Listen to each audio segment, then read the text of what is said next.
And welcome back, everyone. Welcome back to another day, another edition here of Maestros of the Game. Maestros of the Game, round of 16, Group B. I'm, of course, Showside VIP. With me, I'm joined by these amazing players, by the people in the chat, and by my plushies as well. I mean, no plushies today. True.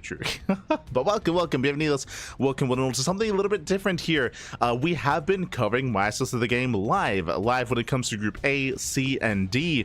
But over the weekend, Saturday, I was unable to cast Group B. Unfortunately, there was a lot of casting going on. I'd already covered 2 events that day. I was coming in for my 3rd event, but I failed to sleep in between casts. I was trying to. I was trying desperately to sleep. I wasn't able to sleep in between, so by the time Maestros of the Game Group B rocked up, I was so fatigued, and I could have casted, true, but it would have been very low energy. I would have been very fatigued. I wouldn't have been satisfied with the cast, so opted to tap out, opted to go to bed, and I was well rested for the rest of the weekend, for the rest of the casting days, of course, to wrap up the group stage of Maestros of the Game. So now we're here to catch up. We're here to catch up with those matches that we otherwise missed.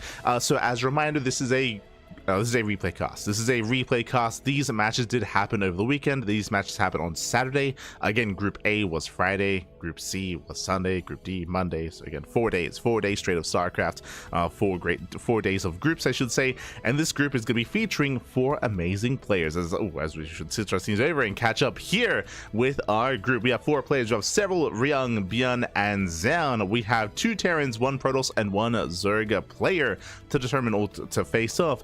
And we're here to find out, to determine who is going to make it through the groups. Remember, this is a GSL format group. 4 players go in, and only 2 will advance on into the playoffs. Which will be this weekend. And we are going to be live casting the playoffs this weekend as well, of course. So we're going to be all over those playoffs, as we were with most of the group stage and most of the preliminary stage as well. Also, as a reminder, when it comes to the format, these are going to be best of 3s initially, so first 2 series, best of 3s. Then when we get into the winners match, losers match, and decider match, all those final matches are going to be best of 5s. So best of 3s to begin with, then best of 5s to end things off. Oh boy, so we have 5 series in total. Let's go. Let us go. Soon TMC, Pappy C, soon TM, Pappy soon TM. As we have our first series, the vetoes are in, of course, and you can see here we have Gressvan for game 1, Magnatha for game 2, and Tokamak for game number 3.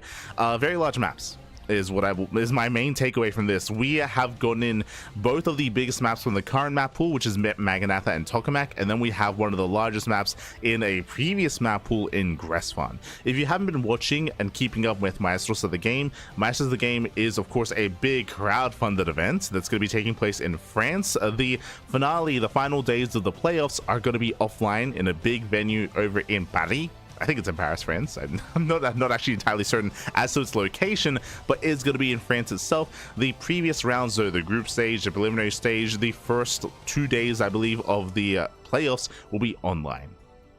So we have the online portion into the offline portion. Again, a big shout out to Comeback TV. Big shout out to Comeback TV, the French casters and the French kind of scene for making the event happen, for crowdfunding the event as well. Of course, did get support from the international scene as well, but a massive chunk of that crowdfunding was purely from the French community, which was crazy, by the way. So massive prize pool, a lot of support, of course, as well, and really cool to see that grassroots StarCraft popping off here in more ways than one, not just events in Poland, but now events in France as well. So really cool to see. Stepping in this right, I was going to mention, hey, if you notice Gressvan, why is Gressvan in the map pool? Well, for this tournament, we do feature I was going to say extended map pool. I should say a custom map pool. It's not extended because we're not adding maps, we're replacing maps. 3 maps have been replaced. Ley Lines alongside Last Fantasy and Torches. So 3 maps have been replaced. Torches and Last Fantasy, those are the 2 most vetoed maps of the map pool, so they got rid of them. And Ley Lines is the oldest map in the map pool, alongside Ultralove, to be fair. Ley Lines and Ultralove have been around for multiple seasons, but they've gotten rid of a Ley Line. So 3 maps were removed, and they've been replaced by 3 other maps. Gressvan alongside Golden Wall and Sandworm. So 3 maps have since replaced them. Golden Wall and Gressvan are from seasons past, from many years ago, and Sandworm is from the most recent TLMC 20 map pool, which didn't quite make the cut to be a part of the ladder, or of the ladder edition kind of map pool. So we do have some different maps. For now, though, we're going to be jumping into game 1 and jumping into Gresvan. Also, as you can see, because it's a replay cast, no player cams. I do apologize. Typically, we do feature player cams here in Maestros of the game, but unfortunately, will not be the case for this broadcast. As I mean, like, we could maybe try to make that work if we like spliced in VODs of other casters with like specifically the cam for each player. We're good, Pat. We're good. So unfortunately, no cams here for our players, but it's okay. We can imagine Serral being as stoic as ever and Ryung being a big tuner. But we can imagine. It's all good. It's all good. As we will soon be jumping into our first game. Let's go. Let's go. We're going to be jumping in our first game. We're going to be jumping into Gresvan and jumping into our ZVT. And this is going to be an interesting one here. There's a lot to get into. Let's go. As spawning in the bottom right-hand corner of Gresvan, we have the South Korean Terran player. We have the blue Terran representing Team Vitality. It is Ryung. Oh, I should add the logos mod. True. And spawning in the top left-hand corner, we have as opponent, we have the Finnish Zerg player. We have the red Zerg representing Basilisk. It is Serral. Here we go. And if you're in the chat, it is not Gamba time. So we often do not have predictions when it comes to replay casts, so no predictions here.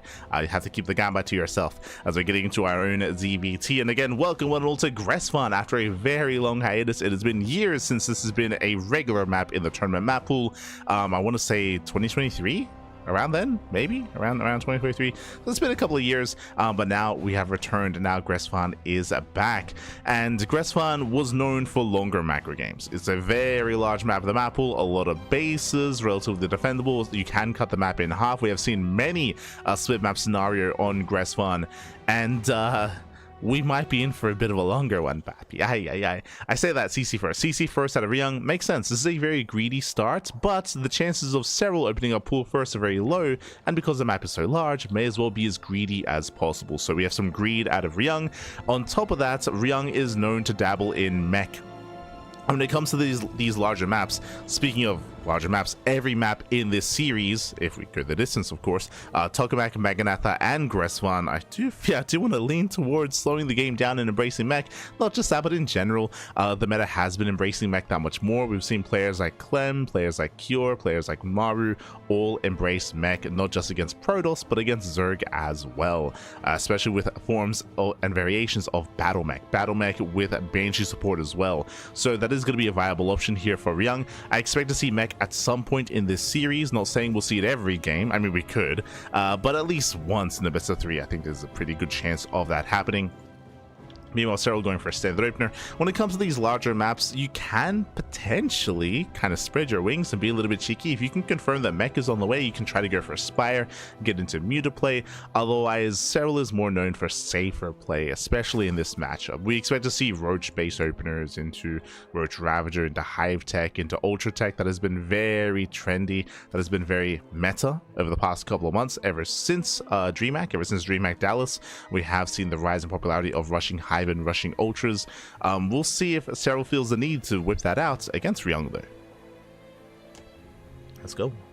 Ryung, of course, he's renowned for his TVT. He has arguably the best TVT in the world, but that's not going to be a factor here. Thankfully, there is another Terran player in the group, ByuN, so I would actually favor Ryung against ByuN if they do face off. That's only if. Like, there's a chance that they never play. There's definitely a chance that they never actually face off in this group, depending on how things line up. For now, Jesus, third CC. So we go CC first, racks into factory, into a third CC before starport. So again, all about that economy, all about that early setup here out of Ryung, building up into the mid game. Meanwhile, Serral back at home, still droning, still just going hatch gas pool, droning up, doesn't open up gasless or anything like that. He's not really cutting many corners whatsoever. And from here, getting into the mid game as well. Really what we're keeping our eyes open for is the tech of choice from Serral. If he does indeed go into Roaches, if he goes double Eva chamber first, if he goes lair first instead. Again, we're expecting Roach play out of Serral. If he doesn't, I will point it out. We'll take point. We'll take note. Behind this, tech level the ranks into Admiral swap into Banshee play. Whether we go into Cloak or Hyperflight Rotors, yet to be determined. Again, Hyperflight Rotors has been very trendy as of late as well, just because of the micro potential it allows for the Banshees to actually perform.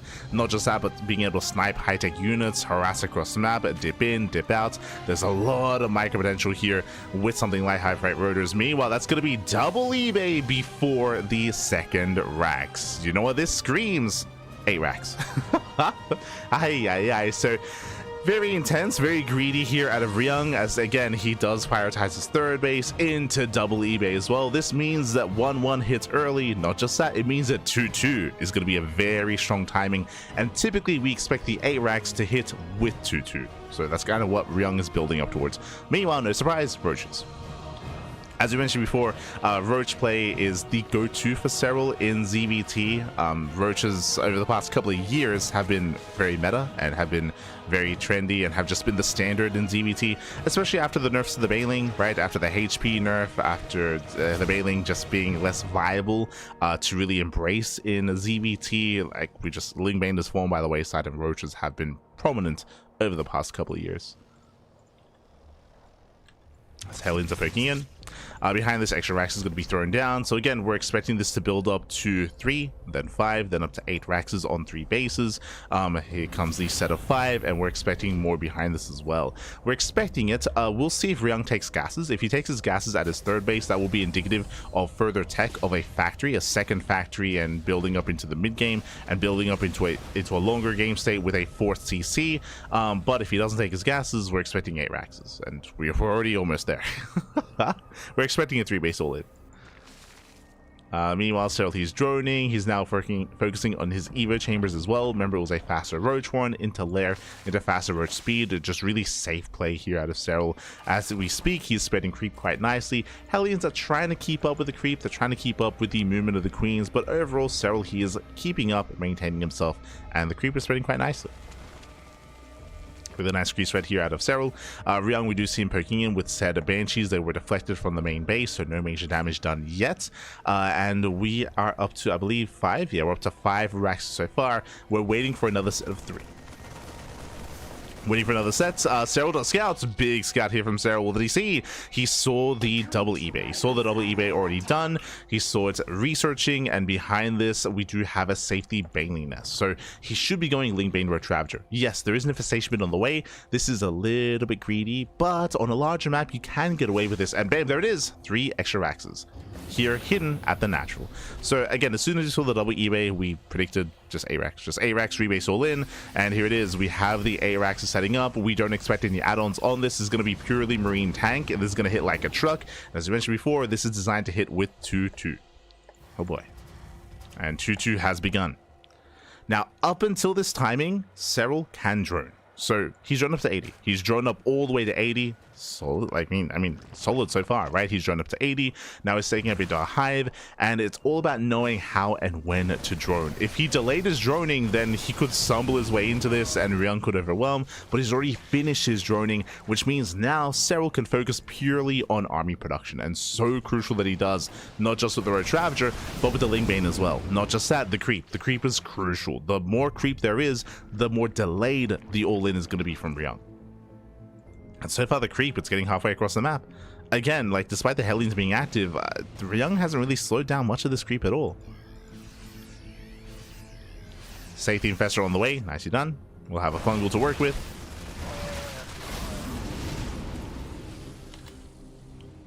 As Ryung does pull away. Double Banshee coming in.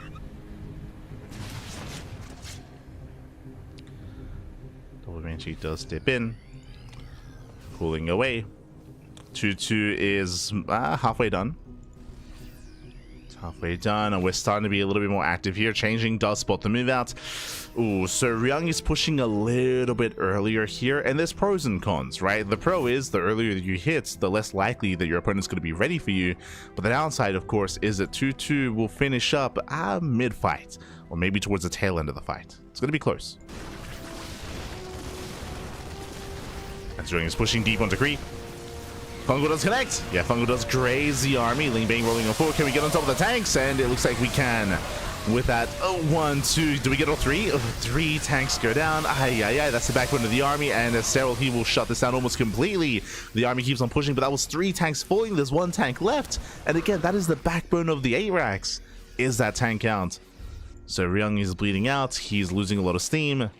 We have more Lingbane massing up. We're even taking into ultras. Very, very bold here from Serral to invest into tech in the middle of the defense.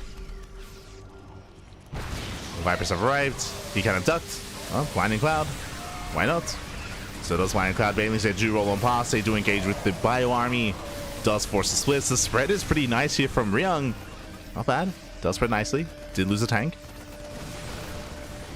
Serral, he has to back off. He is almost holding onto a fungal. Needs a little bit more time. A little bit more time for that fungal. Ryung is still very much so all in. He's got his 1 tank. And ultras will be the nail in the coffin. Remember, there's no ghost. There's no ghost because there's no gas. There's no tech. Like, there's no intention of the game to go on any longer.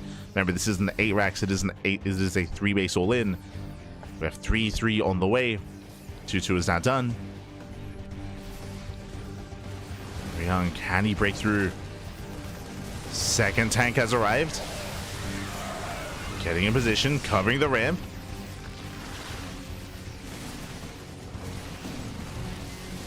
So trying to fan out. Once again, the pre-spread here is pretty good. It's solid. Fungals, they barely touch anything. But here come the Blinding Clouds, covers both tanks. And once again, the tank count is going to be reset. We'll clean up all the tanks, has plenty of Lingbane left over. This time he will connect with a fire. Oof. And Serral, he overwhelms. He just overwhelms the army. And Ryung, he was unable to break into any of the bases. The 4th, the 3rd, the 5th base, none of the bases was touched. Serral, he holds, and Serral is snowballing out of control because here come the ultras. And as we mentioned before, Ryung, he has no follow-up plan. Like, there's no plan B here. There's no 4th CC. He's just now throwing 1 down. There's no extra gases. There's no second factory. There's no Ghost Academy. There's no Ghost production. There's nothing here to help deal with ultras. He's going to be going for Reactor Liberator. That's maybe the best option he does have available to him for Hive Tech. But even then, it's an uphill battle for Ryung. Serral's maxed. Serral, he's maxed out. And again, there's a reason why we call it an all-in, because, hey, if it fails, it's almost impossible to recover from that. There are ways to do so. For example, if Serral was overconfident, or if he fought with like half his army, if he was out of position, if a drop came in and got into a mineral line and get a bunch of worker kills, like, there's definitely opportunities and chances here to try to deal devastating damage and claw your way back in, but it is so difficult to pull off, and the pressure's on Ryung to make that happen. Staying back and turtling, it's not good enough. But we're going for it. We're turtling up. We're getting a 4th CC. So we can now push in.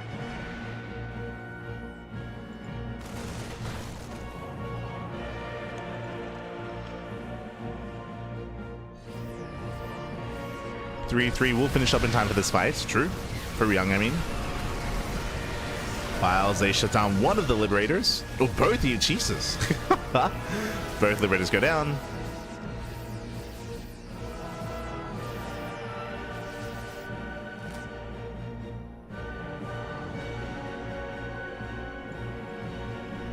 Ryung pushing onto Reap. He does have a comparable army. True. I mean, size army. Snipes both Vipers. Okay. Esther Ryung. Snipes Vipers as he moves out. Ooh, brutal link counter attack here, as there is not much of him to defend. There's one Marauder. One Marauder to defend. Really so just has to buy time. Doesn't have to engage. He does take down one more Liberator. Barely does get away. That's going to be the entire middle line going down. 17 SCVs, 20 SCV kills. Lings, they also hit the 4th base. And Ryung is being pulled apart here. Unable to defend and attack at the same time. His economy is crippled. That's 30 workers going down. That's 2 mineral lines. That is insane. And I mean, Ryung, he was already all in, but now he has to push. Like, well, what else can he do? He's got to move in, and he's moving into ultras. Aliens, they crash on forward. Files once again, they get another Liberator. That's a decent Marauder count. True. It's a lot of Marauders. Gets an expansion. At the same time, we just keep counterattacking. We just keep catching reinforcements. Lings, they do dip in. Ryung rushing forward. Now, if he can get on top of the production, if he can get into the natural base, different story. As ByuN catch another Liberator. A nice spread here by Ryung, but the numbers just aren't out there, and there are no reinforcements. Again, there's no rally, there's no reinforcements. They're getting caught out by Lings. So what you see is what you get. Final tank goes down. Left with a couple of Marines, a couple of Marauders. And again, Serral has been expanding. He has been saturating. GG gets called, and Serral takes game number 1.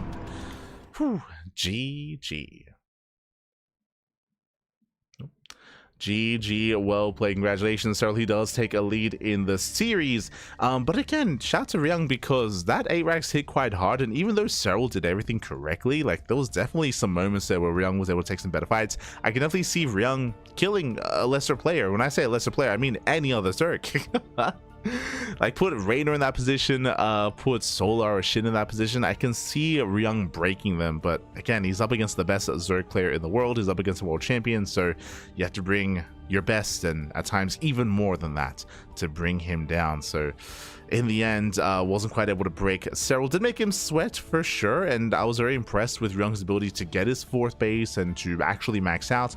But again, the soup does lie. Sure, he was maxed, but the quality of the composition does matter here, which is why we were emphasizing how he was up against Hive Tech, but he had no academy, he had no ghosts, he had no extra gases, he had no extra factories. Like, his army composition was very limited in what it could be. And in the end, GG.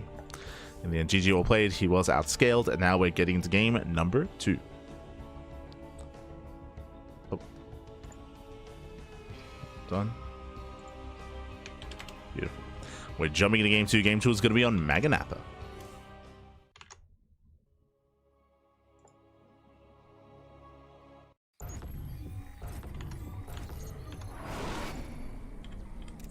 Game 2.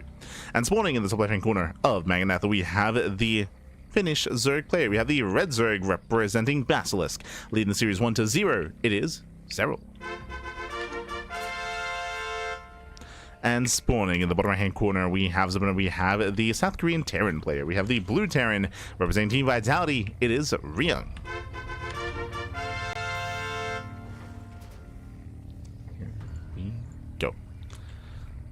Getting into game number 2, and game 1 we did have the attempted A-Racks out of Ryung. Now, if you recall, at the start of the series I did mention how I expected mech at some point out of Ryung, so now I lean towards mech here as we load into Maganatha. I don't really see Ryung going for an A-Racks 2 games in a row. I feel like that would be unwise to do so, so we'll see if he does end up getting another double eBay setup, or if he goes for a faster factory. Well, I say faster factory, a faster second factory. Our eyes are on Ryung. From the side of Serral, we expect more of the same. We expect a hatch gas pool into a 3rd base, into roaches, into roach lair, into delayed double evo chamber, into roach ravager, into link bane roach ravager if need be. Like, that's kind of what we're expecting out of Serral. He's often one that reacts, and often one that plays pretty standard. If he throws out like a spire, or if he doesn't play roaches, we'll point it out. Like, he's crazy. And we'll get into it. Of course, welcome one all to Maganatha. Maganatha is the largest map in the current map pool. Likewise has a lot of bases, but they are very spread out. They're very spread out here, and it can be difficult to defend your bases. But if you are playing like a mech style, if you're focusing purely on defense, then it is very possible to secure yourself on 2, 3, 4, and then 5 bases, max out, and then start being active on the map here.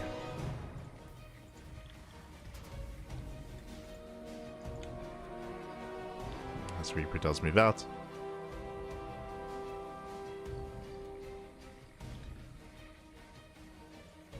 There have been some quirkier builds out there as well, where you can, of course, go into BC production, BC into mech, High Flight Rotor Banshee into double Starport Banshee.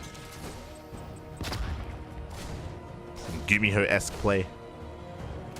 No, the Ryung and Gumiho, they are good friends, true. Is he one to learn from his builds, though? That I'm not so sure about. As Link Speed is on the way, Serral pulls out of gas. Third TC out of Ryung. Everything looking normal so far.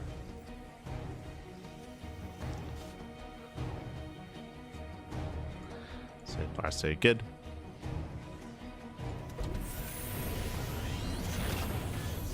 There's that 1-1-1 follow-up. We're expecting we're expecting Tech Lab into add-on swap for the Starport into Banshee play again. So far, the build is looking very similar to last game. I say very similar because last game Ryung did go CC first. This time he did not. So there is a slight deviation so far as Ryung is less greedy coming into game 2.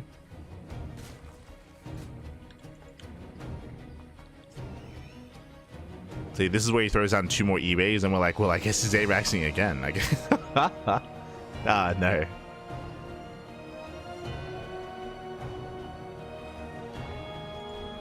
Zero Lord is tempted to poke in. Serral doesn't see much yet. Checks the gases. There's a Marine on patrol.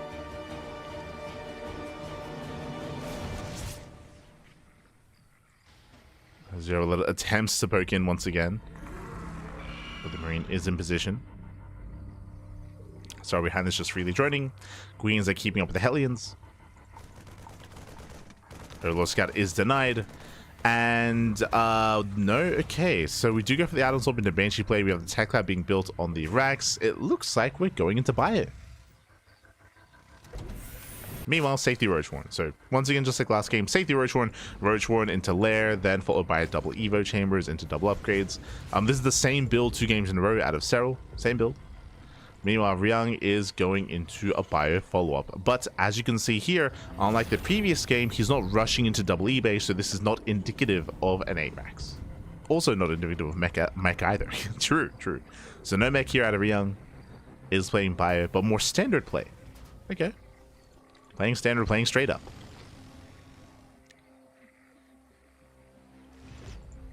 Ryung. This does mean that Serral may skip his Baneliness this time. I'm uncertain if his Baneliness was a response to his Overseer Scout, which will still be on the way. So he may just cut Ling Bane and just go straight Roach Ravager into Ultra, which, as I mentioned before, has been very trendy as of late, and has been very difficult to deal with.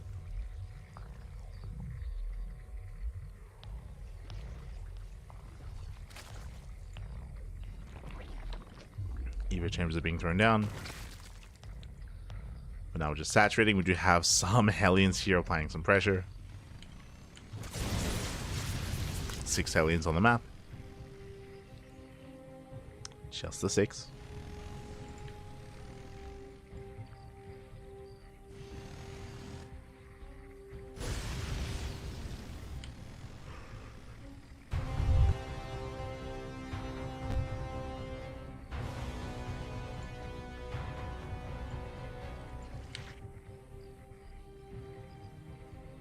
And we can see here we are going into melee, not range upgrades, and we are not skipping the Baneliness. Okay, so Roaches initially to be safe, then into Ling Bane.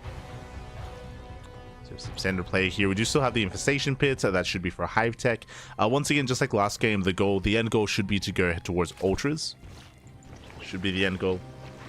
But this time, Ryung, he will have a better path lead. Oh, hello. He's A-Raxing 2 games in a row. I was gonna say he's gonna have a better path leading him in towards Ghost Tech to deal with the Ultras.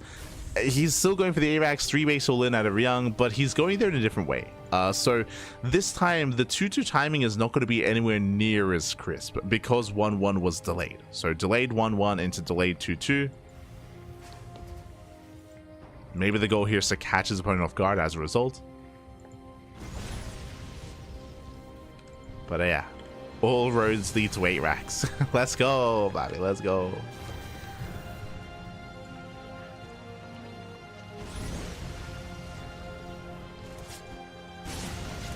Ryung, he's playing like it's like 3 months ago. Crazy.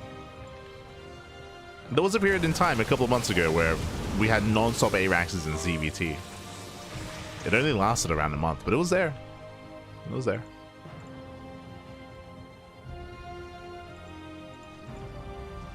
It was GSL Season 2. It was GSL Season 2 into DreamHack Dallas. Was the non-stop A-Raxes. pre-EWC.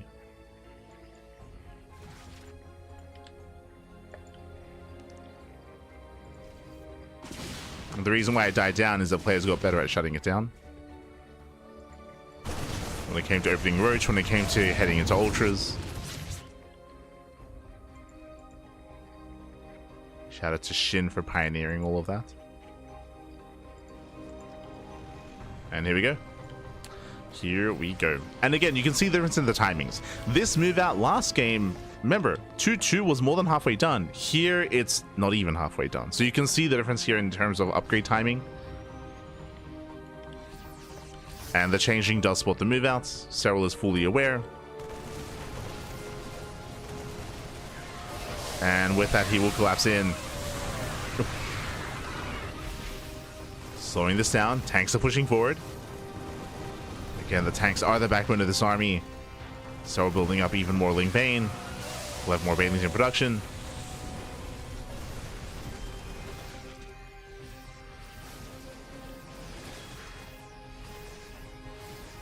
And during this event, this time he peels off some Lings to catch reinforcements and to counterattack. Oh. As Ryung, he is gaining ground. There's a nice spread. Lings, they do catch reinforcements. They peel off in towards the 3rd CC.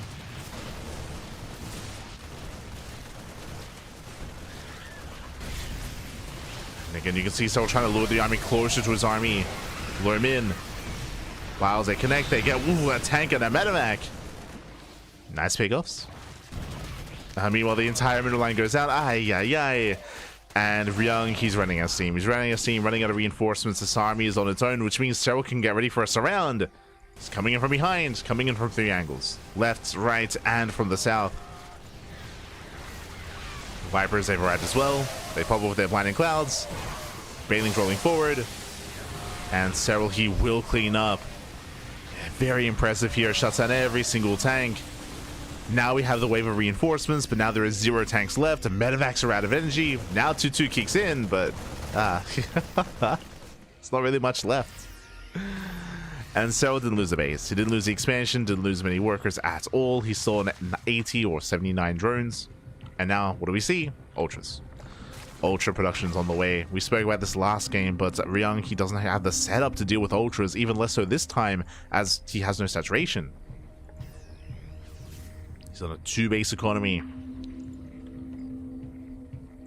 Ryung, he rotates towards the top side.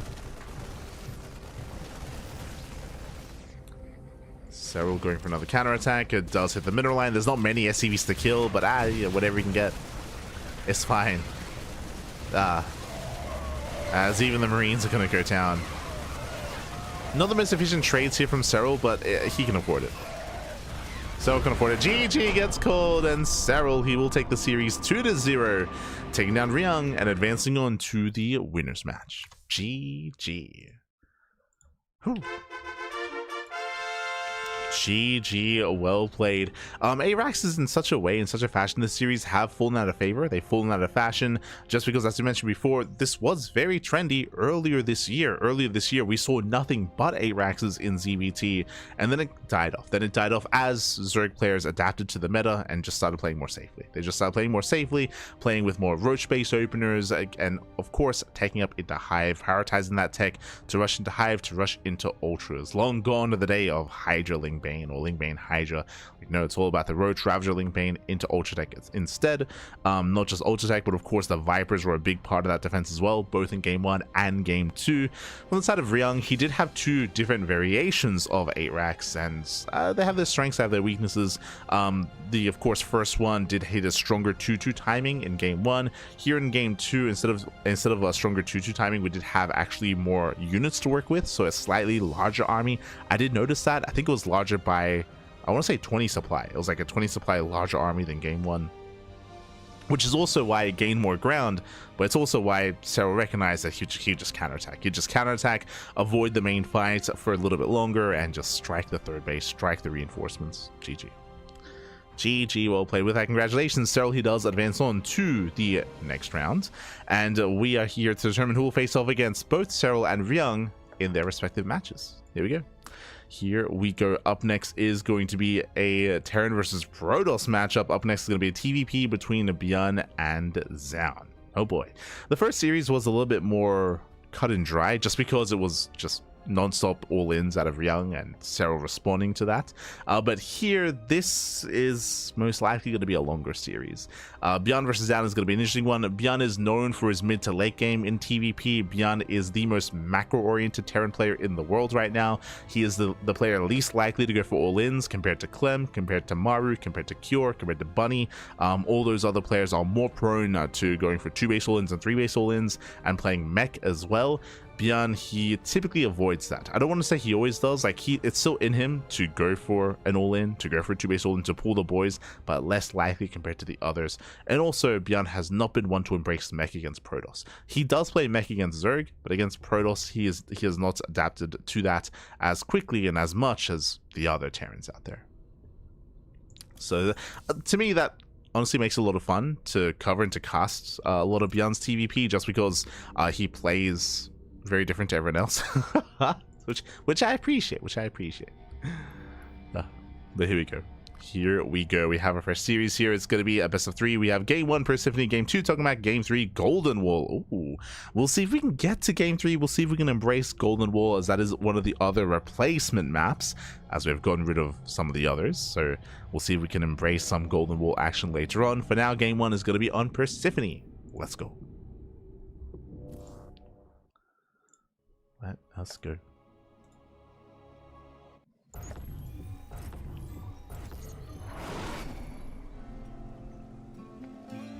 As spawning in the bottom left-hand corner of Persephone, we have the South Korean Terran player. We have the Red Terran representing Shopify Rebellion. Oh, it is ByuN. And spawning in the top left-hand corner, we have as opponent, we have the Blue Protoss player. We have the South Korean Protoss representing Team Vitality. It is Zoun. Just catching up in the chat. Love to see Nidus with Queens as well at this point, but I guess we won't need it. Nidus Queens, unfortunately, that's one, you have to invest into extra Queens, but to invest into a Nidus as well, specifically against ARAX and specifically against all-ins like that, it's very difficult to be able to afford fancy tech like that to like deviate away from your main army, from your Link Main Road Ravager, from your ultra tech as well. If you do try to invest into that sort of thing, it can get you killed. I think game 1 is a good example of that, where game 1, despite the failed 8-racks, Ryung, he still like hung in there and maxed out with a subpar army, but still did max out and still can threaten if you do decide to deviate too much with your tech and try to have a little bit too much freedom. It's difficult to get away with that sort of thing against that sort of play, against these all-ins.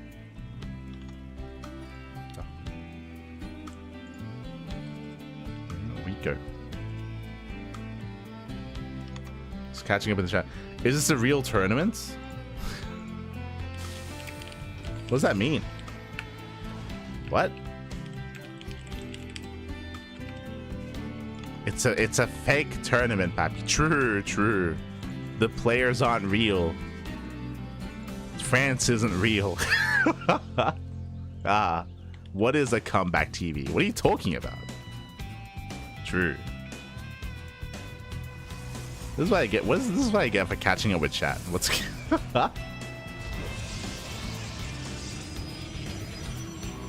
The year is 2042. ChatGPT was asked to create a tournament based in 2025 with the best players in the world. Exactly. When was this played? On Saturday. Or I guess depending on where you are in the world. For me it was Saturday. For other people I'm sure it was Friday. But a couple days ago over the weekend. There we go. Here we go. We are going to be settling in. Sorry, just a little bit distracted. We do have a Save the Roper here out of Zoun. Meanwhile, we do have ByuN going for his own hidden racks in the main base. So cheeky start here.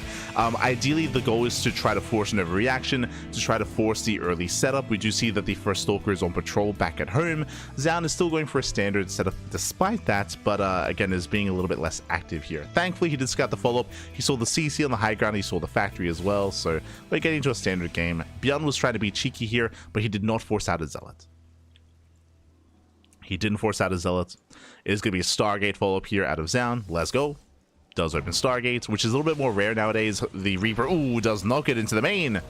Yeah, Reaper Scout is denied, and ByuN has no idea. Again, Stargate openers are much more rare nowadays. We often see them on torches, for example, because of the short rush distance by air.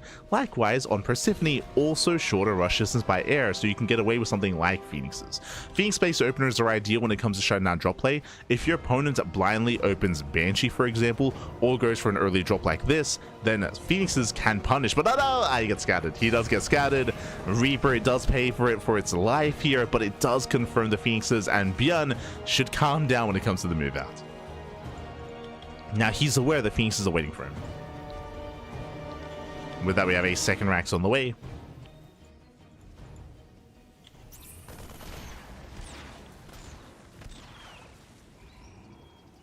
And as you can see here, he does take a more defensive stance. Again, if he didn't scout the Stargate, if he didn't scout the Phoenixes, this medevac would be across the map and would be dead. Like, the medevac would most likely be dead, would have lost the Cyclone, would have lost the Marines as well. But here, again, he's taking a more defensive stance. He has relinquished map control. He knows that he is, for the most part, stuck at home, as he is actually hunting for Phoenixes, at least hoping to catch one. Meanwhile, across the map, Zoun is going to be switching things up. This is not Phoenix into Colossus. Oh, Phoenix into Glaive Adepts. Zoun. He's got some builds. Okay. Show us what you got. What I was about to say here, it should be Phoenix into Charge. The reason why it would be Charge is because you don't go Phoenix into Blink Stalkers, as both have the same role. The role would be to hunt down drops, to deny vision, to contain the opponent, and to, yeah, just gain map control. So often you see Phoenixes in Charge. Long gone are the days of Phoenix Colossus, for example, into a third base. But instead we have Glaive Adepts. We're going for a 2-base all-in. Gateway Explosion here. We're getting up to 5 gates already. We can set up a proxy 5th gateway, and I believe we can get it to a 6-gate setup.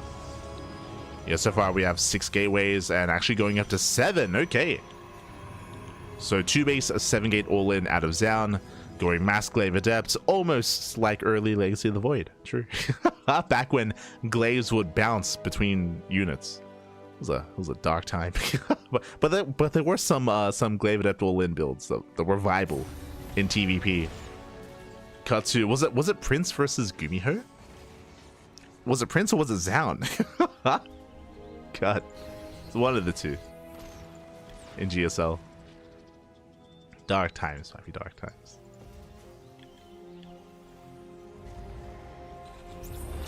As Phoenixes, they poke in. Ooh, one of them does overextend, taking a lot of hull damage, and does barely get away. ByuN, he's fortifying himself. We have bunkers on the way, turret as well. Bunker and turret at the natural. Oh, his supply blocked. That is going to heavily slow him down, actually. Yeah, he's going to be supply blocked. Does cancel the turrets. Adepts are warping in. How many adepts do we have? 18. 18 adepts warping in 7 at a time. We're coming in for the shade. And remember, there's no tanks. Bunker is done. But we're diving for the Marines. Ooh. It does get into the mineral line. Marines, they pull away. The boys are being pulled to tank. The boys are tanking. Oh. As we break through that bunker. Cyclones are being lifted. Once again, the boys are being pulled. And so far, ByuN, he will shut this down. Yeah, he sims on forward. Gets on top of the Phoenixes. And gets on top of the army. GG gets called. The all-in fails. And ByuN, he will take game number 1. Whew. GG. GG, well played. A very fast reaction there out of ByuN. Very crucial as well that he was willing to pull the boys, and he did lose a lot of workers towards the end of that game, but it was crucial for that to happen to be able to buffer for his Marines. Glaive Adepts can kill bio units so quickly, but thankfully there were units there to soak, to tank that damage, for the Marines to keep on pushing forward and engulf the army. GG. GG, well played. Again, really fast reaction. Bearing in mind that ByuN didn't know. ByuN, he didn't really know what was going on. He was setting up defensively because you have to against Phoenix charge lot anyway. So he was already setting up very defensively as he could without being hyperly defensive. Like, he wasn't fully walling off or anything like that. But he had really good reactions. Likewise, if you remember, he pulled away into the mineral line as well, so the first shade didn't do much either. The first shade was meant to get on top of the Marines, but the Marines and the workers pulled back first. The shade finished, wasted DPS. The bunker, of course, was able to survive extra volleys as a result as well, and it was a bit of a shaky execution, and really good reactions, really quick reactions out of ByuN. GG. GG, well played. But despite that, cheeky play. Cheeky build out of ByuN, papi. Let's go. Sorry, out of Zoun. I'm not gonna lie, it's very rare to see something like 7 gates 2 base all in like that. It's a rare sight. I can't recall the last time I've seen that, I'll be honest. So really cool to see. GG. It didn't work, but I appreciate it. So we're getting into game number 2. I do think that it's wise to end the game early. As I mentioned before, ByuN, he thrives in the mid game and in the late game. Like, the longer the game goes on, like, the more comfortable ByuN gets, for sure. So trying to end things early does make sense in my mind. But here we go, spawning in the bottom left hand corner of Tokamak. We have the red Terran player. We have the South Korean Terran representing Shopify. It is ByuN.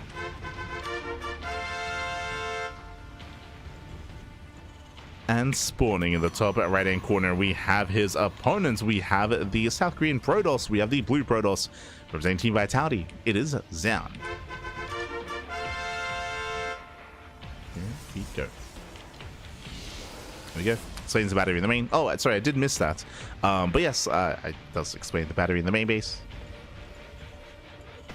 Did catch he didn't make an early Zealots, but was being overly defensive at the start of the game. True.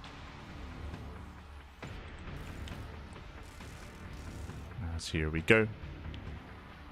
Do you see Zoun scouting for proxies here on the right hand side? This time ByuN does not hide his racks. This time we're getting into a more standard setup. Welcome to Tokamak. Tokamak is known for longer and later games. Typically, I would favor a Protoss player coming into Tokamak, as they'll be able to comfortably get into a 3 and 4 base setup, max out, and work towards something like Skytoss. But I don't know if Zoun is really one to play that kind of style. I do know that, as I mentioned before, ByuN is much more comfortable getting into that kind of game state as well. So we'll see where our players take us.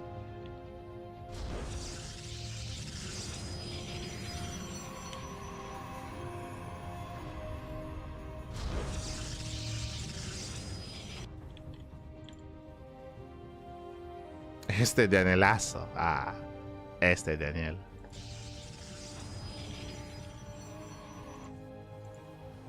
As for now, single gas opener, rack expand, economic start out of ByuN. Likewise, standard opener out of Zoun. Nothing crazy. Zoun, he also did not probe scout across the map. He's not fully aware as to the opener itself, but did scout nearby proxy locations at least. Did scout nearby. So we have our CC into Tech Lab. From here we can add on swap into early Cyclone, or we can keep the Tech Lab on the racks into Marauder, which only typically makes sense if the Terran gets scattered early on. The plan there would be if a Perp Scout comes in, if it confirms the timing of the CC, then ByuN can punish the aggression, punish the gateway units with Marauders. But there was no Scout. There was no Scout. So just add on swap into Cyclone. Stalker's moving out. And back at home a standard Twilight Council opener. Nothing fancy this time, unfortunately. Like, I appreciate the Phoenix 2 base all in. It was crazy. Zoun, he had some flair to him. It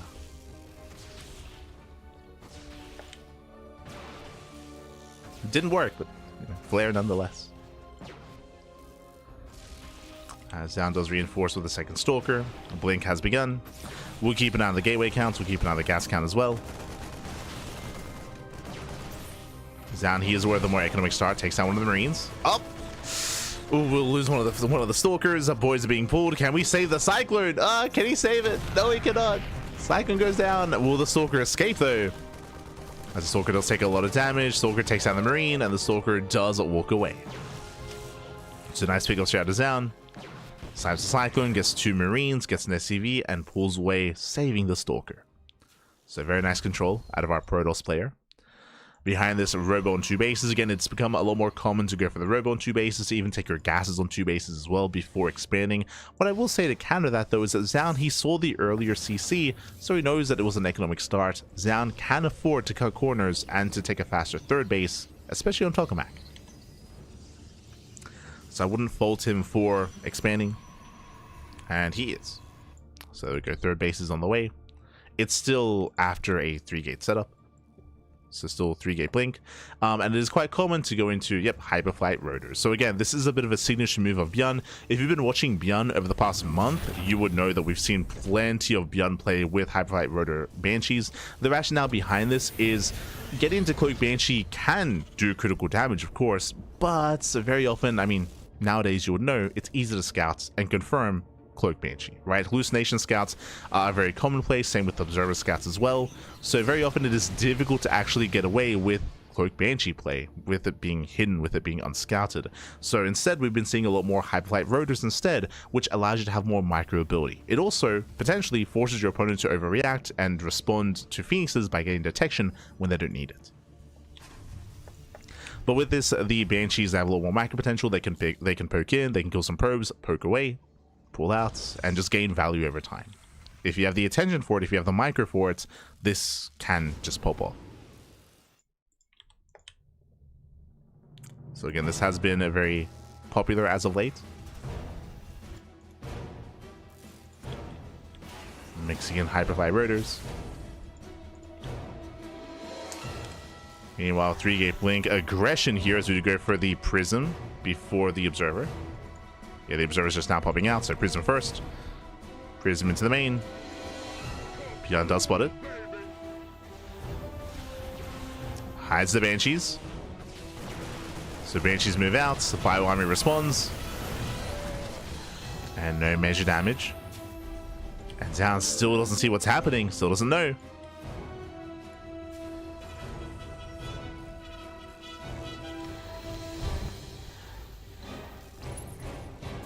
That's also a downside of what Zoun just did. Delaying the Observer for the Prism means delayed scouts. Means nothing in him to defend. They're losing 3 probes so far. 3 workers, dives into the natural. Blink Stalkers, they cannot quite keep up. 6 probes falling, rotating back over, and getting more damage.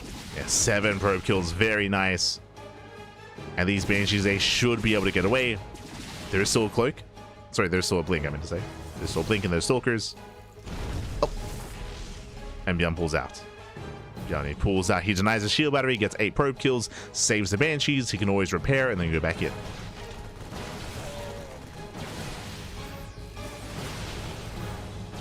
Same time does break out. So it's back to the army. 3rd CC is on the way. As we mentioned before, ByuN, he is one that's willing to embrace the mid and late game more so than others in TVP. So just happily expanding, getting a 3rd base, going to be securing himself in a 3-base setup, and taking up into Ghost into the mid game.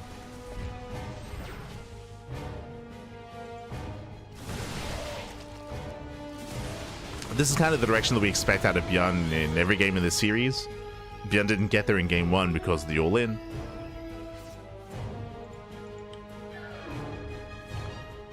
He is being active behind the Zoun, getting into Storm.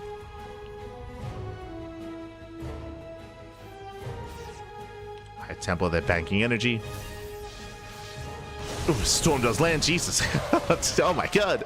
Storm shuts down half the army. ByuN has to back off, has to respect the Storm.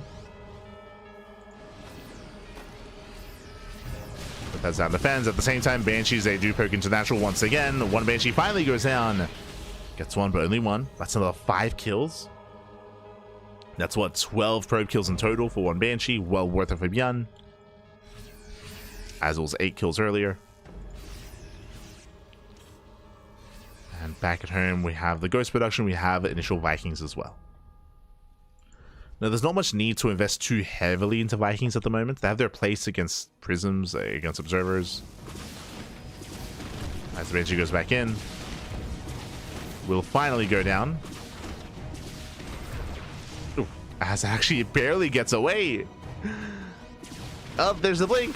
Yeah, there's a blink. And finally the Banshee falls. Not without getting another 6 probe kills. Ay, ay, ay. That is how many in total? 22. 22 probe kills. Again, the Banshees, they more than pay for themselves.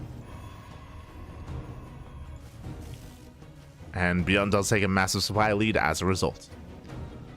As Zoun here to reinvest and to remake all those workers. As a result, his 4th base is late. True. Yeah, late 4th base, late tech as well. Pressure's on Zoun. Now you can still be down in supply and still pop off with storms. Storms can still be insane. Oh. So they pick in. Do sniper banshee. Sorry, medevac. Medevac is sniped.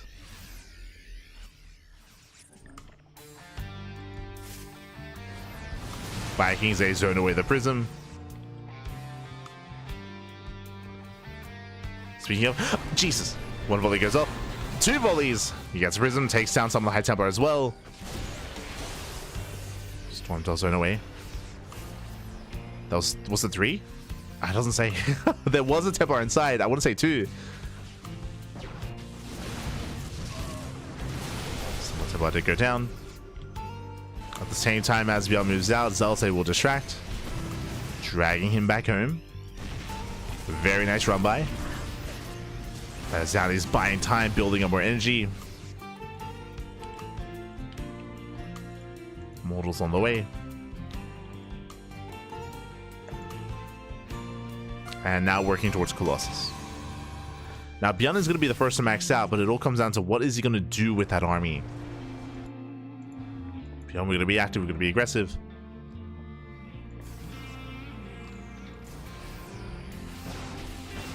Nice snipe.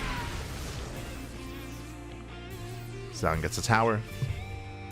Pulls away. Getting into double river, double Colossus production. Zoun, he's getting there. ByuN is maxed.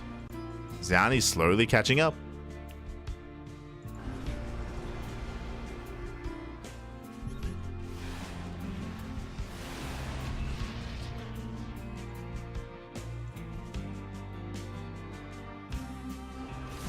Oh. Yeah, Zoun just checking where the army is. Whenever ByuN does push, then he just move out with the Zealots. Can go for the run by.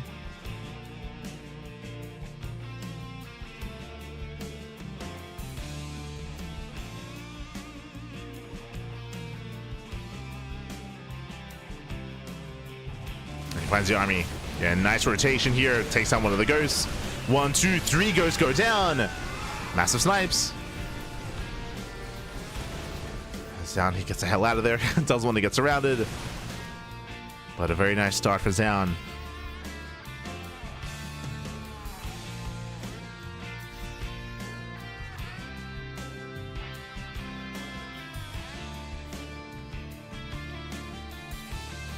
Does have a nice start. Once again, does focus by those ghosts. Gets another ghost. Another 1, 2, 3 ghosts going down. Insane losses here for ByuN. Throughout the course of all this, how many? Losing 7 ghosts.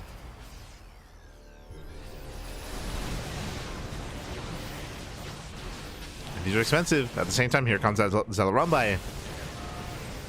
Run by moves in. Better trades for Zoun. Storm zones away.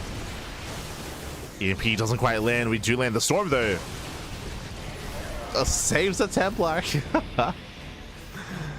Barely does save them. 7 SCV kills. And again, Zoun just has been out trading ByuN. It all began with ByuN getting caught in the center, losing and bleeding out those initial 4 ghosts.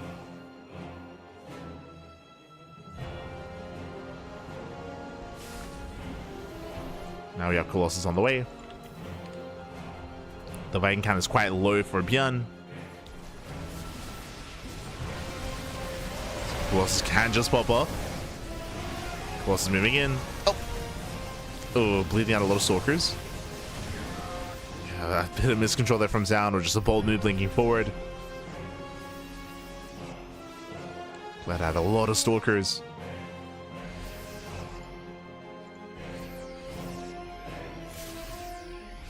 ByuN remaxing with Vikings. So once again, diving in. Oof, Prism goes down. Oh, very nice Storm though. Storm does connect. And ByuN, he's been stuck defending for the past couple of minutes here. And typically ByuN, he thrives when he's the aggressor, when he has map control, when he's pushing in. when he's forcing the Protoss to react to him instead. That just hasn't been happening here. He hasn't been able to be proactive with his Ghost. Speaking of, Ghost still popping out. He's got 8. 8 Ghosts so far. Fusion Core is on the way for Liberators.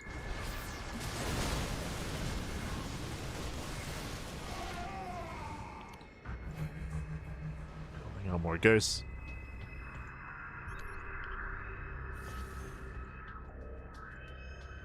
Going for the EMP. Does land one.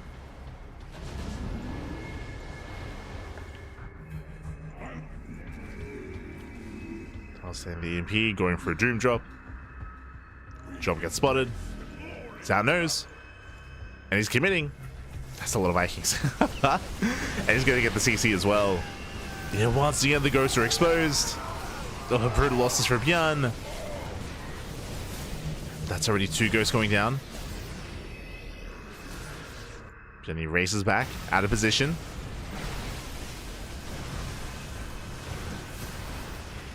Racing back home, he's on 4 Colossus, down to 3. Vikings overextend. There's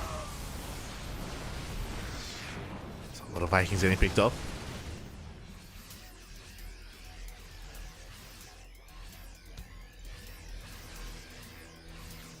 There's a lot of Vikings going down.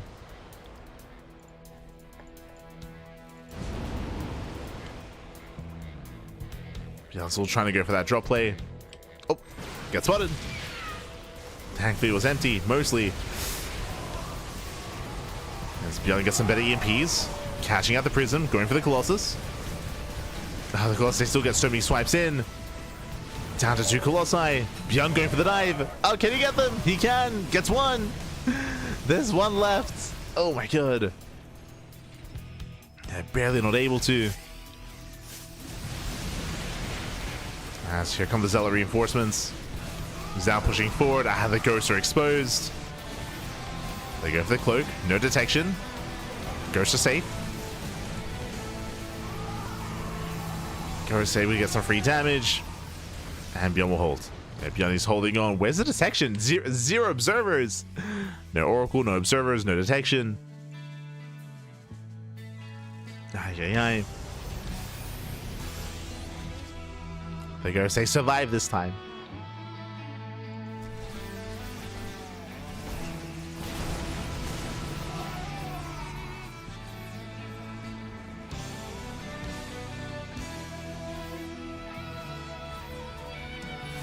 Oof. Zoun, once again, it doesn't take him long to reinforce. He did preserve the Colossus. His high Templar count is actually quite low. Only 3.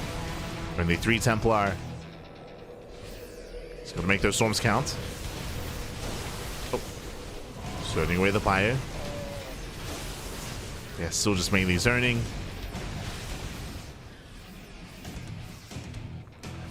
Got a couple of storms left. Now she's up to 5 Colossus. that's a lot of Colossus, Pappy. Oh my god. Up against 11 Vikings. They get 1.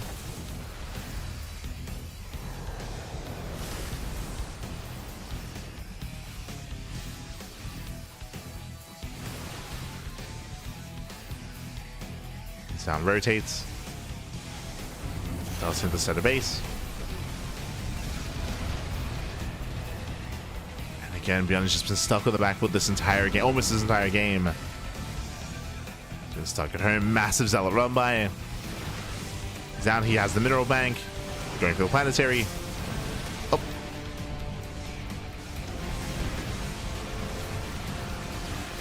Has EMP. Very nice EMP. Does get a Colossus, does get to White Templar as well. At the same time, Zel's get into the mineral line. It's going to be cleaned up by the Ghosts. Zel's being cleaned up. Ooh, but the storms are still brutal. Storm connects. Zoun also having hefty losses here. I mean, his Colossus gun was reset. Has to build 2 at a time. Warping in more High Templar. These have been expensive losses for the Protoss. They've been expensive. Ghosts, now they reinforce. They were stuck defending earlier. Now ByuN can move in. I won't say for the first time this game he's threatening one of the bases. He's threatening Zoun. Let's go. Oh.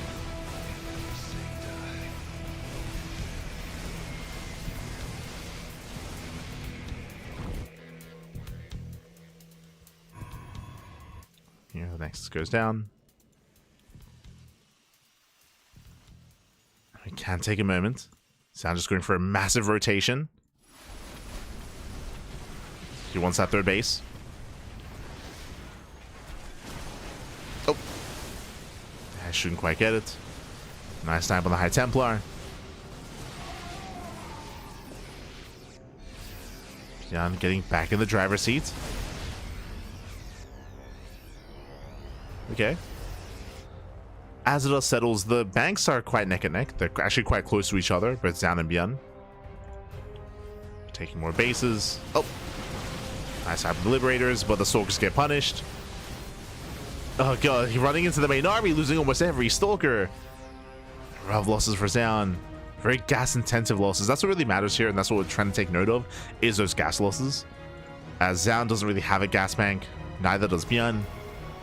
So losing High Templar, losing Ghosts, it means that much more.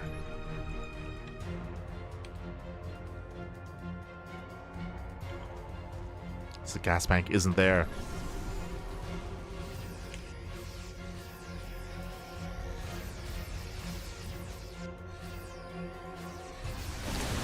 Oh, very nice EMPs. EMPs are back at the army. One storm does land. He's chasing out the Colossus. Gets one, gets two. Can we get all three? Oh, Autobas! Oh my god, barely not. Yeah, Viking Count wasn't quite there. And as ByuN's distracted, oh, base falls. Down goes the CC, down goes the Mineral Line. Achieving all that with just Zealots. And a Storm.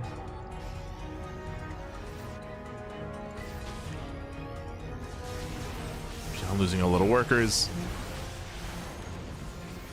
I mean, at this stage of the game, the economy is quite crucial. We need that mining. We've been here before.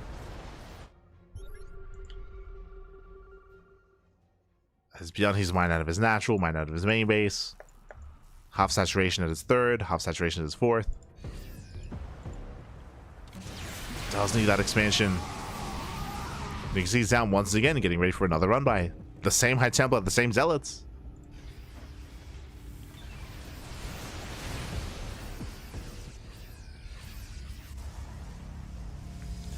Can Zoun cause another distraction? Oh. Pulls away. Leaves out a Colossus. Yep, Zealots come online. Another Colossus goes down. Again, this Zol distraction is going for the CC. Oh, but this time ByuN is ready. Okay, this time ByuN, he has an army. ByuN defends. Defends, he attacks. Does decide to reinforce with his defensive army. At the same time, so does Zoun. Okay. Zoun coming from behind, actually. Gets some Liberators, catching out the Ghosts as well. Yeah, 1, 2, 3 Liberators go down. Ghosts get distracted, and a better fight for Zoun. Catching ByuN out of position. Still no detection.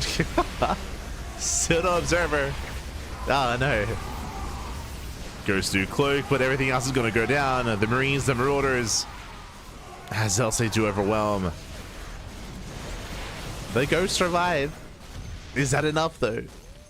Oh, is that running out of Cloak? Uh-oh. Cloak is running out. These are brutal losses. More Ghosts falling.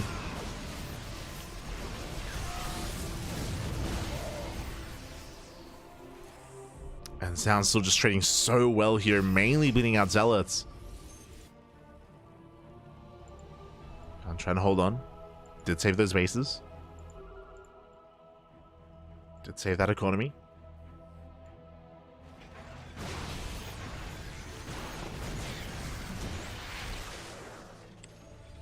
On 12 Ghosts. Unfortunately, because of the Cloak, he actually can't EMP. Uh-oh. Yeah, EMP's not available. Oh, just barely towards the end there. But very limited EMPs here on these ghosts. Not something that you see too often, but because of all that mass cloaking that he's been doing, EMPs are limited. And hey, now they're observers. Finally, it's been 20 minutes. Observers have arrived.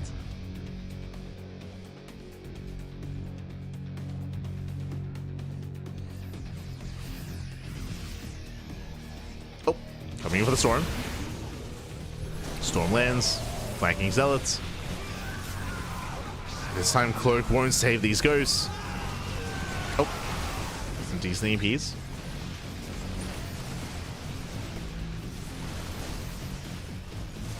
EMPs do connect. Probe's going to be going down to the Liberator. Not bad.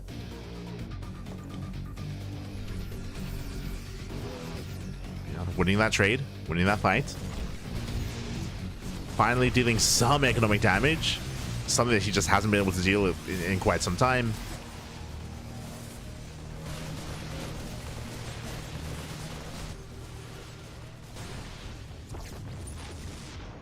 One Viking. Oh, there's only one Viking. It's on the ground. Yeah, the Viking count is very low. Now is the time for Colossus. So very nice Colossus wish here out of Zoun. Jesus. So that's a lot of Marines falling. ByuN getting chased. This time does cloak, but there are observers. Yeah, still an observer with the main army. Oh, as looks like there was some late. Oh no, Enki, no! Duh. Looks like Enki lagged out of the game. Feels Enki, man. El Hermoso. No. Enki's a Spanish caster. One of our own.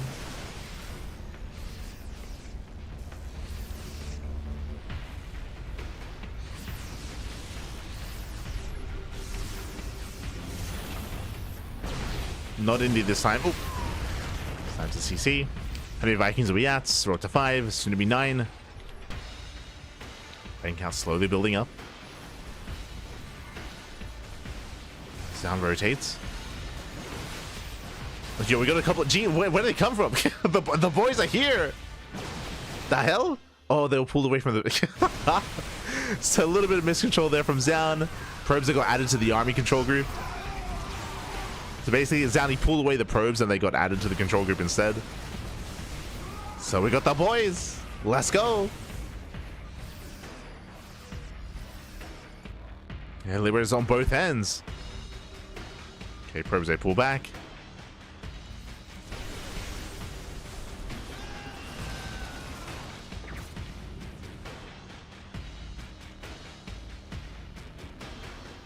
They tend to pull back to mining.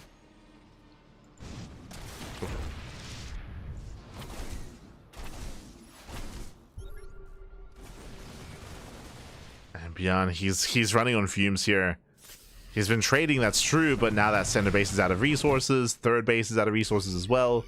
He's down to one mining, sorry, he's down to half a mining base. That's it, that's all he has. Half a base mining. ByuN, he's broke, pap, he's broke.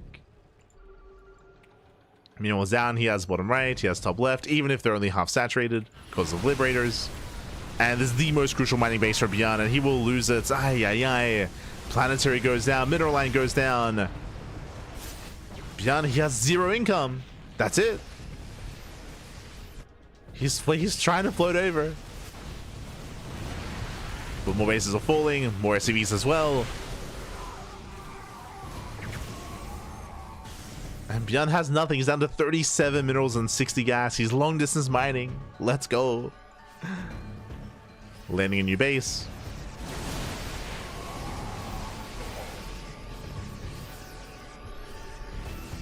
Again, ByuN can no longer produce. As the CC is still floating over. It's the main, oh, sorry, the natural? Or just the third? Okay. Third base floats over.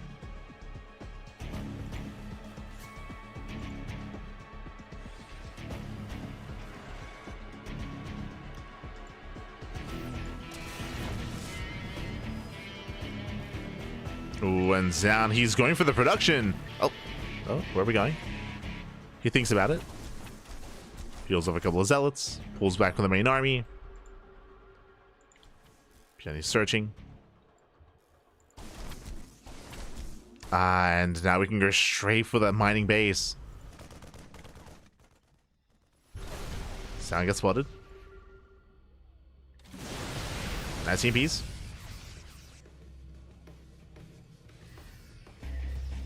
And he knows this is the win condition. Kill the mining base. Can he get it? Or I guess kill the army. I mean,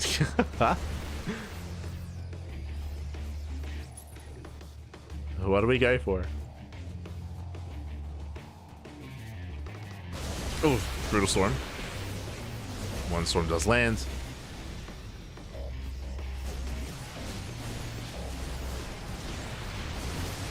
He takes down one of the High Templar. Templar falls.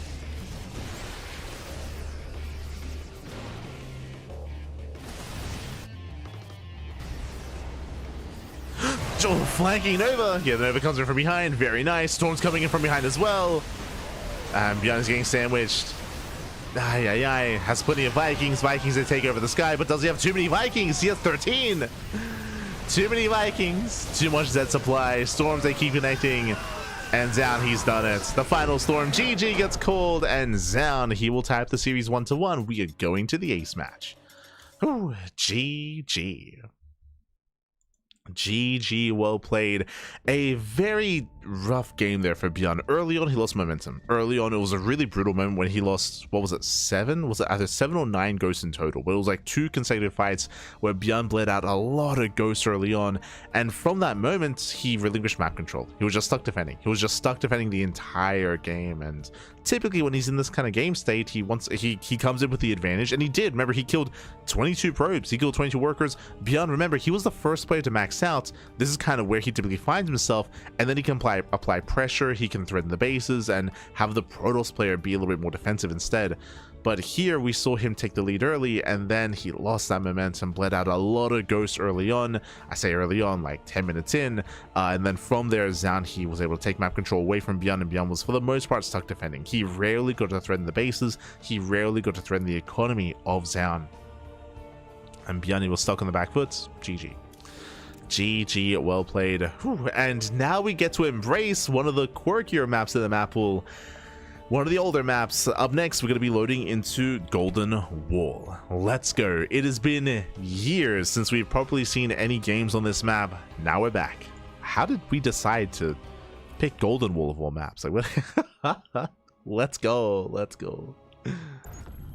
This is what, in rotation 2022-ish? Era of StarCraft? It's been a while. It's been a while, but here we go. Spawning in the bottom right-hand corner of Golden Wall, we have the South Korean Protoss player. We have the blue Protoss representing Team Vitality. It is Zoun. And spawning in the bottom right-hand corner, we have the South Korean Terran player. We have the red Terran representing Shopify Rebellion. It is ByuN. Here we go.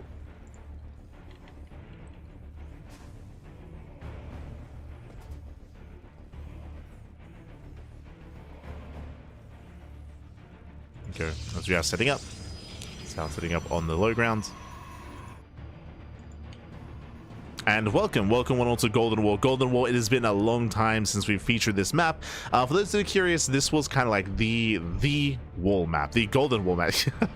The map that kind of introduced the idea of cutting the map in half via minerals, via these mineral patches. This kind of paved the way for Alkyone, for El Dorado, for Crimson Court, for torches in this current map pool, for many maps, and we always make reference to Golden Wall as being kind of like the map that started this all with the walls, with the mineral patches.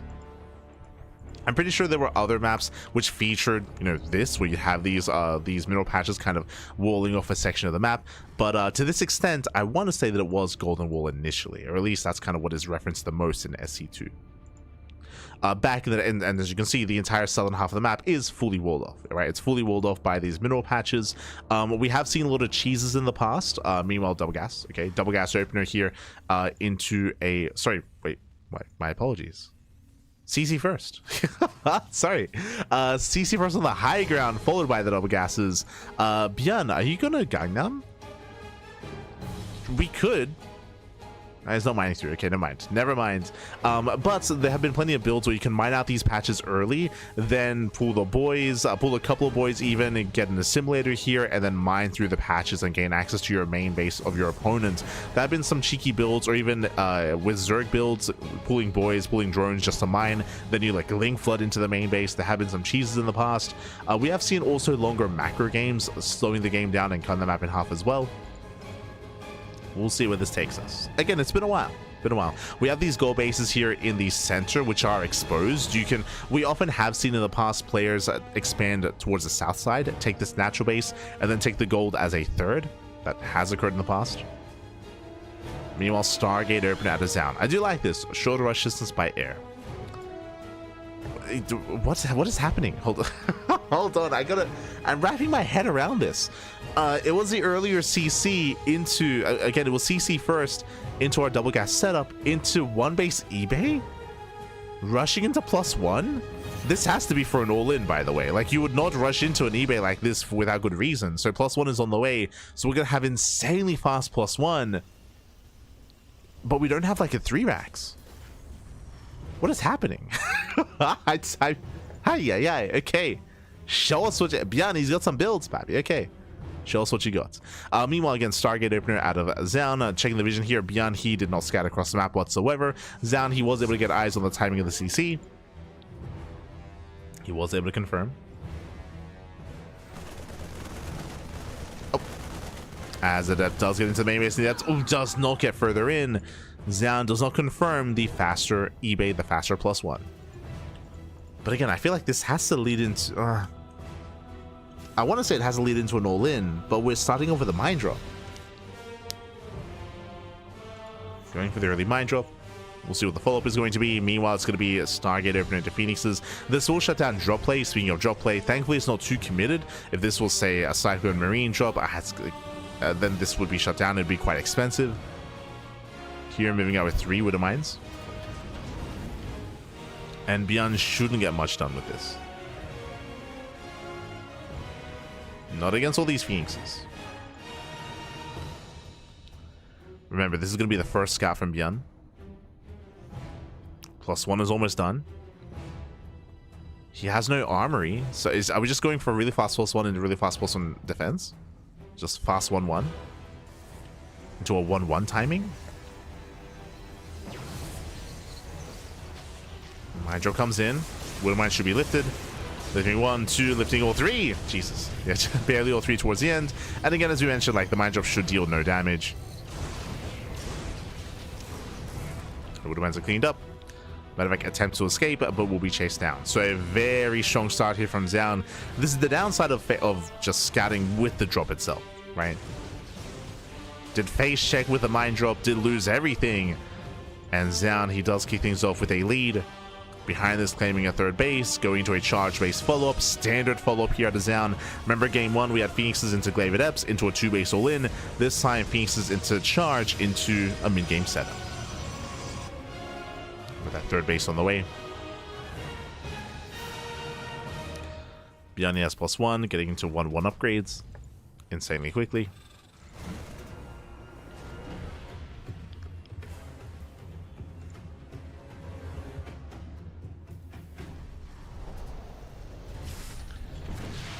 And ByuN, he should strike with Stim.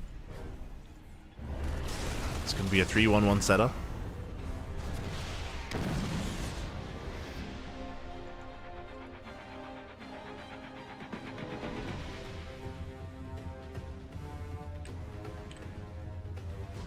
We'll see how this does line up in the end. We'll see if ByuN pulls the boys, as he is aware of the third base. He's mining through those patches, at least attempting to.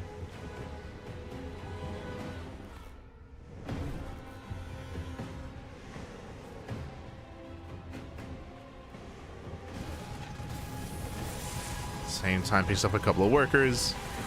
Confirms that Storm is on the way. Again, ByuN is on a timer. Third CC.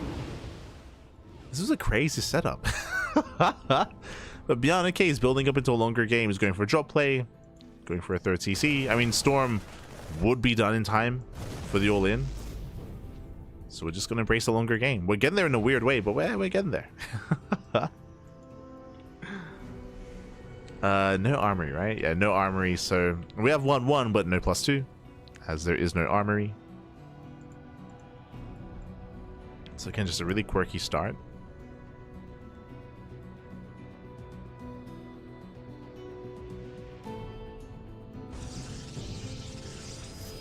ByuN, he does try to thread the needle. Storm is ready. Nice dodge. Very nice dodge.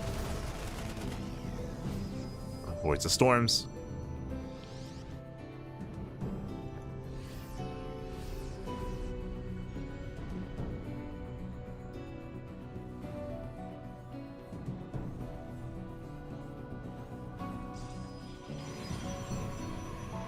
ByuN, he's rushing into Cloak, getting into Ghost.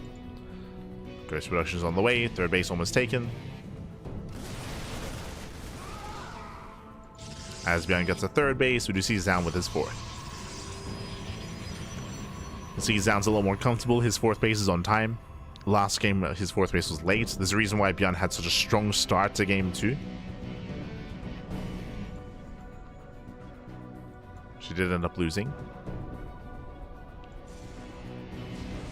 Here, Zoun's a little more comfortable. Still trying to chase down any kind of drop play.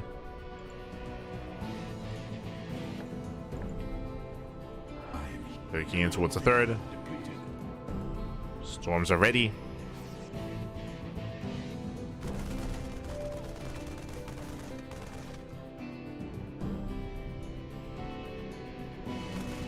Does what the ghost is aware. Here's where the EMPs. ByuN, he doesn't quite catch the Phoenixes. Was hoping to. Okay, tap the stim.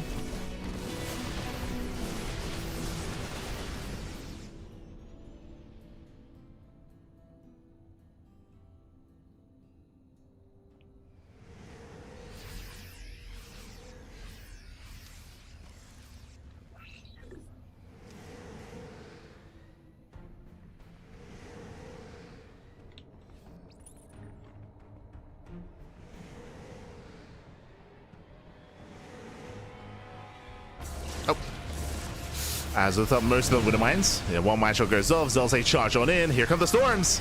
Up. Oh, they will land here. Brutal storms covering everything. Oh my god. The storms, they blanket the entire army. Marines go down. Marauders do survive. And Zelzay get into the mineral line. They do get in. Prism. Oh no. Ooh, denies the warp in. Nice time for the Viking. But despite that, the Zelzay still overwhelm. At least attempt to. The Medivacs, they're putting in a lot of work. Jesus. Medivacs, they help hold the line. Despite that, 19 dead SCVs.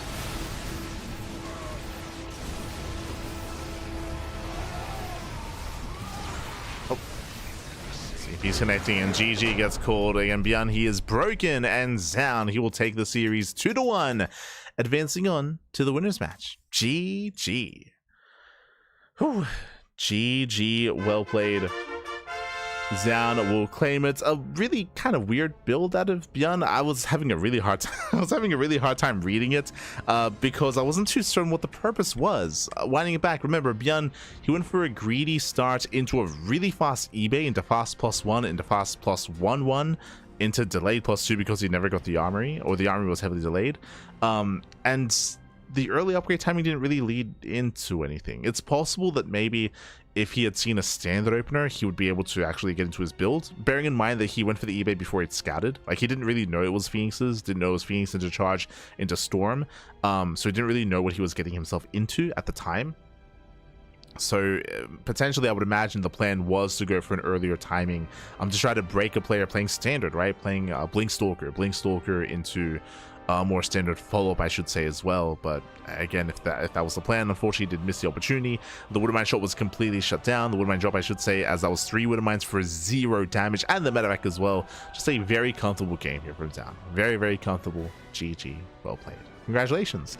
Zoun does claim the series, and with that, we can catch up on the rest of the bracket. Here we go. We have our results. We have Serral. Serral takes down Ryung 2-0. Zoun takes down ByuN 2-1. And now we have our next series. It is going to be the winners match between Serral and Zoun. After that, we'll have the elimination match. That's going to be a TVT between Ryung and ByuN. And that leads into the decider match at the end of the broadcast between the remaining players. Here we go. For now, we are kind of nearing that halfway mark. We're going to be going on a short break. We're going to be going on a break here, and when we come back, we will have Serral and Zoun facing off in that best of 5. Also, as a reminder, from here on forward, purely best of 5s, no longer best of 3s. Oh boy. Here we go. So we have more matches. We have more StarCraft. Let's go, Papi. Let's go. Oh, the StarCraft. So again, we'll see you soon after the break. See you soon, Papi. See you soon.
And welcome back, everyone. Welcome back to the second half of the broadcast. We just wrapped up with the first two matches, and now we're here with our best of fives. Up next, we have the winners match, followed by the elimination match. Here we go. Both Serral and Zoun were able to win their respective series, and now they face off against each other in a best of five. Of course, it's going to be a rematch. Infamously, they faced off earlier this year in Star Zagora, and Zoun was able to hold his own, surprisingly so. I think shocking many people and many viewers alike, many StarCraft enjoyers alike. But of course, we're now many months later, and Serral is the reigning world champion. He is in form. We'll see if Zoun can hold up to him, can keep up with him like he did in the past. Let's go. Let us go. As you can see here, we have the vetoes. We have Game 1, Incorporeal, Game 2, Persephone, Game 3, Pylon, Game 4, Maganatha, and Game 5, Ultra Love. Okay, this time we're not going to be featuring any of the older maps in the map pool, so there's no Gressfan, there is no wall or Golden Wall either, so we're done with that. Here we have some of the more standard, or I say standard, some of the more common ladder maps instead. As we're getting into the first game, Game 1 on Incorporeal, one of the larger maps in the map pool. Let's go. Let us go. As we are jumping into our ZVP, and we'll see how our players do approach this. There's a lot to get into. Now that we're jumping into Game 1, and this morning in the bottom right-hand corner of Incorporeal, we have our so we have our Finnish Zerg player. We have the red Zerg representing Basilisk. It is Serral. And spawning in the top left-hand corner, we have our South Korean Protoss player. We have the blue Protoss representing Team Vitality. It is Zoun. Here we go. As Zoun, he has been very cheeky as of late. We've seen a lot of quirky builds and a lot of quirky all-ins in PvP, PvT, and PvZ. Hey, we even saw that one build that glaive up 2-base all-in against ByuN. So we're expecting a little bit of quirkiness from Zoun, but we'll see if he can embrace a more standard macro game against someone like Serral. Serral, who is the best Zerg player in the world, arguably the best player in the world, of course, is the reigning champion. So when it comes to ZVP, he does such a great job at gaining a lead early on, maintaining that lead, gaining momentum, and just making it so difficult for the Protoss player to actually have any momentum, any breathing room, any kind of map control against Serral. It's so difficult. Classic found that out the hard way. Again, Classic, you can make a strong argument. I think most would even agree. He has the best late game PvZ, the best late game PvZ in the world. And at EWC, we saw in the rematch when they faced off. We saw when they faced off in the group stage that Serral did shut him down. In that late game. That is also why when it came to the rematch in the grand finals, Classic avoided the late game because of how dominant Serral was looking in those more longer standard games. That's why the finals was as quirky as it was. Classic even confirmed that in the interviews afterwards, talking about how he knew that, hey, playing macro was not going to work against Serral. He had to do something cheesy, had to do something different, and that didn't work either. Oh boy. So we'll see how Zoun will approach. We shall see. For now, Hashgas Pool, standard opener out of Serral. Does open up Hashgas Pool, saturating his own natural. Meanwhile, across the map, we do have Zoun setting up what looks to be a Stargate opener based on the pylon positioning. Now, from here, we can go Stargate into a third base, into a standard game, or we can throw down tech earlier on.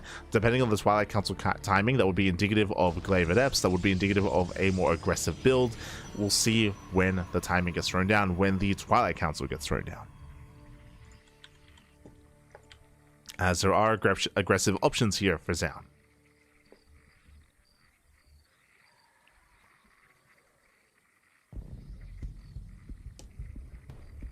Aggressive options.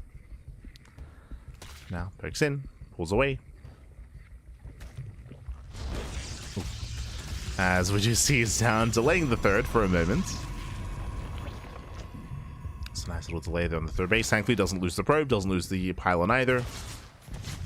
But the Adept does not quite get here in time. Ideally, if the pylon could survive a couple of extra seconds here, the Adept could have come in to reinforce, to actually keep the pylon up and running, and to just force a longer delay. Maybe even kill the drone.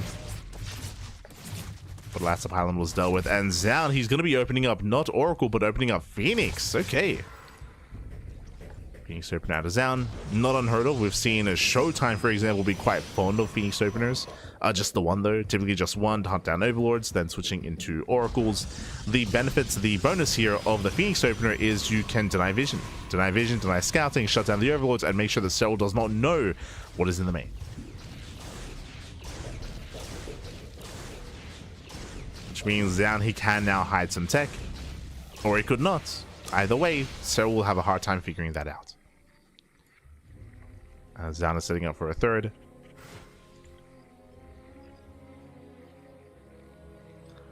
Lings are being active.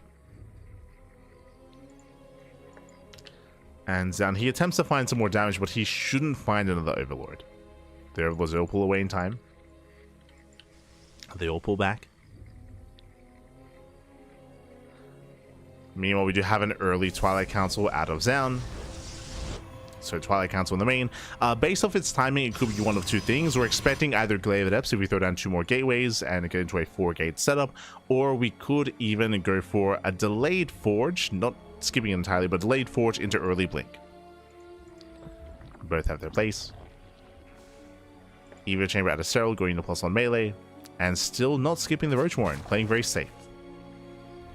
So safety Roach Warren out of Serral. Doesn't cut corners. There it is, a delayed Forge, so early Blink. With this early Blink timing, typically the goal for the Protoss player is to deny the 4th. Is to hit a timing with Blink to shut down the 4th base. The other added bonus and benefits of an early Blink timing like this is you will have Blink in time to defend against an all-in. So if Serral goes for a 3-base all-in to hit the 3rd base, Blink will be done in time to help defend and counterattack. Likewise, is able to also potentially shut down the 4th base. The downside is late upgrades, right? Late Forge, late upgrades, late +1, late +2.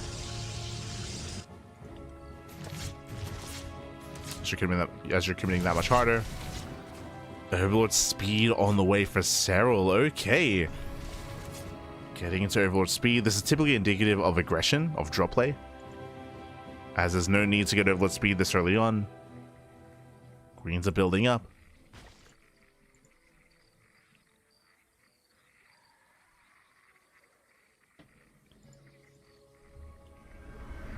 And we're committing to the all-in. Okay, let's go.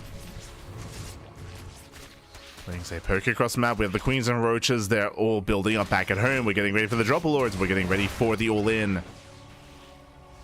And again, Blink is almost done. As we mentioned, Blink will be done in time for this.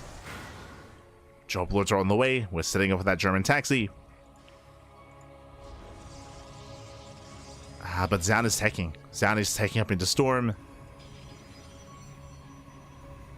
Zoun, he's not actually fully aware of what's happening.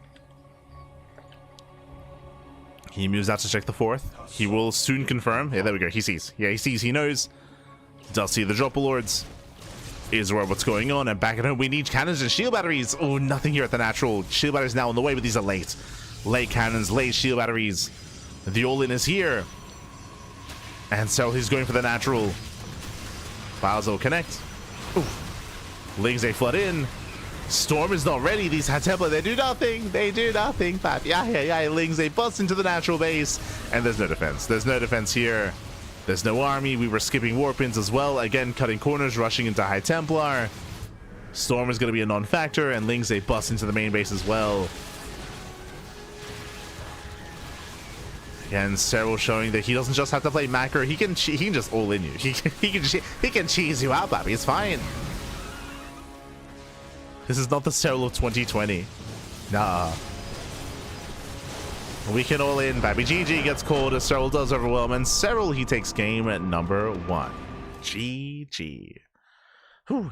GG, well played. Again, Zoun, he didn't have the worst opener against this. As we mentioned, he did have early blink, but he wasn't warping in. He wasn't making use of those gateways. He was instead choosing to cut corners, choosing to tech up in towards Storm, in towards High Templar, in towards Greater Tech, and likewise, he was not really applying much pressure at all. By the time he realized what was happening, it was too little too late. He was lacking stack defense as well.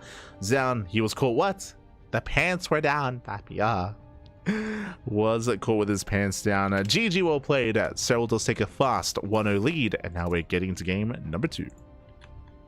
We're jumping into game 2 here, going to be loading into Persephone, and I think game 1 is really important when it comes to setting the tone for the series. Suddenly, Zoun is going to be second guessing himself. Suddenly, it's like, oh, I can't just do whatever I want. I have to scout you. Yes, you're Serral, but if you've been watching Serral over the past couple of years, you know Serral has been very cheesy. As of, I want to say, like maybe 2 years ago, but Serral has been very cheesy in all 3 matchups, willing to go for all ins, willing to be hyper aggressive. He no longer is just the pure macro machine like he was in the past. So you got to be on point when it comes to your scouting, when it comes to figuring out what Serral is up to. And here we go. Spawning in the bottom left hand corner of Persephone, we do have the South Korean Protoss player. We have the blue Protoss down in the series. We'll see if he can bounce back. Representing Team Vitality, it is Zoun. And spawning in the top left hand corner, we have the red Zerg player. We have the Finnish Zerg representing Basilisk. Representing Basilisk, it is Serral. Zoun, he does force the unnatural. Does force a little bit more of an awkward setup here for Serral, and Zoun, that he might try to take advantage of that and might try to go into an earlier Twilight Council. We'll see. We shall see. And Serral's going for his hatch gas pool. Again, the early game defense is going to be that much more awkward here, and Zoun, he can respond with extra gateways, with more adept aggression early on. But now, gate expands.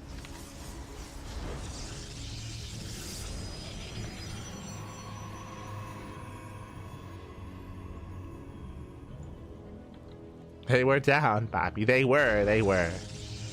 All the way down. Oh, no.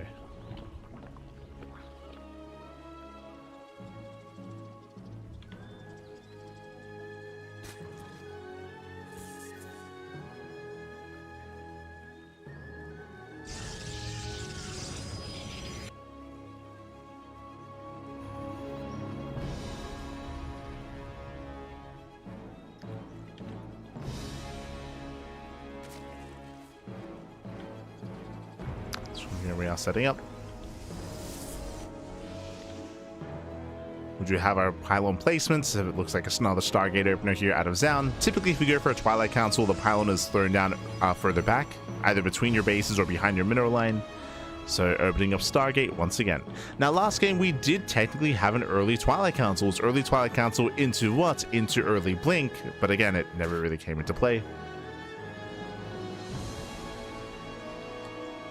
Do we go for the same build, or do we go into Glaives, or do we go for a standard opener instead? We'll see how Zoun adjusts.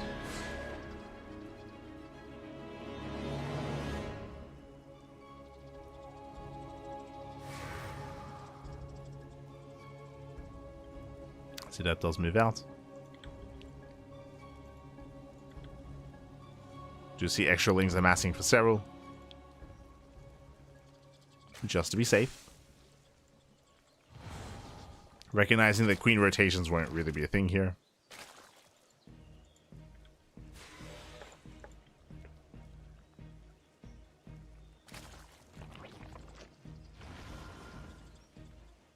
And this time we're opening up Oracle first, not Phoenix. So Oracle into a second gateway.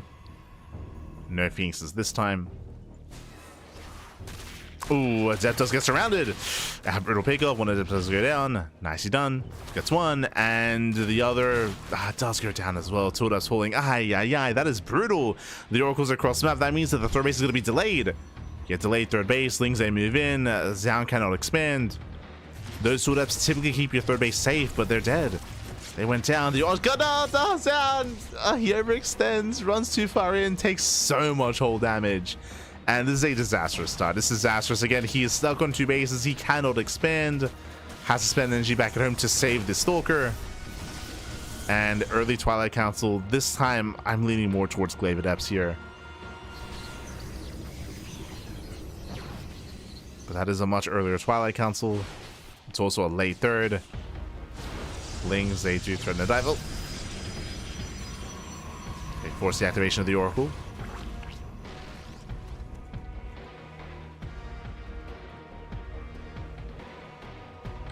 We can heal up, Pappy. We can heal up. Serral going Lair first. Does go Lair first into the Ro16. I don't see an Eva Chamber. So last game was early Eva Chamber into +1 melee. No Eva Chamber this time. Meanwhile, it was early Twilight Council. Once again, just like last game, early Twilight Council into Blink into a delayed Forge. This is the same build 2 games in a row. I say the same build. This time it is a shakier version of it just because of the late third. Or the delayed third base, I should emphasize. So a shakier start here out of Zoun.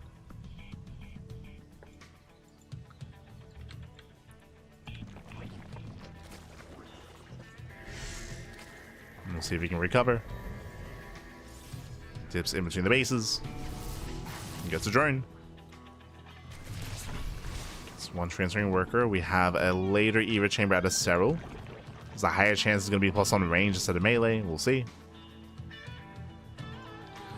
Oh, hello, as we have a hidden spire. Serral once again shaking things up. There's that range upgrade that we did mention. Again, because it was a later Eva Chamber, more indicative of range, to get into range production. We do have the spire for mutas, but it looks like it should only be harassing mutas into a ground-based roach army. But so far, unscouted. Oh boy. And this can be difficult to confirm. Wait. Wait. We're going for the slow Ling drop into the main? Okay. Let's go. Lings, they fan out to the Dropper Lord. We're headed for the main base. Go, dropping into the main.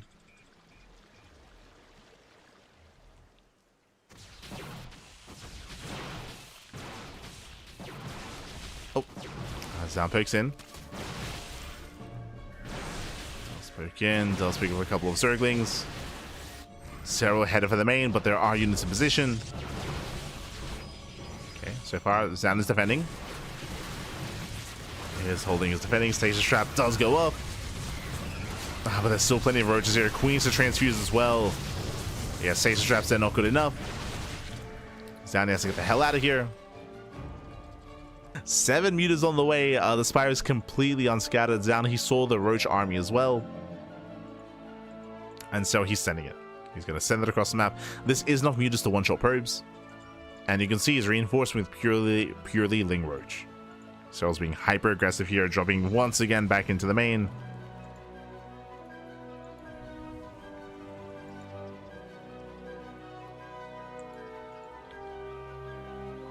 Storm will finish up in time. So going to be harassing on the right hand side. Behind this, he's taking up. He's droning a little bit, taking up into Hive in towards the Lurker tech. Lings, they cancel the 4th base. And here come the mutas. Ideally, you do want a distraction. Here we go. Ling Roach moving in. Can he catch out the High Templar? That'd be the end goal. Ooh, good reaction. Stalkers, they're ready in the main. They were here because of the drops. And mutas, they got 5 probes so far. They head into the natural. Ling Roach in between the bases. Once again, though, Zoun is ready. Zoun defends. Zoun, he does defend, but what does Zoun have? 3 bases. What doesn't he have? A 4th. The 4th base is still heavily delayed. So insanely late 4th base, 10 more drone kills, and Serral's about to max out. And Zoun's just being outscaled. At this point, he's just being outscaled. He's now going for a desperation 2nd Stargate? Oh, boy. So 2nd Stargate. I mean, he's responding with Phoenixes, I would imagine. Oh, gets a full Dropper Lord. Nicely done. Remember, we're done with mutas. We're done with this. We're switching into Lurker tech. The mutas, they don't matter anymore. The damage has been done. And Zoun is going for the Fleet Beacon. He's trying to work towards Sky. Tulsa is going to try to turtle up. But again, Zoun, he is behind because Serral's already maxed out. He's already there.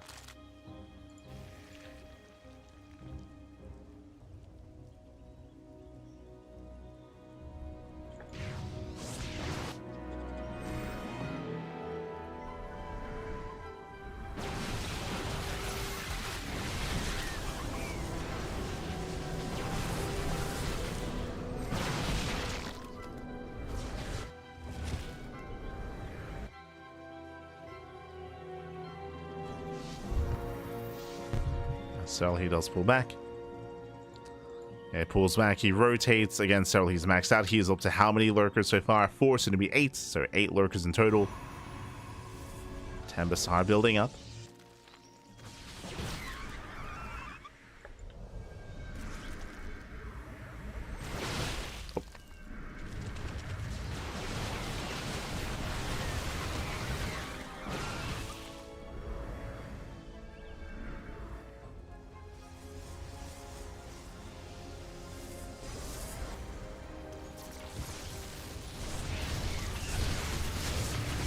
And Zoun, he's once again out of position. Lurkers are within range of the base.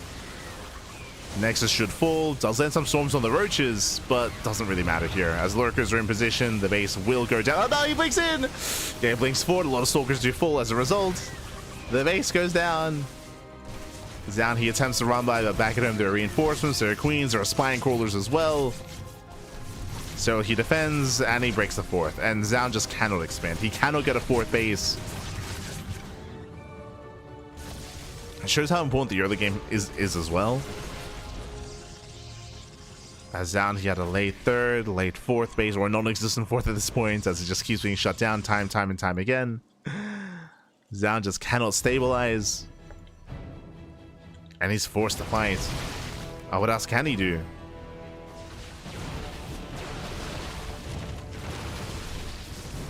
He does snipe 2 lurkers, not bad. Storms are popping up as well. Oh, Jesus. As we're rushing through the storms. Serral, he just tanks it. Just tanks the storms. Keeps pushing in. In the end, he does take down every High Templar. It works out in the end. Now he's pushing, chasing the remainder of the army. Lurkers, they peel off towards the would-be 4th base. Oh.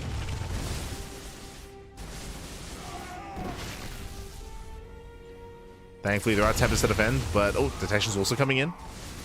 Jeez. Yeah, detection comes in. These lurkers will be cleaned up. Not a bad trade here from Zoun, but the main army is still looking terrifying, and we're going for the 3rd.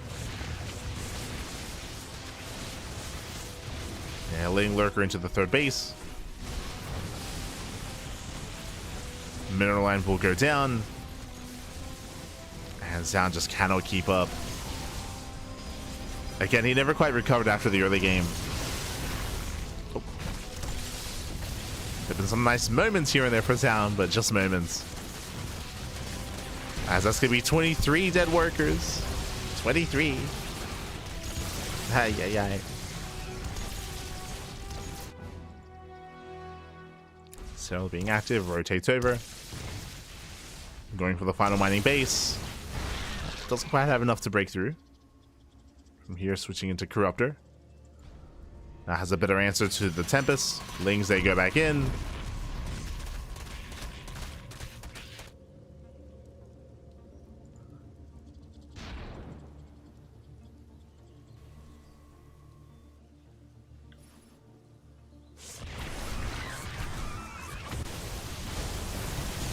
Lings, they push back forward. And with that, we're going for the kill at this point. We get the mothership. GG gets called, and Serral, he will take a 2-0 lead in the series. GG. Whew.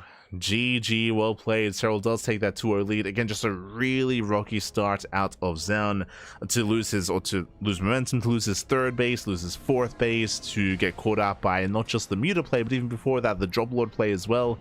Just a very, very shaky early to mid game from Zoun, which kind of set Serral up for success. And that leads us into Game 3, into potentially the final game of the series. We have yet to really see Zoun embrace his game, I'll be honest.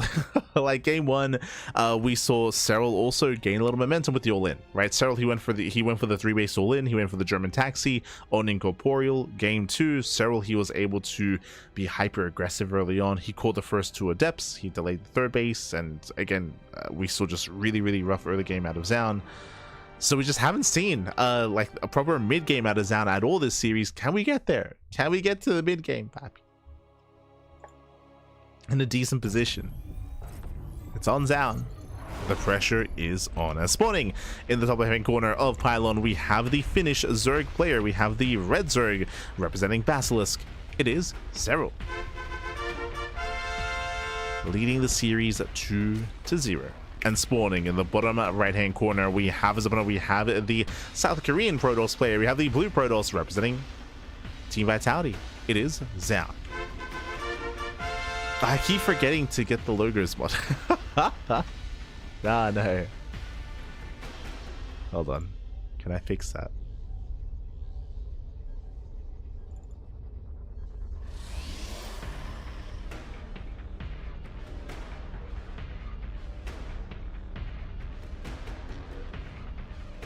I'll try to.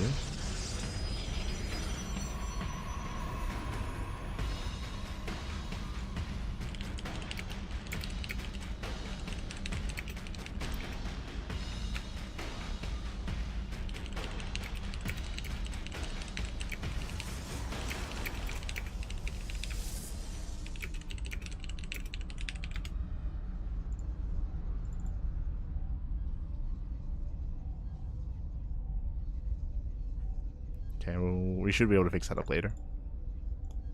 Should be able to. For now, though, we do have our initial opener. Getting gate expand out of Zoun, and hatch gas pool out of Serral. And welcome one all to Pylon.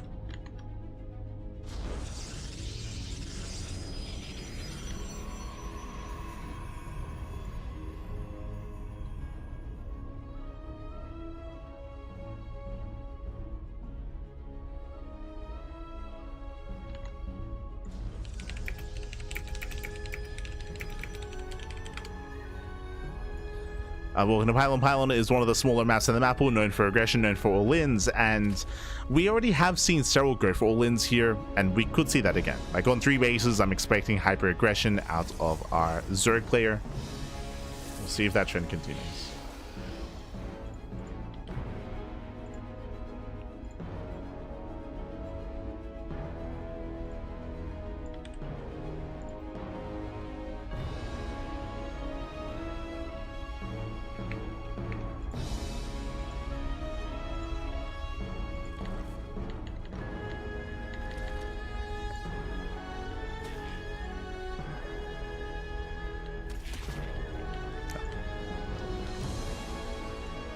There we go. Sorry, just a little bit distracted, just trying to set up the logos mod.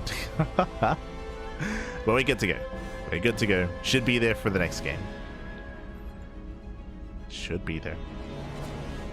As for now, again, we're going to be settling in. We do see Serral expanding towards his opponents. That is indicative of faster creep. So faster creep is going to be spreading across the map from this 3rd base. That might be an indication of aggression, or it might not be. Like, it's going to be an option available here for Serral to spread creep a little bit faster to be able to commit into a Queenling all-in or a Roach Queen based all-in as well, even without Dropper Lords.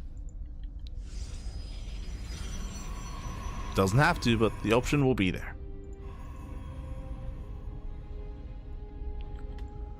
Back at home once again, Stargate opener out of Zoun.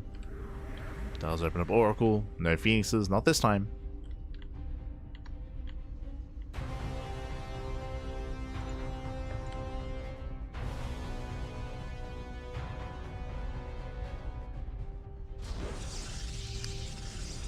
No Phoenixes.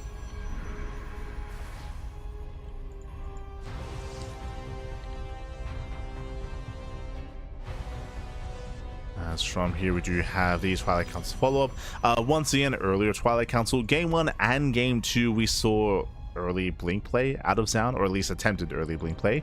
Looks like we're seeing that here as well. So Twilight Council, we're expecting a later forge into blink. We'll see if Zoun does it again.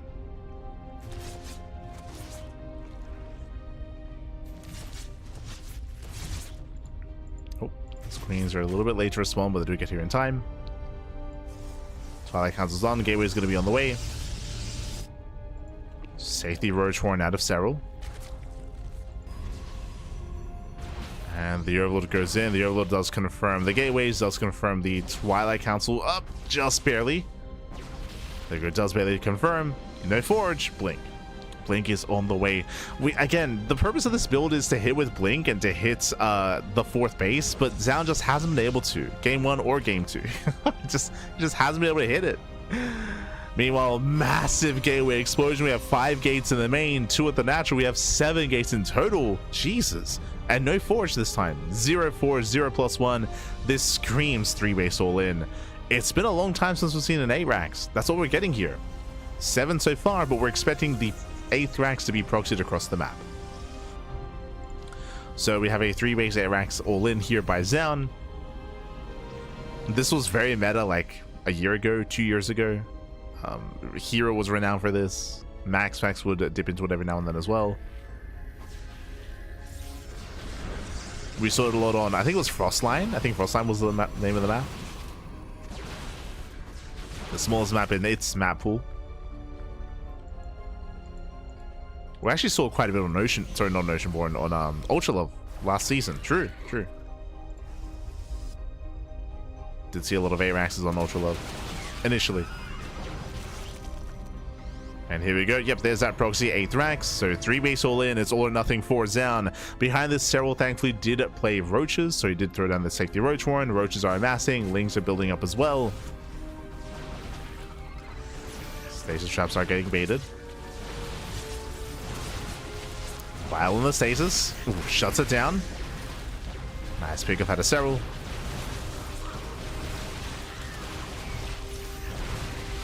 Yeah, more stasis traps going up. So there's 1 stasis trap left. And Stalkers are going down. Brutal losses here for Zoun. He has to get the hell out of here. The Stalkers are getting low. They're getting low. Oof. Blinks away. That was the final stasis. Serral still amassing more Ling Roach. Roach speed is almost done. +1 range is still on the way.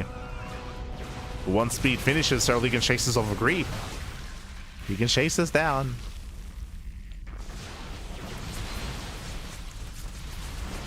Zoun is still trying to force the issue. And when he has to, he's all in. Stasis runs out. Oh, catching out a couple of roaches. Not bad. Not a bad stasis at all. Oh, queens are exposed. Gets 1, gets 2. Takes down a handful of queens. I have all the reinforcements coming in. Serral, he's taking down more stalkers. Stasis trap is about to run out. Oh, that's a lot of roaches still falling though. Zoun, can he break through? Can he do it? Oh, not quite. No, God, no. Jesus. With the roach reinforcements, Serral, he has plenty. He has plenty to deal with. Off of a 3 base economy. That's 28 stalkers going down. Ideally, you want to preserve your stalker count, build up over time, and then kill. That just has not been happening. Very nice stasis. The stasis traps, they're keeping Zoun in this. At least they're trying to. Oh, God. Yeah, despite the stasis, Zoun's still being chased down. Bleeding out almost every single stalker. GG gets called. Serral will overwhelm, and Serral, he will shut down the 3 base all in, and Serral will claim the series 3-0. GG. Whew. GG, well played. Congratulations here to Serral, does claim the series, does take it 3-0, and Zoun, he never got into the mid game. He never got there. Remember, game 1, Serral all in. Game 2, Zoun, he just had a very shaky start. Late 3rd base, late 4th base. Like Zoun, he stumbled his way into the mid game, and he just could not really gain any momentum. Game 3, it was Zoun's turn to all in, which also kind of fell by the wayside as well. So a very aggressive series, very aggressive. We never really got to embrace any kind of macro between the 2 players, and Serral did overwhelm. Did take it, and congratulations, Serral, he does make it out in 1st place out of Group B. GG, well played. With that, if you're a fan of Zoun, do not worry, do not fret. He's still, of course, in this group. As we can switch our scenes over and catch up on the rest of the groups, or the rest of the matches, the rest of the players, we have up next Ryung versus ByuN in a Terran versus Terran matchup. That's going to be the elimination match, and the winner of that series plays against Zoun in the final best of 5 of the broadcast. Oh boy. So again, still plenty of matches ahead of us here. But we're here to confirm the first player out of the group. Oh boy. First player eliminated, I should say. First player to be eliminated. So getting ready for that TVT. And this is going to be an interesting one here because I was favoring ByuN to make it out in second place. I'll be honest. I was favoring him to take it over Zoun. If you recall, we had our predictions previously when it came to the group stage.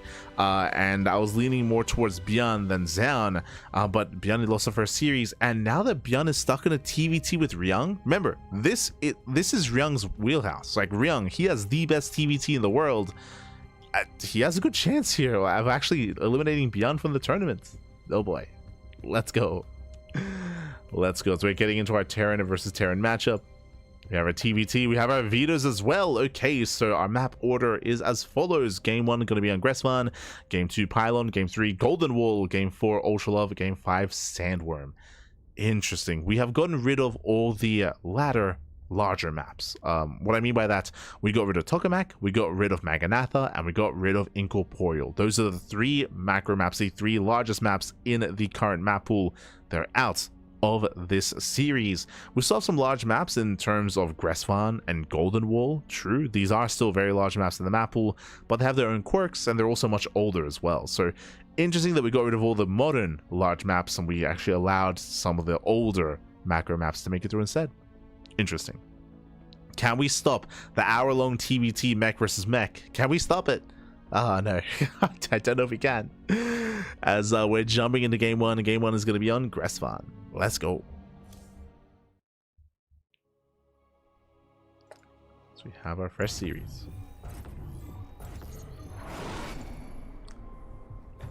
And spawning in the bottom right-hand corner of Gressvan, we have the South Korean Terran player. We have the Red Terran representing Team Vitality. It is Ryung.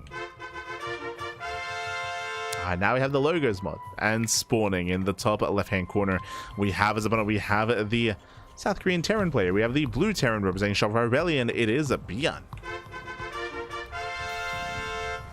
Okay, so I do apologize for not having the logos mod working previously. Working for the first couple of series, but at least towards the tail end we can embrace it. Let's go. Let's go. As we have our initial openers, and again, welcome one and all to Gressvan, one of the older, very old maps in the map pool from many years ago, has returned for this tournament and is known for longer, later macro games.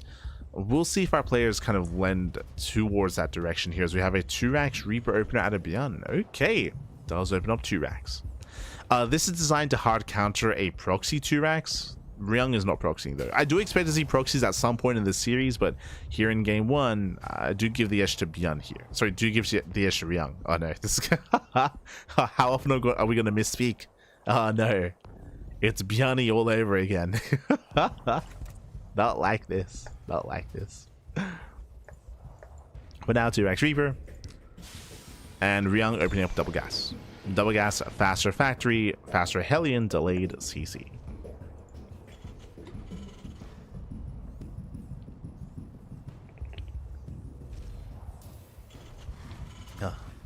Here we go. Now when it comes to TVT here, Ryung, he is not a one-trick pony. He can play mech, of course. A lot of the Korean Terrans do embrace mech in TVT, Maru and Kyor included. So Ryung, likewise, he does dabble in TVT, he does dabble with mech in Terran versus Terran as well, but he can play bio. He can play very strong bio play, very drop heavy play as well. Ryung, he's very diverse in his TVT. That's one of the scariest things about Ryung in Terran versus Terran. ByuN a little bit less so. ByuN, he's typically very drop heavy. Typically he's very drop heavy in Terran versus Terran. Very bio heavy as well. Which has its pros, it also has its cons. as it's usually a very fragile army. And if the drops don't pop off, then ByuN can fall behind. One base all in. So 2x Reaper into the factory, no CC, but ByuN is banking. Okay. ByuN is banking. He will expand, just a very delayed natural base for ByuN. Ryung, his own CC is on the way, but alas is delayed. Ooh. Yeah, was delayed by the Reapers, not bad. That does make up for the later expansion from ByuN. As ByuN, he's reinforcing. He's got 4 Reapers across the map. Oh no! Ryung has to be so careful not to overextend. Calm down. Pulls away. He's got 2 Hellions. Ideally, he wants these Reapers to line up. He wants that splash damage. And Ryung should hold. Yeah, he does hold. He does have the faster command center. And again, I do favor Ryung's position. As I mentioned before, when it came to the openers, ByuN was hoping for a proxy to shut it down, but there was none. He still has potential to make use of this army. Up to 6 Reapers. Going into the main. Ryung's out of position. We're going for the mineral line. And how many SCVs? Gets 1. 1, 2, getting up to 3 worker kills already. Not bad. 3, 4 worker kills. And these Reapers, they may all go down, but this is worth it here. At least we're able to trade in some way, shape, or form. This should not have gotten any damage. But again, Ryung was out of position. And with that, ByuN takes a worker lead. ByuN now slightly ahead in economy. Sure, it did cost him all the Reapers, but Reapers, they don't really scale well into a longer game anyway. We can get rid of them.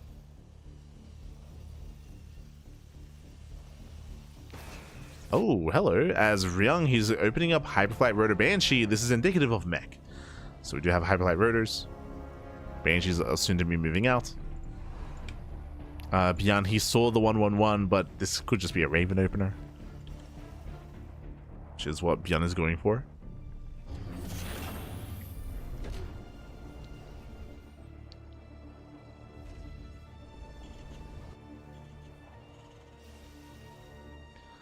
Strong back at home, he's building up. Again, he has potential to recover with those Banshees.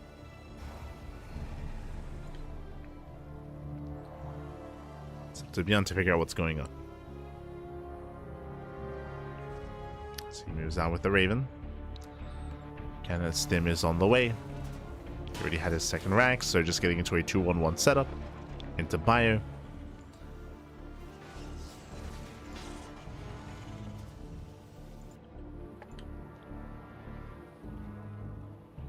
So Raven is moving in.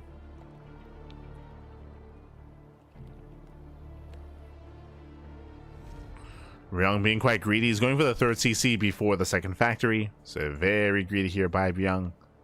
On a map like Gressfond, you can get away with this. True. Just because it's so large. But remember, ByuN is going for a 2-1-1. He's going for an early stim timing. Going for early drop play. So this can punish Ryung. So Ryung, his greed can be punished. There's that 2nd factory. As we mentioned, Hyperflight Rotors was indicative of mech. But ByuN, he has not scouted the main base. He is not aware. Not aware yet.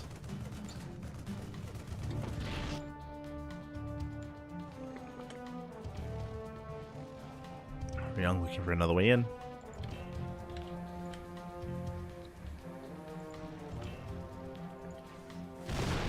Oof. Runs into a wall of tanks. Banshees, they do get into the main. They get a couple of SCVs and they will delay the drop. Not bad. The 2-1-1 is delayed. Ideally, ByuN wants to already be across the map. Oh. As they do trade.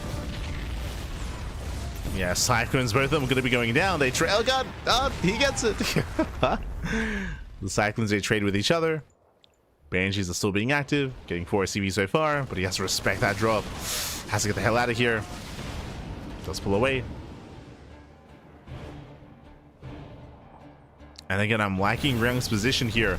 Remember, the purpose of ByuN's build was to hit with Stim. Stim hit, but he's stuck at him defending against the Banshees, and he has not caught them. Oh no! Did I speak too soon?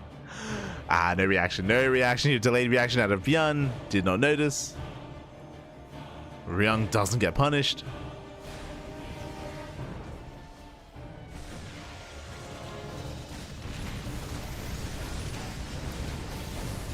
ByuN otherwise distracted. Banshee's back into the bases.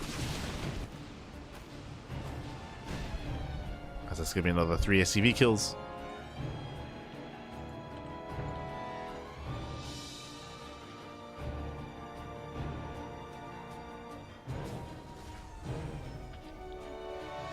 Marine's threatening a dive, but remember we have a greedy build here out of Ryung. He's building up his tank count. Tanks are amassing, going for a more traditional form of mech, just going tank Viking. Oh, speaking of tanks, do we snipe one? Oh, not quite. Oh no! Yeah, a little bit too greedy. He could have gotten the tank, but he picked off 2 Marines instead. Tank does survive. And the Banshee goes down. So ByuN is holding. Oh. Stimming for the CC.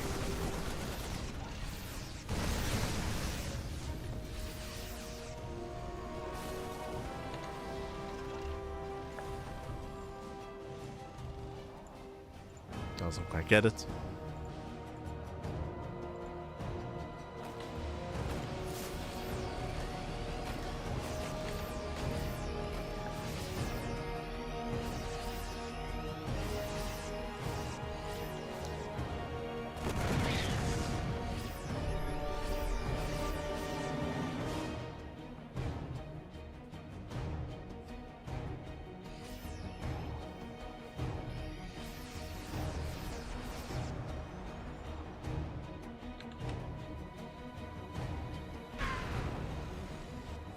ByuN from here is going to be rotating to have, I believe that was Raven. Yeah, the Raven does go down.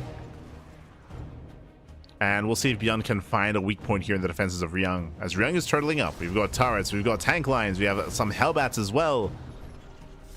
ByuN sims in. He's going for it. Does go for the stim. Tank boy is going off. The boys are being pulled. Ryung is spread out too thin. As he will lose one tank goes down, and ByuN, he breaks through. He barely does break through. He takes out the tanks one after the other. One left, he gets it. And he can keep pushing. He can't keep pushing. I say that Vikings, they try to land on the tanks. Quick on siege out of ByuN. He unsieges, takes down 20 SCVs, and ByuN has control of the 3rd base.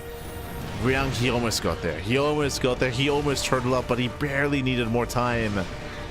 He needed time for extra wave of reinforcements, Hellbats, more tanks. Couldn't secure himself. And there's no way to recover from this. I mean, the way would be to counterattack, but Ryung's playing mech. Like there's no drop play. There's no drops. There's no run by. He's not going battle mech. So he's just stuck at home.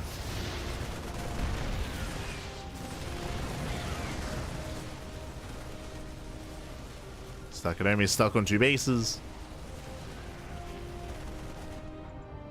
And ByuN should just run away with this. Okay, Liberators have arrived. They do force the unsiege. We have some liberation. We have some freedom.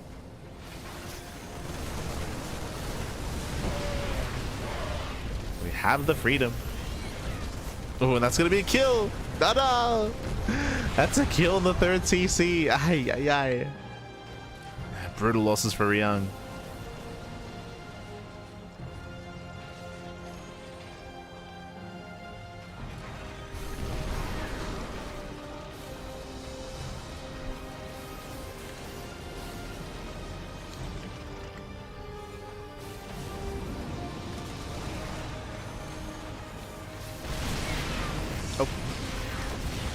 As Ryung, he does break out, takes down 2 tanks.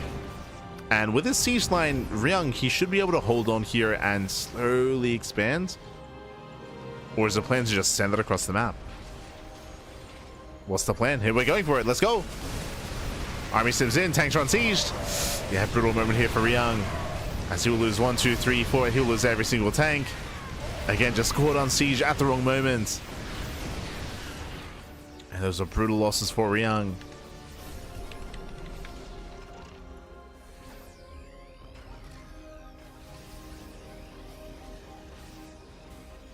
Brutal losses.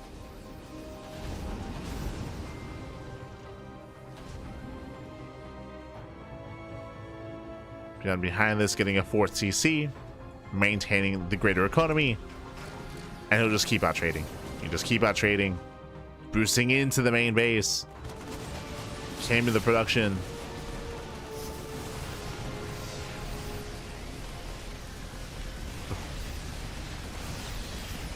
Dies on the starport.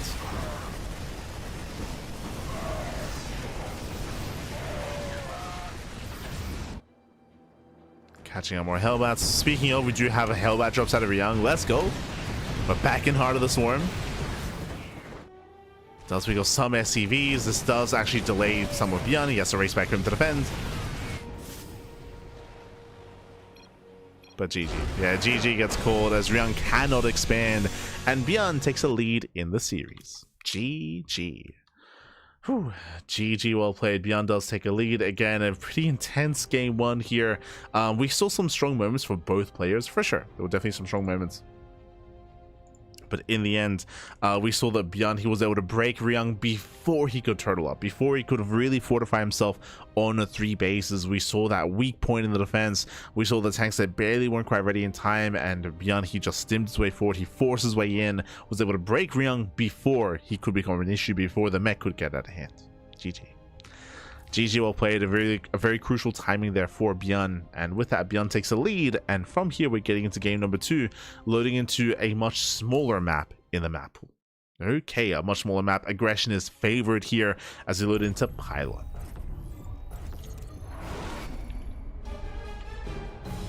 Here we go.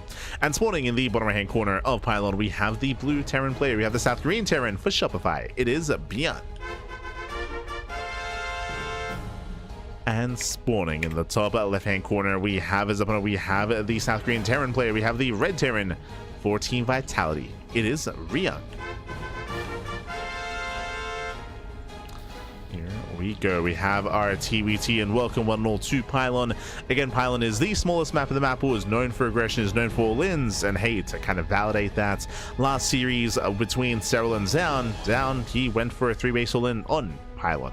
We were actually expecting Serral to be the one to go for the all-in instead, but it was Zoun who did kind of meet that and did go for that. Between these two players, who's going to take the bait? Who is going to embrace that more aggressive style on Pylon? Now, there are some effective 2-base all-ins in TVT, specifically 2-base 2-port. 2-port 2-base all-in can be very effective and very intense. Meanwhile, once again, 2-Rax opener, 2-Rax Reaper out of ByuN. I'm getting some deja vu. So 2-Rax Reaper out of ByuN. Once again, this is designed to punish and designed to shut down proxies and cheese. Meanwhile, Ryung, double gas, Rax into factory, safe opener out of our red Terran. I do favor Ryung in this early game setup, but if you recall what happened in game 1, well, initially the Reapers were deflected. ByuN, he built up to 6 Reapers, and then he drove into a mineral line and he was able to kill some workers and able to make those Reapers pay for themselves, get economic damage, and take a lead that way. In the end, we saw Ryung wrangle back that lead and be able to bounce back with his Banshee play, his Banshee harass, was able to, yeah, recover. But we'll see if ByuN can take a lead again, as the Reapers are amassing.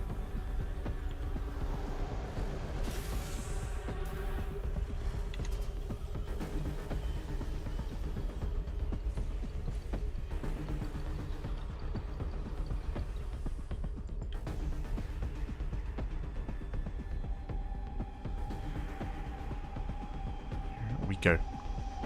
As once again, ByuN is going for the factory before CC, so a delayed CC out of ByuN. To make up for that, he will delay the CC of Ryung. Gets cross. Kills a building worker. Ryung also confirms that there is no Rax on location, not yet.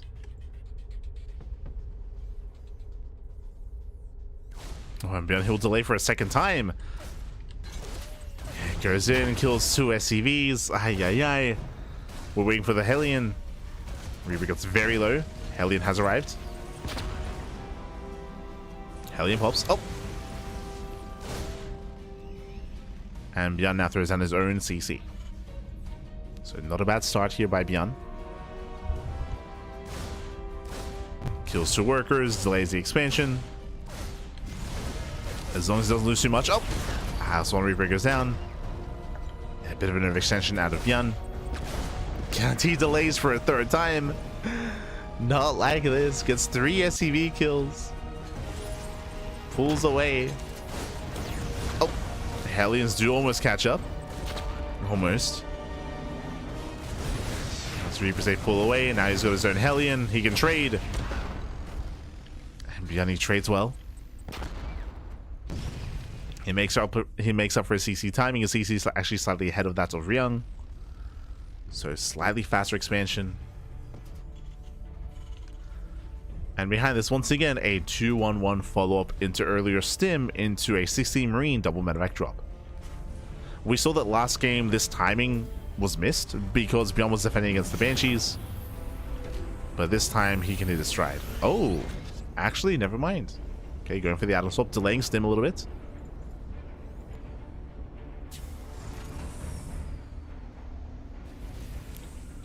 Let's go for the swap.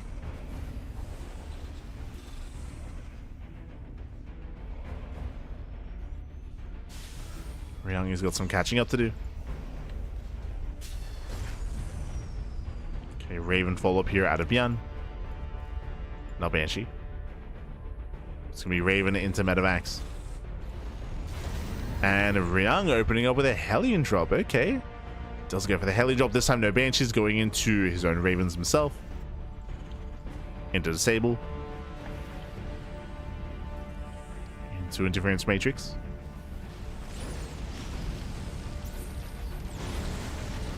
Hellions, they bust into the middle line. They get one SCV. Just one. Another lock on. Yeah, lock on is brutal. And so far, this was not quite worth it. ByuN still maintains his lead. A third CC is on the way for both players. Slightly faster for Ryung.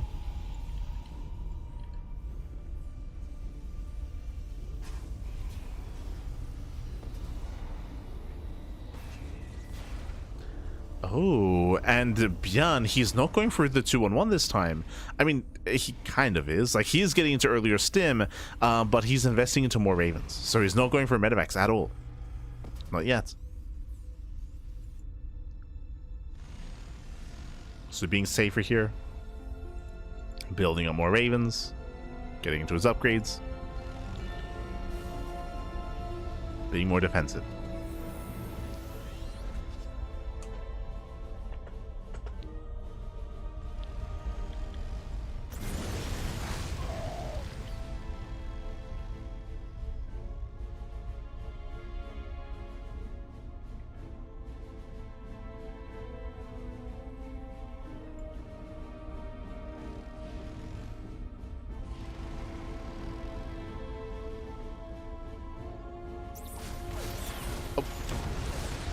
Cyclones almost get caught out. Better start here from Ryung, but he has to get the hell out of here. Has to pull away.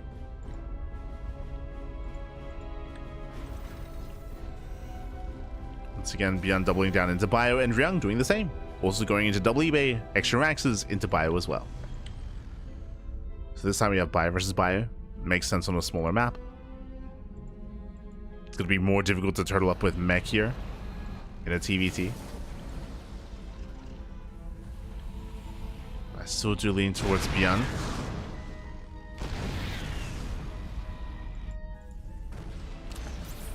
Ryung, he does slip into the mineral line. Does focus on one SCV. Doesn't quite get the tank. Yeah, tank does survive. Gets a couple of workers, and ByuN, he just sends it across the map. Remember, he did expand. He's getting a third base, but he's still pushing behind this. Ryung, he set up at the third. What about the natural? The natural's exposed.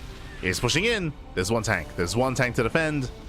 It can be disabled, and it will be. A disable goes off. And ByuN is just going for the kill. Going for the throats. Ryung completely out of position. The tanks are not a part of this. The boys are being pulled. There's so many dead SCVs. Oh no. Losing every worker here at the natural base. Nice kiting here out of ByuN. Takes down most of the Vikings. That's 21 dead workers, and ByuN takes a massive lead. Ay, ay, ay. Actually, quite similar to game one. Quite similar. Where in game one, this position in between the natural and the third base was more vulnerable, and ByuN broke through. Here, likewise, only one tank to defend. Only one tank. Most of the army, most of the tanks were here at the third base instead. And ByuN just found a way in. He saw an opening. He went for it. He stimmed. And Ryung, he plummets in the worker counts. Plummets in supply. Ay, ay, ay. ByuN is still stopping. The Viking count was lowered, so only one Viking. Drops into the production. Going for the add-ons as well. Oh no! Final Viking goes down. Gets a Viking. Targets fires his tank. Brings down the tank. Nice tank shots here on the ByuN. Yeah, the production here is not good enough. And GG gets called. ByuN, he does extend his lead 2-0 and is 1 game away from claiming the series. GG. GG, well played. Again, both game 1 and game 2 ended in a very similar fashion. The builds were different. Yes, the styles were different, but similar story here where ByuN, he found an opening, going straight into the natural. He found an opening, he was able to break, abuse that, able to break on through and end the game then and there. In game 1, the game did last a little bit longer, of course, as Ryung did defend on 2 aces, but he lost his third, right? He lost his third and he lost control of the map and everything just snowballed out of control there. Here in game number 2, we just saw a massive opening at that natural. And ByuN, he was able to abuse that. GG. GG, well played. With that, ByuN takes a 2-0 lead. And now we're getting ready for that third game here. Going to be loading into Golden Wall. Once again, it's been a while since we've experienced Golden Wall. We still haven't really seen much mid-game or any mid-game on this map at all this tournament. Do we finally get to see it? Let's go. Let us go. Spawning in the bottom right-hand corner of Golden Wall, we have the blue Terran player. We have the blue Terran. We have the South Korean Terran representing Shopify. It is ByuN. In the series 2-0, and spawning in the bottom left hand corner, we have Zoun. We have the other South Korean Terran player. We have the red Terran for Team Vitality. It is Ryung. Let's go. To be confused with ByuN or Hyun. Or ByuN. Let's go.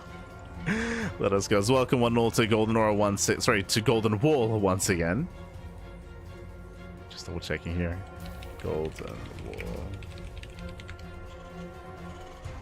What exactly was this in the map pool? Gibbs, Pappy Gibbs. Yeah, 2020. Jesus, didn't even make it to 2021. This map was in the map for 1 season, didn't even last a 2nd season, but is notorious. Has a lot of history to it as well. So 2021 season. Crazy. Este Golden Wall. But again, renowned for its golden walls. True.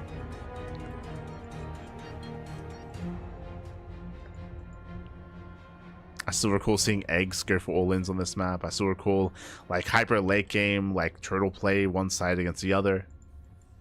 Like late game ZVP.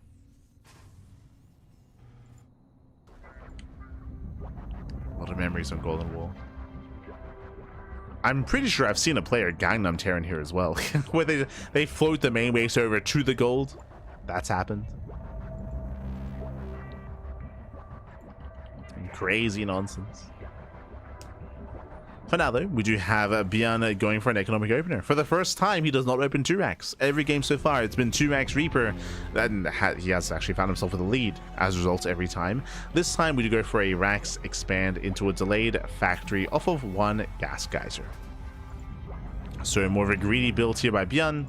Meanwhile, Ryung did open up double gas. Double gas, faster factory, delayed CC. So we have some slight variations. ByuN slightly more economic. Ryung slightly more safe, slightly more tech heavy. So we have our Reapers. Reapers are set.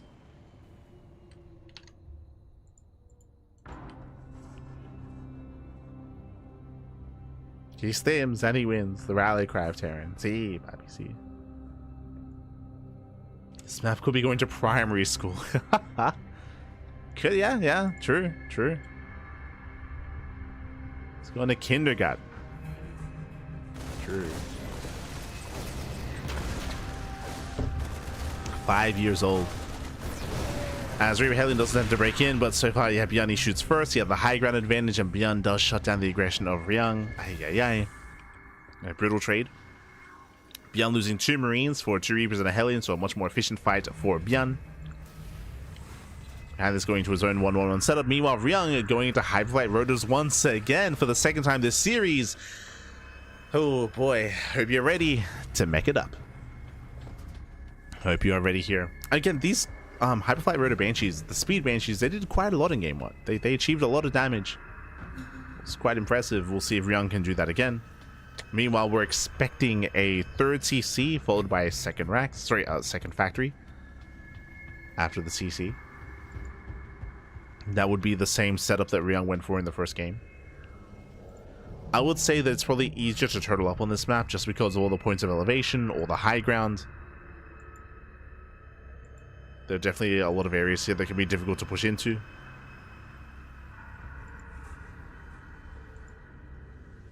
So we'll see if Ryung can actually embrace the mid game, because these games have been pretty fast. So far, the games have ended quite quickly. There's a third CC out of ByuN, and we're waiting for the third base from Ryung as well.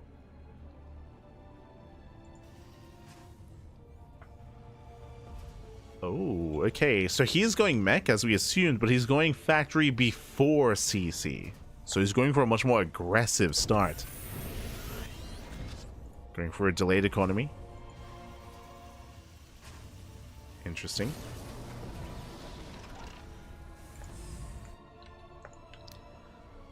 Branches are moving out.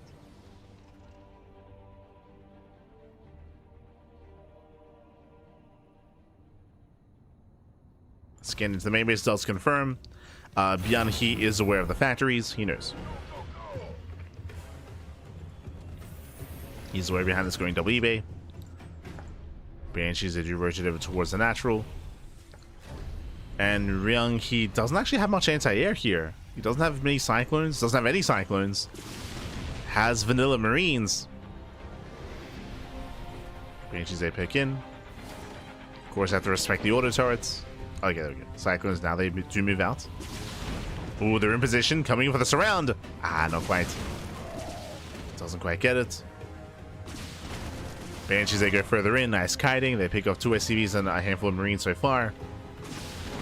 And they just keep on going.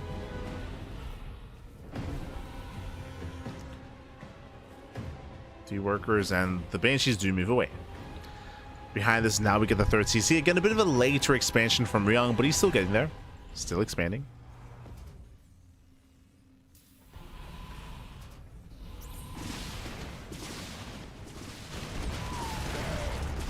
Still expanding as once again the Banshees, they head into the bases. They catch out some of the production. A couple of workers as well. Nothing major, but another 2 SCVs.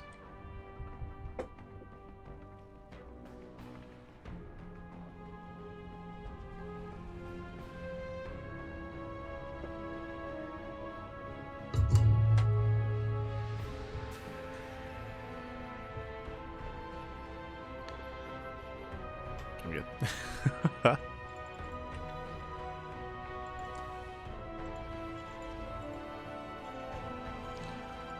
From here, we're settling in. We'll see if ByuN can hit his timing again. As I mentioned before, it's going to be more difficult to break a turtling player here on Golden Wall, as Ryung does take his southern third base. Does expand to the south side. And this position is much more secure. We do see ByuN rotating towards the top side instead. Okay. Army gets spotted. ByuN knows. ByuN rushing into the gold. Ooh, quite greedy. Yeah, quite greedy here from ByuN, and we might even end up in a base trade. Ryung is pushing out towards the south. ByuN towards the north. There's 0 army here to defend the natural base for Ryung. Likewise, there's 0 army here as well. So to work. Oh no, we're getting a little bit rowdy. We're going in. CC is delayed. We can see ByuN just going straight for the kill, straight for the main. We commit to the main. Go, send it. Keep going. Send it, Ryung. Boys are being pulled. Yeah, boys being pulled into Blue Flame Hellions. Tanks do siege up at the third. And everything's on fire. Everything's on fire, pap. Yay. The boys are being pulled across the map. Let's go. The boys are being pulled. The CCs are floating off into the distance. And hey, Ryung is on top of the production.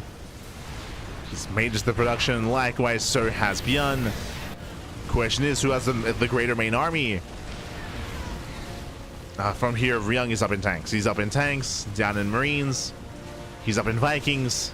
Boys are being pulled. There are Hellbats and supports. Nice disables. Does disable every tank, but what's the follow-up? Okay, he's coming in. Does disable all the tanks. There we go, getting one, getting two. Two tanks go down.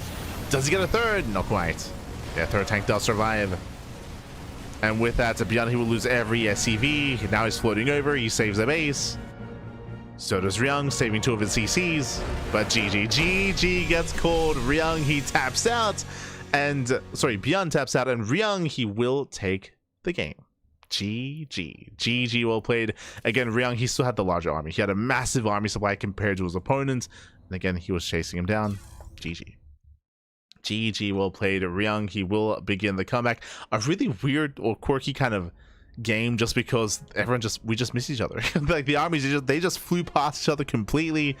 Ended up in a weird base trade. And again, Ryung, he still had the larger, greater army to work with. GG, well played. The comeback has begun. Whew.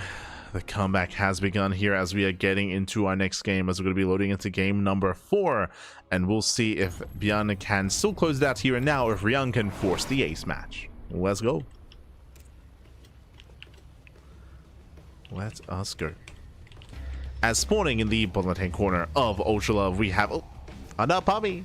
We have the South Korean Terran player. We have the blue Terran representing Shopify, leading the series 2-1. Still one game away from claiming the series. It is ByuN. And spawning in the top right-hand corner, we have the South Korean Terran player. We have the red Terran representing Team Vitality. It is Ryung.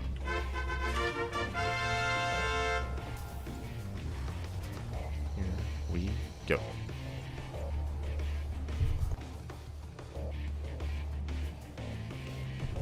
And we're popping off with some proxies. We're popping off with some cheese. Again, I love how in game 1 and game 2, it was ByuN that was opening up 2-Rax Reaper defensively back at home. And now he's the first to actually proxy on the map. So 2-Rax Reaper here by ByuN. He's here to try to catch Ryung with his pants down. Ryung does open up double gas, so very lucky, very fortunate.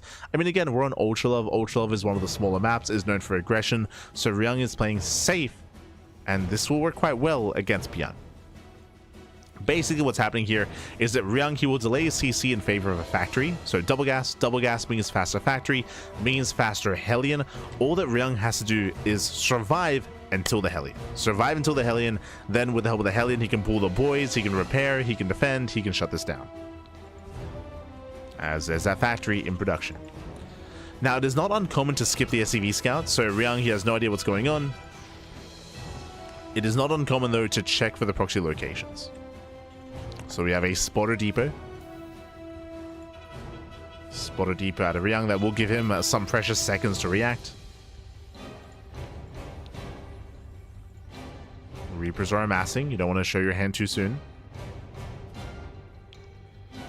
Building up those Reapers. Factory's almost done. Hellion's going to be on the way. And once Ryung realizes what's going on, he has to pull the boys. He has to pull the boys, protect his units, pull his SCVs back, make sure he doesn't lose many. Reapers, they poke in. Now he knows. Ryung, he pulls away. Yeah, he pulls away to the mineral line, pulls the boys. One SCV goes down. Getting one, getting two. 2 SCV kills. Not bad. Yeah, miscontrol by Ryung. Doesn't pull away the weakened workers. Another Reaper has arrived. Hellion is now out. Oh. Gets another worker.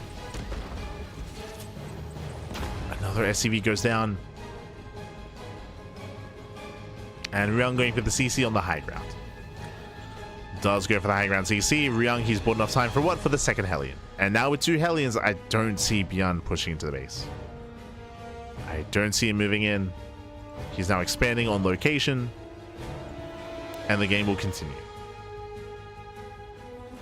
And who has the advantage here? Well, one, we have already Hellion production. Now we have the faster starport as well. So Ryung, he's just ahead tech-wise. He's ahead tech-wise, ahead with Hellions, ahead with the starport, ahead with the factory. Factory is just now finishing up for ByuN. So Ryung has momentum. He has momentum, and he has potential to do counter damage. It's up to ByuN to slow this down, to even force the army back home. Hellions, they rotate into the main.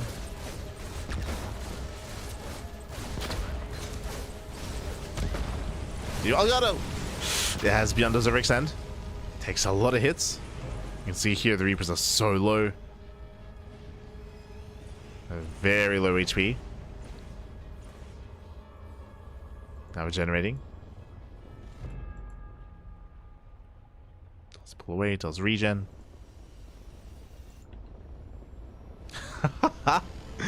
ByuN being so annoying. Lands the Rax. Blocking the CC. And the army is spotted by the Rax, which means ByuN has an opening. He's going for the main. He's going for the main base. The army's out of position. Oh. You can see Ryung, he knows. Ryung, he reacts. And ByuN pulls away. It's a nice awareness here from Ryung.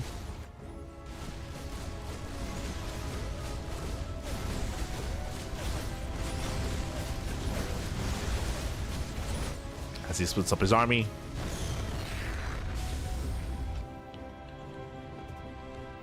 And from here, the game will continue. We have ByuN with a slight economic lead.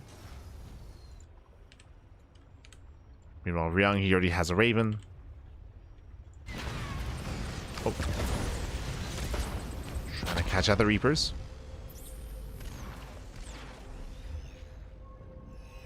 Trying to. And locks onto the Cyclone. They lock onto each other. In the end, Ryung, he will still take the fight. Takes down one, takes down both Cyclones. Oof.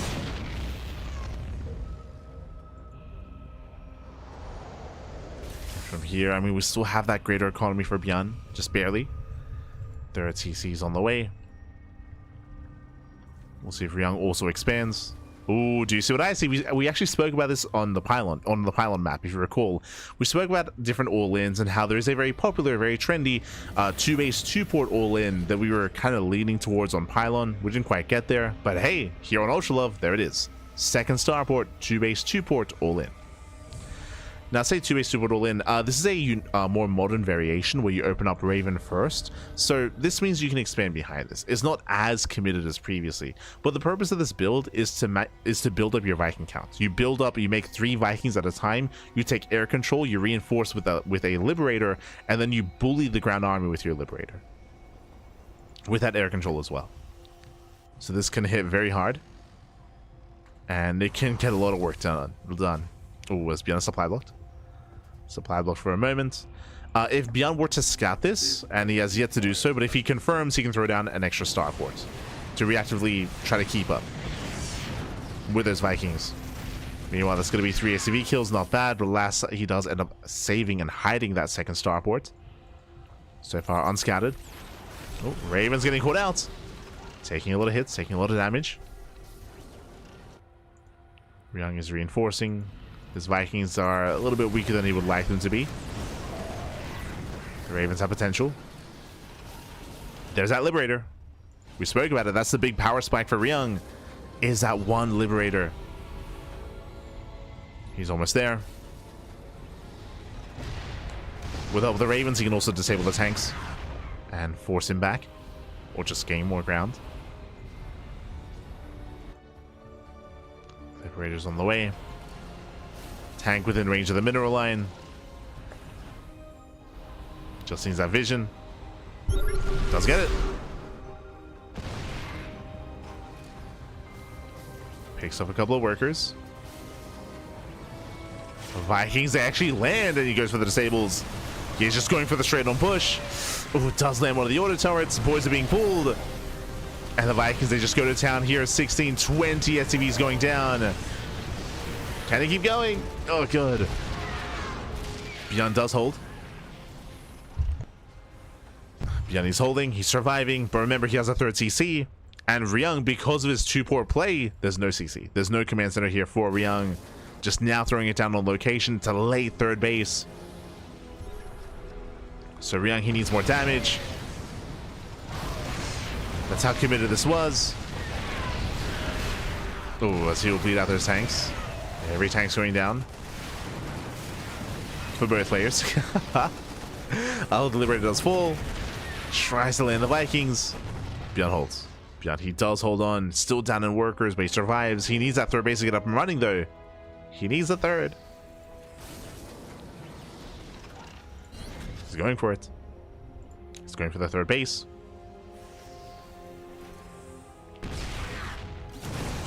There is Stim. Tries to stim in. Marines get shut down. Ryung, he's waddling in. Goes for the mule. That was not intent. That was meant to be a scan. That was meant to be a scan for high ground vision. Ay, ay, ay. Oh, no. The accidental BM. Smurge, papi, smurge. Ryung, calm down. You're an animal. You're a tuna. Este Ryung. Despite that, still does contain. Contains ByuN.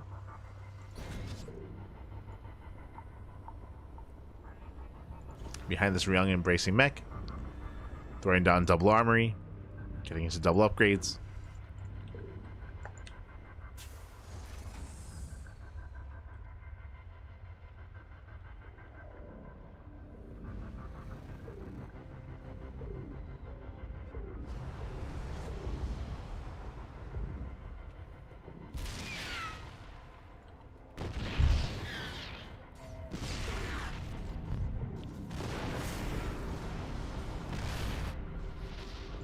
ByuN, he's rotating around.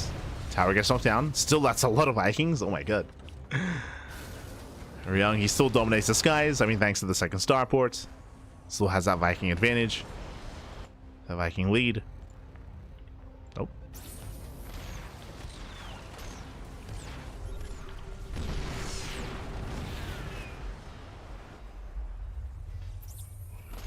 ByuN size one.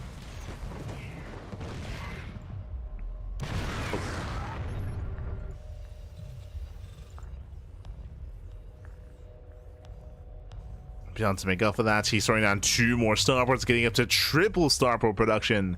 Oh, the Vikings, papi. Let's go. And TVT often does turn into that. TVT is often just all about air control and air superiority. It's just all about the Viking count and who can take over the skies. So triple starport out of ByuN, getting a 4th base on location. The game is slowing down. After an intense early game, we're slowing things down. Both players expanding. Both players building up. Ryung still has the advantage. Ryung still has air control and the higher worker count and the faster 4th CC. So still a lot of advantages here for Ryung.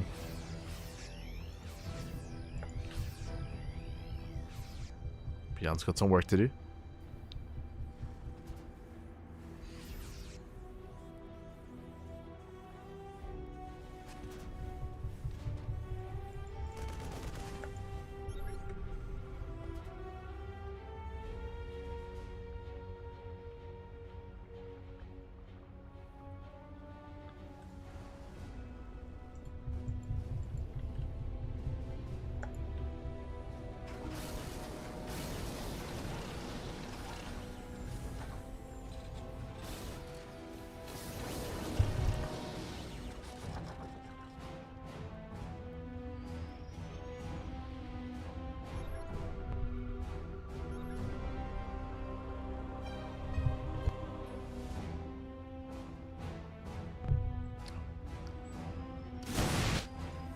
Yeah, so again, we're just cutting the map in half. This is also one of the big features of Ultra Love. I spoke earlier how Ultra Love is one of the smallest maps, or one of the smaller maps in the map pool and known for aggression. That is true, and that's what we saw. But if you can get up to 4 bases on Ultra Love, then you can slow the game down to a crawl, 100%. And we've been here plenty of times as well. Ultra Love is more of a map of extremes, where either you all in or you end up in an hour-long game. The reasoning for this is because of all the choke points. Especially here, going past the midpoints, past these bridges, even here when it comes to the ramps, the rocks just got knocked down, so it's a little bit wider here, of course. We have more rocks, we have more elevation towards the left-hand side, more choke points. In general, here it is easy to just fully wall off and turtle up and cut the map in half and get up to 5-6 bases. So that's the direction we're heading in. Because this map is known for slowing the game down to be a crawl, after a certain point, after you get a 4th base, it is wise to do what ByuN is doing, Fusion Core, to get ready for BCs or to rush into Liberators, but you can afford to cut corners. Cut corners, get ready for ship upgrades, get your fusion core up and running. There we go, we have Liberator range on the way. Maru's really good at this. For example, if Maru was playing, if Maru was in ByuN's position, what would Maru do? He'd throw down 5 starports, get a fusion core, and get ready for Mass BC. He would just switch to either Mass BC or Mass Raven. And it would be early, but I mean, Ryung's not being aggressive. Like, Ryung is turtling, so you can take advantage of your opponent turtling up by rushing into the skies. That's not really happening here. We can see that Ryung did be ready for that. He's already switching into Mass Thor, and ByuN is still on Mass Viking. He's not going for Raven or not going for BC yet. So ByuN's still working with mid-game composition. Mass Disable here on the Liberators. Vikings, they go for the dive. And with that, ByuN, he will win the Battle of the Skies, but there's still Thors. Yeah, there are Thors left over. All the Vikings go down for Ryung. And thankfully for ByuN, the Thors don't quite pop out. Oh, good, he's going for it. He's committing. Tanks are pushing towards the third. Tanks move in. Vikings do land. They try to escape. They attempt to get away. 3 Vikings make it out.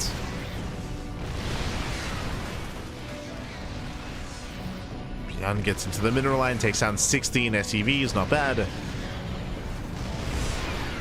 He even gets one of the tanks. Behind this, making 5 Liberators at a time.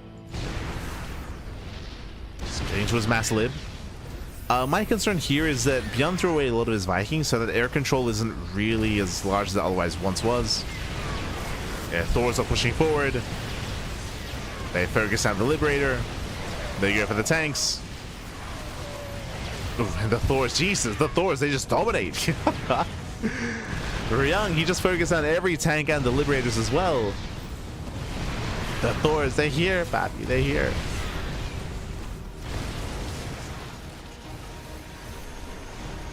As Ryung, he just brute forces his way through the army. More liberation has arrived.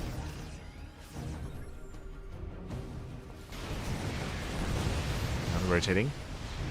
Oh. Just one siege. And Ryung, he's still just making purely Thors. More Thors on the way.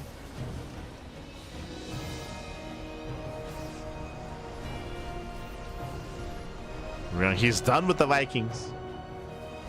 All about the Thor.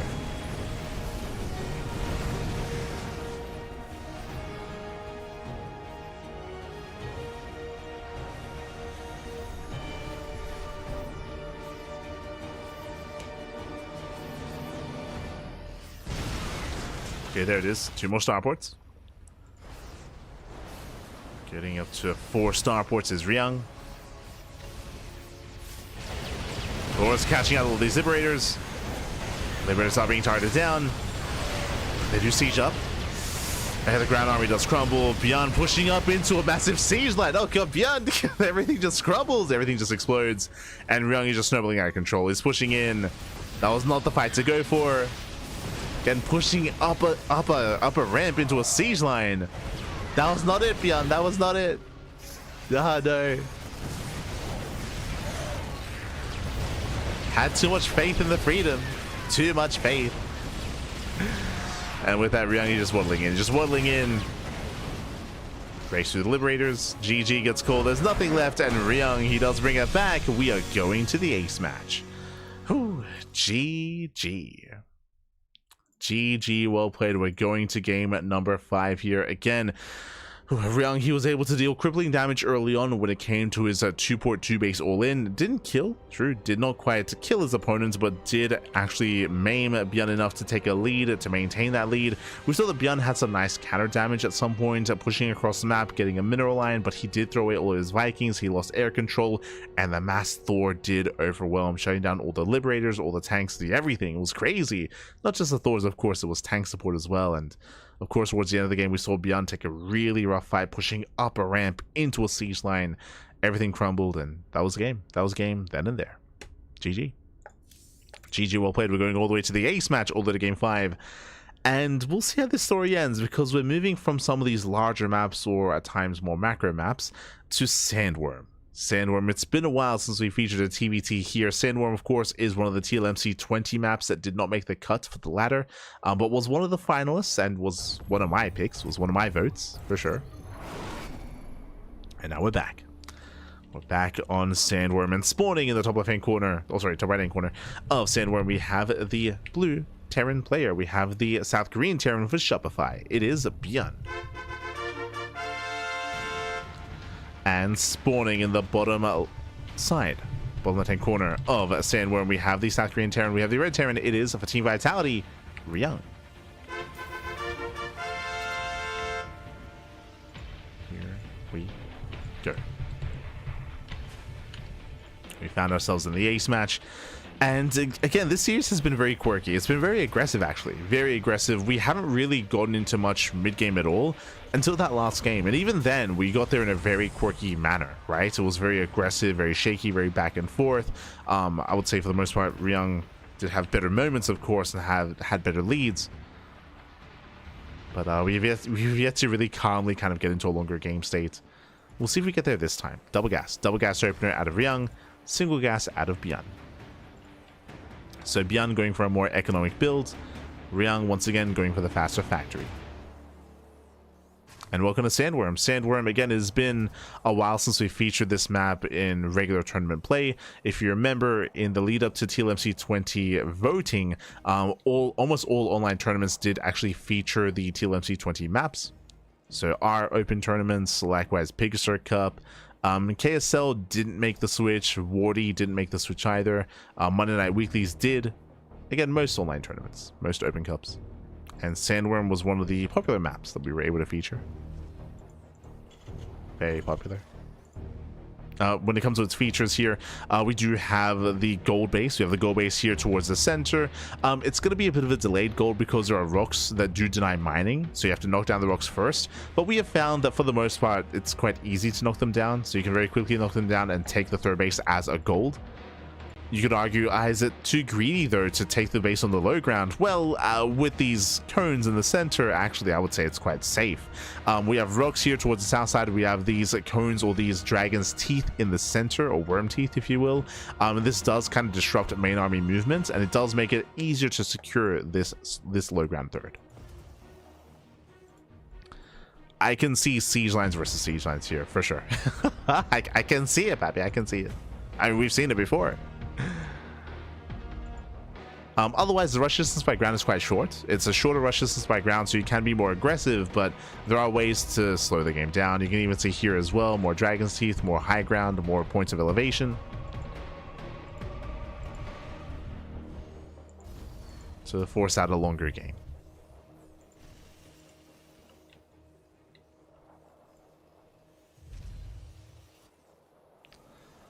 Meanwhile, we do have our 1-1-1 setup here out of ByuN. Likewise out of Ryung as well.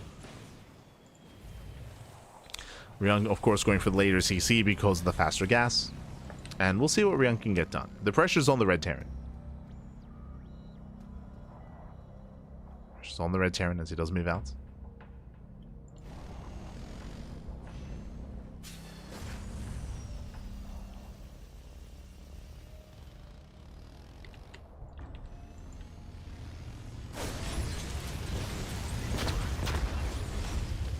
Ryung clicks in.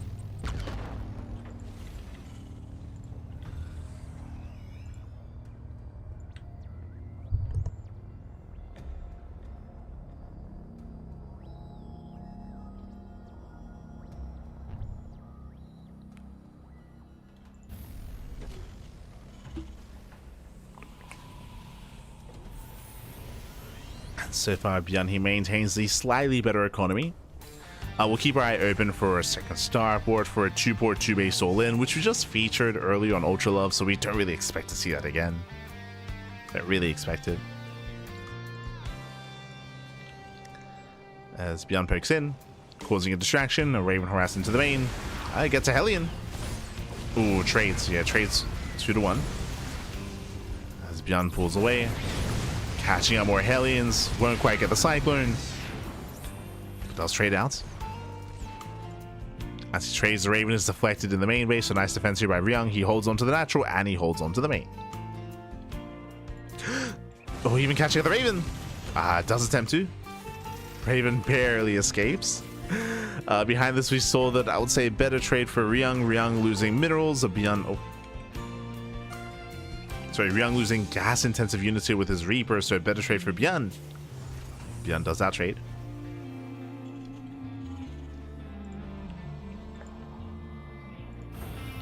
And Ryung to make up for that, does go for a CC on the high ground.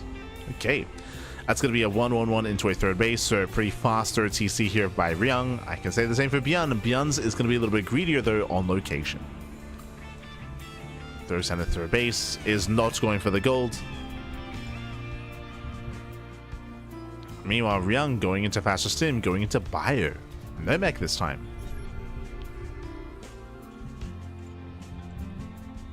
Getting into a biocentric army.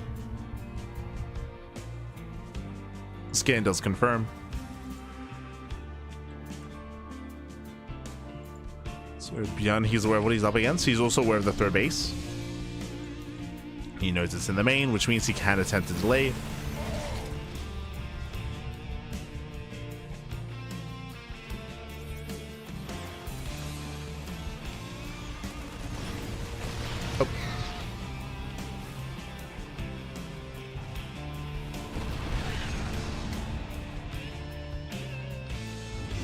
Tank blows are going off.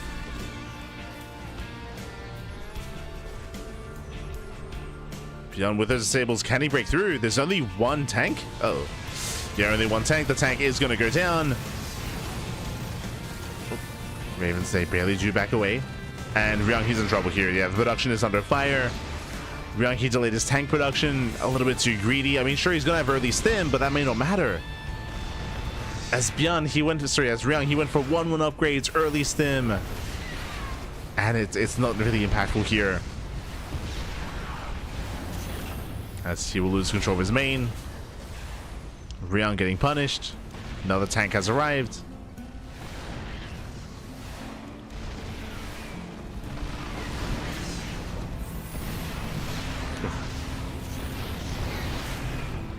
And Ryung just contained on two bases behind this. ByuN, he's mining. He's freely mining here back at home. Getting his third base up and running. Boys being pulled into the tank line. 8 SCVs going down. Kills the Rax. No, going for another tank as well. And it's just too much. It's just too much at this point. We're not going to be able to embrace the mid game. We see Ryung trying to break out. Trying to... Oh no! Ravens, they go for the Master Sable. Both Ravens fall. It's all or nothing for Ryung, getting desperate.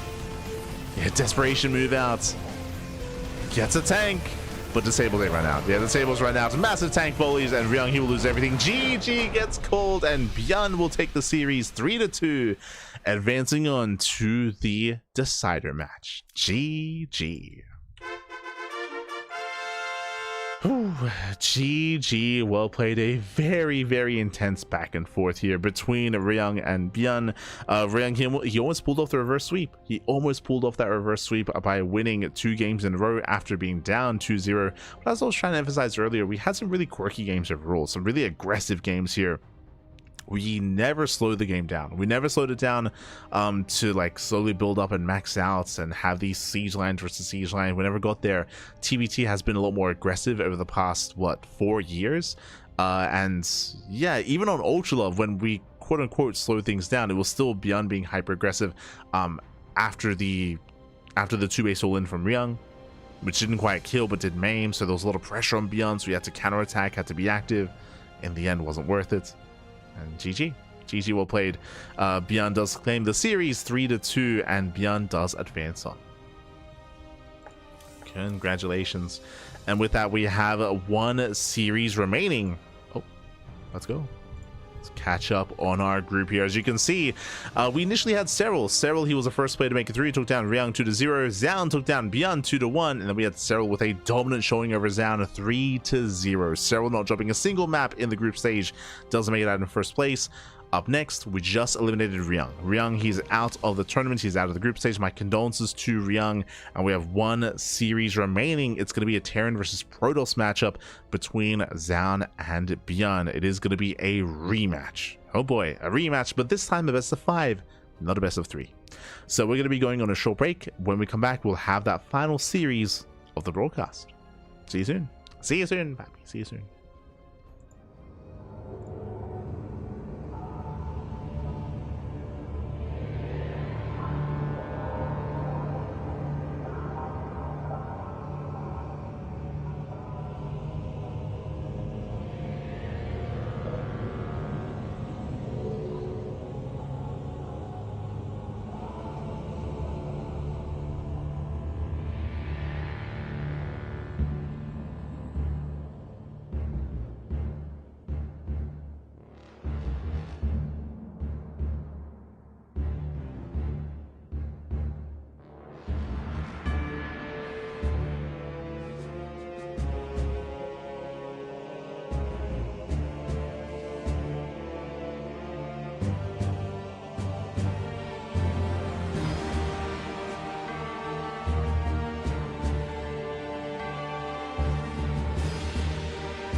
And welcome back, everyone. Welcome back to the final series of the broadcast. It's been an intense night of StarCraft here with Group B of Masters of the Game. Now we're here to determine who will join Serral, advancing on out of Group B. Serral, he was the first player to make it through. Serral, he did not drop a single map. But we've had a bit of a back and forth referring to our other players. We just wrapped up with our intense best of 5, went all the way to the Ace match TVT between Ryung and ByuN, and now we have a rematch. Zoun did take down ByuN earlier, 2-1 in a best of 3, but now we have a best of 5, and we could go the distance again. We could go all the way to game 5 for a second time. I'm hoping we can, and we'll see if ByuN can get his revenge. We'll see if Zoun can do it again and beat him for a second time. Let's go. Let us go, as we're going to be getting into game 1. Game 1 is going to be on Ultra Love. When it came to their first matchup against each other, we did have some quirky play to Zoun, if you remember, and also some quirky play to ByuN. If you remember, Zoun, he had a weird build where he went into a 2-base all-in with Glaive Adepts. Likewise, ByuN also had a weird build on Golden Wall where he went into fast eBay into fast +1, which didn't amount to anything. Like, it was like we had some quirky builds from both players throughout that series. Now let's lock in. It's time to lock in. As spawning in the right-hand corner of Ultra Love, we have the South Korean Terran player. We have the blue Terran representing Shopify. It is ByuN. Este Ponyo in the chat. And spawning in the bottom left hand corner, we have the South Korean Protoss, the red Protoss. For Team Vitality, it is Zoun. Here we go. We're jumping into our series here. I wasn't quite able to go over it, but very quickly we do have our maps. We have our map order. Game 1, Ultra Love. Game 2, Persephone. Game 3, Sandworm. Game 4, Magadatha. Game 5, Tokamak. This time there is no Golden Wall. We've actually gotten rid of a lot of the, I was gonna say a lot of the larger maps. We got rid of Gressfan, we got rid of Golden Wall, we got rid of a lot of the older maps. That is true. Sandworm did slip in. Pylon was removed. Makes sense. Pylon known for all-ins. But now we find ourselves on Ultra Love. Ultra Love, also smaller map of the map. Well, speaking of smaller map, bam, 2-gate opener out of Zoun. Hyper aggression out of our Korean Protoss.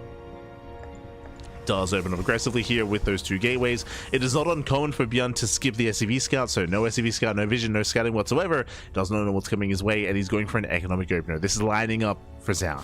It's lining up here. So ByuN is going for a CC. If he goes for the CC on the low ground, on location, then Zoun can punish with what? Well, with what's going to be hyper gateway aggression. Remember, he went for a second gateway.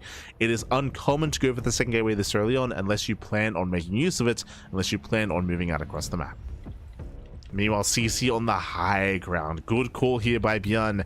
He plays it safe. He doesn't know what's going on, but he does play it safe in the end, which means this CC will be able to get up and running without being delayed, without being disturbed. Okay, not bad. We're building up. Behind this, chronoing out at 2 adepts at a time. Again, a double adept opener out of Zoun. But the CC should be safe. Can at least deny mining at the natural, for sure. Has potential to dive into the main. And ByuN moves out with the Reaper scouts. Reaper does move out, so it dips into the main base as adepts do push. And the Reaper won't really find too much here. In position to catch transferring workers. But remember, it was a late expansion. It was a late Nexus. And ByuN has yet to confirm.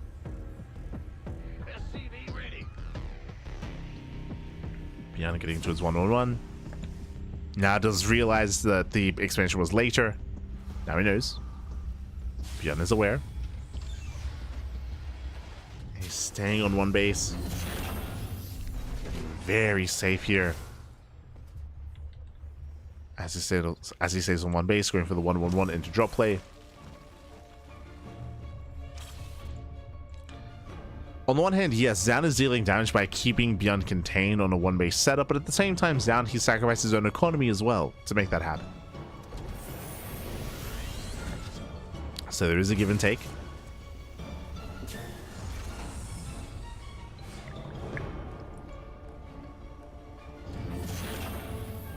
And he does move out.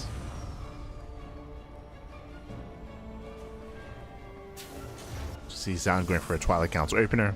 Third gateway into Blink. So 3-gate Blink out of Zoun. Adepts, they don't really achieve much. ByuN defends. And with that, we're getting into a longer game state. Okay. Here we go. It's going to be up to Zoun here to keep up with the drop play. There are 2 Stalkers in the natural. Main base is a shield battery. Backup Stalker as well. So far, so good.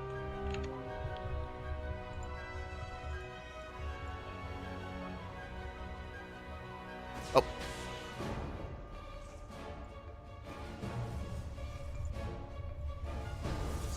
Want that StarCraft OC vinyl, even though it's probably very not real. Ah. Nice Maestro. Maestro takes out a Stalker. Wouldn't mind Zoun waddle away. Drop into the mineral line. And so far, Zoun does react in time, does pull back. And not losing too much here. 1 probe. And the initial mine did escape, actually. Okay. Not bad. One of the mines does get away. We do see Zoun now gaining map control. He pushes. Once again, does go for the War Prism, I believe, before Observer. Yep. Does go for the Prism.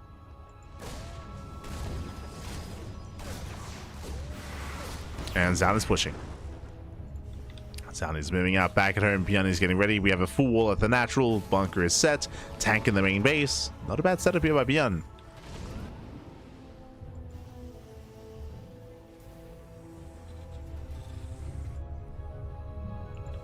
Not a bad setup.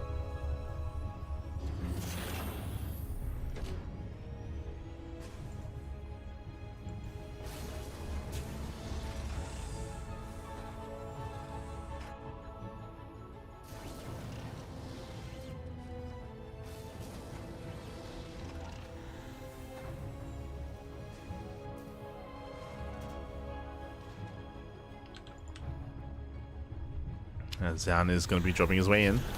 Again, no big commitment, just 4 Stalkers. They can one-shot SCVs. He gets 1, he gets 2. 3 SCV kills, not bad. 3, 4 SCVs. Pop pickup, Zoun gets away. And Zoun is just keeping ByuN busy while he expands. Getting his delayed 3rd. Following this up with Charge, with Storm. Not going into Colossus, not yet. Getting into the mid-game. Ooh. Zoun does bleed out a Stalker. Still, though, nice damage. 7 workers in total. Likewise being active in between the bases. Oh, catching up the Raven. Ay, ay, ay. Yeah, Raven did also fall.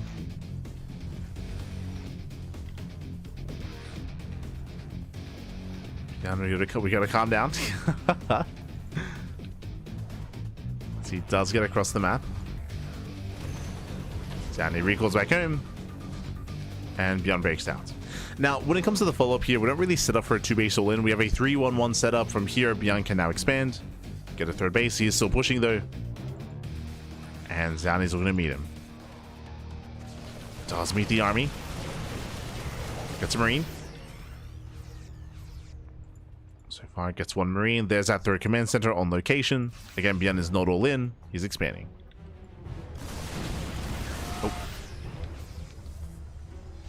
As he rotates, ByuN actually hitting before Storm. Storm is not yet ready. Without Storm, this is going to be a tough hold. Storm is still a ways away. The base is going to go down. Zoun tries to engage, but he's going to lose all these Zealots.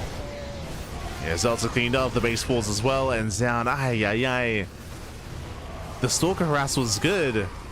But Storm, just, what, 10, 20 seconds too late.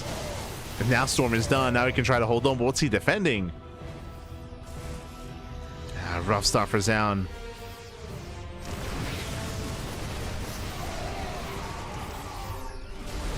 Yeah, very rough start. He may just lose the 3rd base for a 2nd time. Yep, does focus down. That's a kill, not a cancel. Oh, God. That was a kill.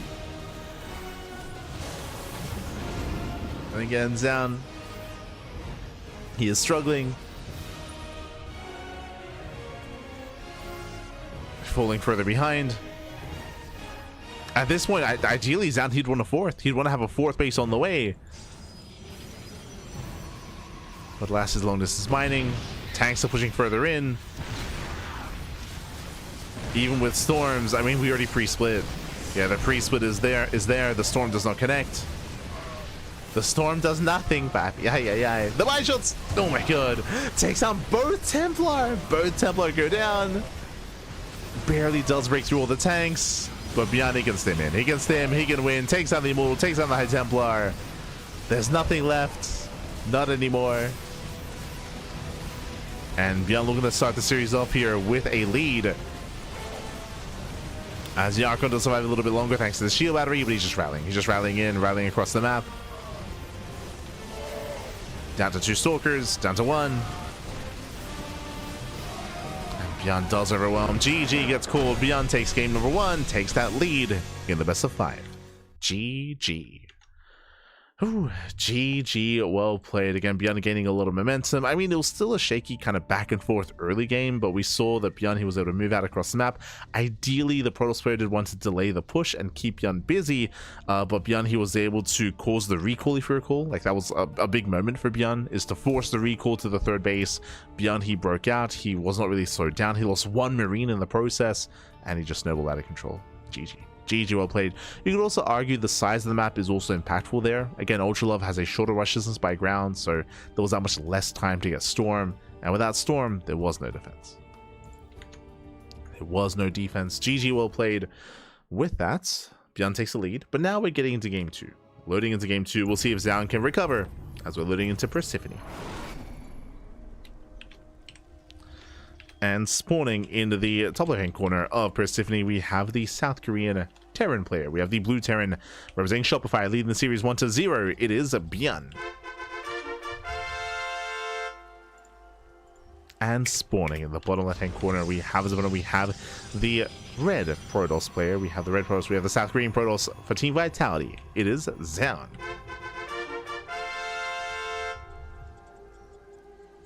Oh, let's go.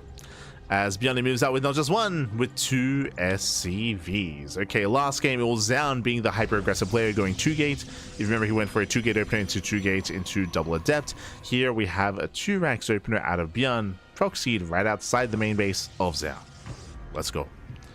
So we're leading towards 2-racks Reaper here from ByuN. Technically, we could take an extra gas geyser and go for a tech lab and go into Marauder play. But for now, we're leading towards Reapers to deal economic damage. Zoun, he moves out across the map. His goal here is to get eyes on the racks. He will scout that racks is missing, and we'll see how he reacts. Does he get a safety shield battery? Does he get a safety zealot? Ah, 2-gate opener. Okay, this is kind of weird. Blind 2-gate opener out of Zoun 2 games in a row. Meanwhile, proxy 2-racks Reaper. This is going to be a bit of a weird start here. Because of the second gateway, the Cybercore is actually a little bit delayed compared to normal. So from here we should be going into Adepts, that is true, but I believe the Reapers will hit first. With safety Zealots, I think Zoun should be fine though. I think he'll be able to kite back, preserve his base, get into Adepts, get map control. I feel like this should favor Zoun, but it comes down to the unit control, of course. Comes down to the unit control. ByuN doesn't know what he's going into. He has not scouted. Reapers are amassing. Zoun, he is aware that the racks is missing. He's checking the third base location. He also did check behind the main. Sorry, behind the natural and further into the main as well. And Zoun, for the most part, he knows. Yeah, Zoun knows. We're chronoing out Stalkers, and once they pop out, Zoun will defend. So, these Reapers are not getting enough done. They're going to get 1 probe. 1 probe does fall. The Stalker's almost out, and Zoun holds. Yeah, Zoun, he expands. He defends the main base. Zoun is all over this. You can see the racks are already floating back home. A shaky start here for ByuN. I mean, that's what you do when you gamble. The gamba was real. The gamba back. Also, I see Draconics in the chat. Gamba, este Draconics. Buenos días. Bienvenido. Terran OP. Draconics OP. OP, papi, OP. Oh no. And yeah, ByuN is stuck on 1 base. He's stuck on 1 base. Again, just a really brutal start here for ByuN. Stalker goes in. We just walk past the wall, kills the building SCV, delays the factory. Oh, does trade out a Stalker though. Expensive trade for Zoun. But ByuN is still stuck on one base. He's still stuck on one base. A heavily delayed CC here for ByuN. Zoun's his is almost done, almost complete already. And it's going to be a rough road to recovery here for ByuN. So it's going to be rough.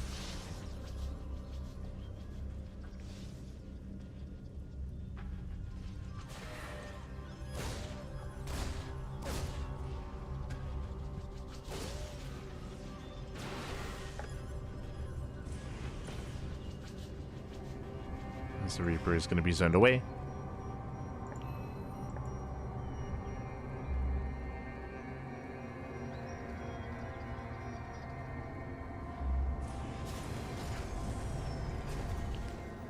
Here's zoned back. We do have a 2-1-1 setup here out of ByuN going into faster stim. There's potential with this for sure. There is potential.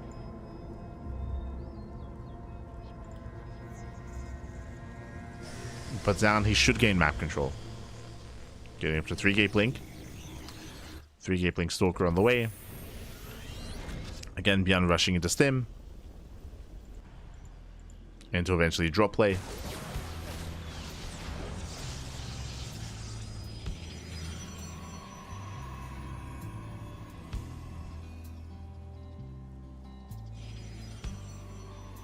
The problem currently, of course, being is that Zoun, he got away with a greedier build, and there's nothing to punish. There's no way to punish right now.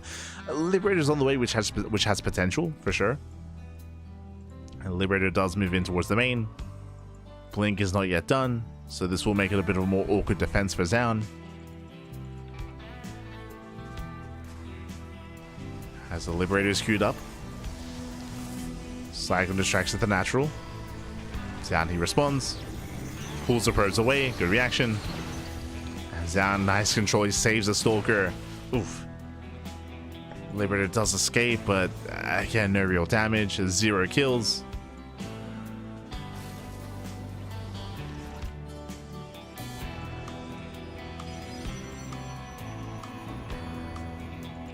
And Zoun, even taking his gases on 2 bases, very safe play actually. Zoun taking double gases, going for Storm before expanding. So faster Temple Archives, faster Storm. Again, very safe play here from Zoun. Because of this setup, he actually doesn't really have much to threaten ByuN. So we're going to be able to stabilize in a sense. I should say we're building up into the mid game. Both players are. ByuN should be safe. Slowly building up.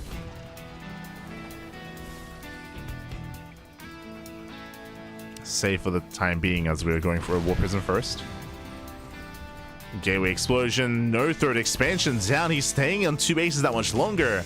Getting to 5 gateways. Now he goes for a delayed expansion. But Zoun, he'll have a lot of production, a lot of warp ins, and he'll be moving out. Zoun, he might be able to break the natural base, especially without any bunkers. No bunkers, no defensive setup.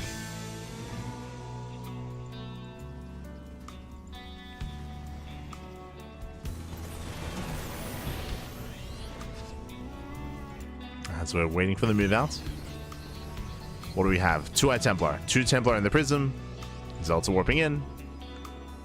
And Zoun can soon move out. And thanks to the Observer, he should be able to see the Unsiege of ByuN.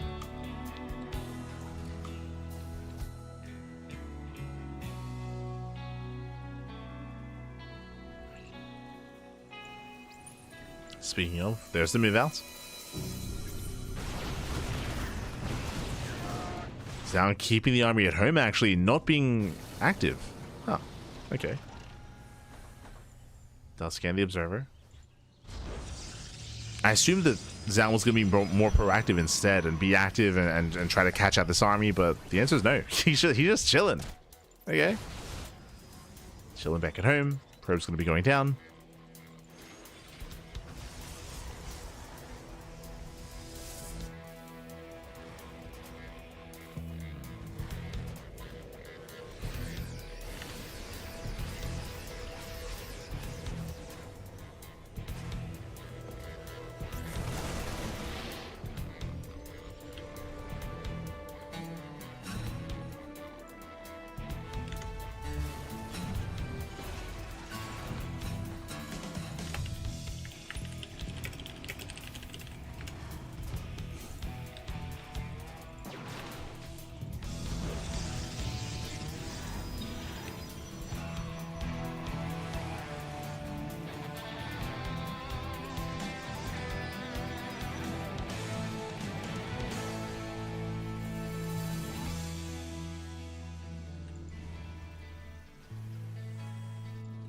As from here, the game is slowing down. And from here, we're slowing things down. Third base is getting up.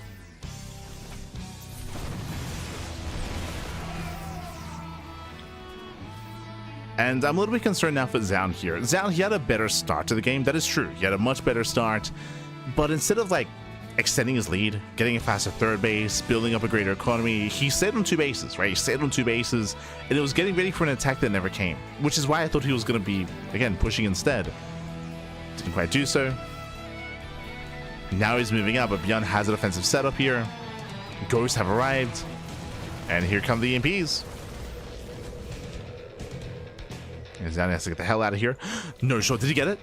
Oh, the prism went down. Yeah, prism did fall. Ay, ay, ay. Prism went down in the top right. And ByuN is back in this. Like, this was such a good start for Zoun, but he didn't capitalize on that lead. Played just very defensively and didn't achieve anything for it. Now ByuN is gaining map control. He has recovered in this game. Now Zoun still has a lot of storms. He has 7 High Templar, at least 7 storm.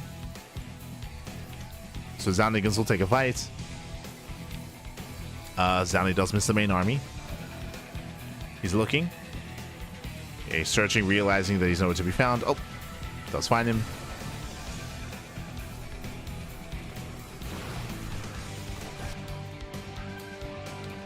As both armies are posturing.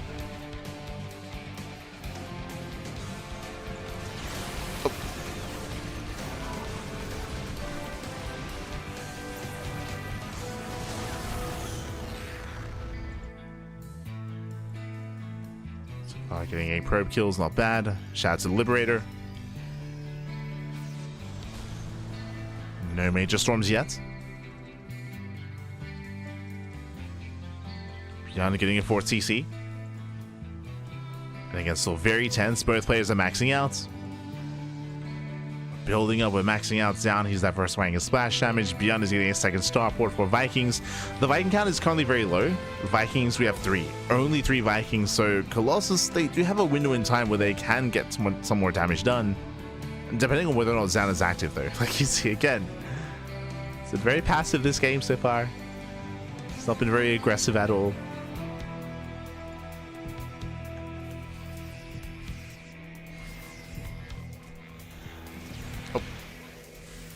Control saves the Templar, doesn't get EMP'd.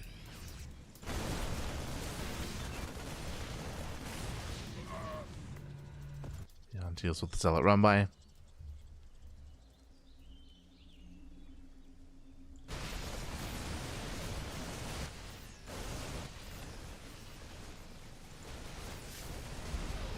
It's now looking to collapse in. Here come the storms. Oh, does find him on the ramp. Yeah, oh my god, massive storms. Storms, they shut him down. Again, ByuN, he was caught out in the open. He was caught on low ground. That was on ByuN. ByuN was out of position.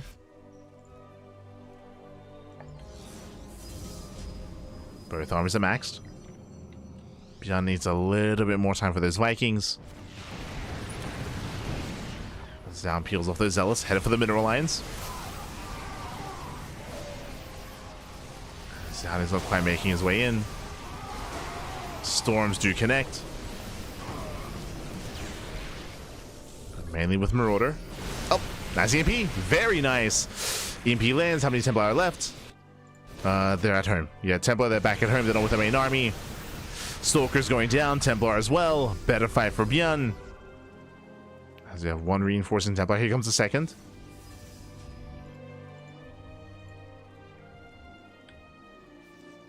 Two Templar come in. The EMP on the main army. Oh! Let's catch 1 Templar. There's still 1 more left. Better concave here from ByuN. Better spread. Storm's coming in. Hold to lead with the storm.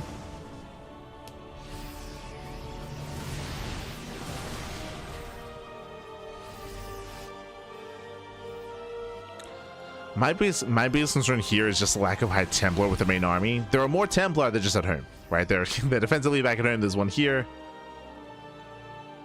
Just one bottom right.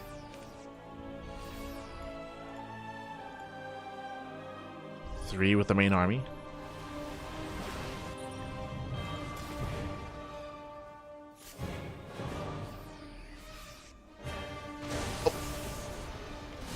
Storms are connecting. EP raising the Templar. And we're still just posturing. Unfortunately, no liberators yet out of ByuN. No liberation. Just Bio Ghost Viking. ByuN hasn't taken any massive storms to the face yet, outside of on the ramp. That so far has been the one good storm for Zoun. I do appreciate the spread as well. Here we go. We have 4 Templar with the main army. They're spread out. They're avoiding the EMPs. Storm lands.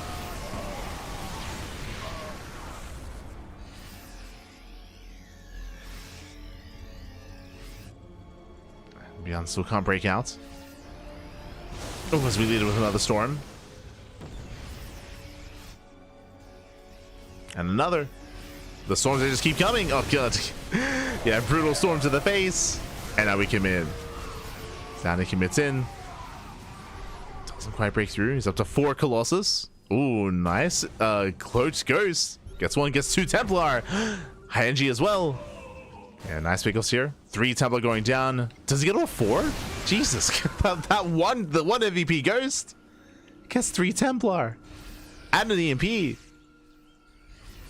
And now it's ByuN's time. Now it's his time. Again, 0 storms with the main army, but there's still 4 Colossus.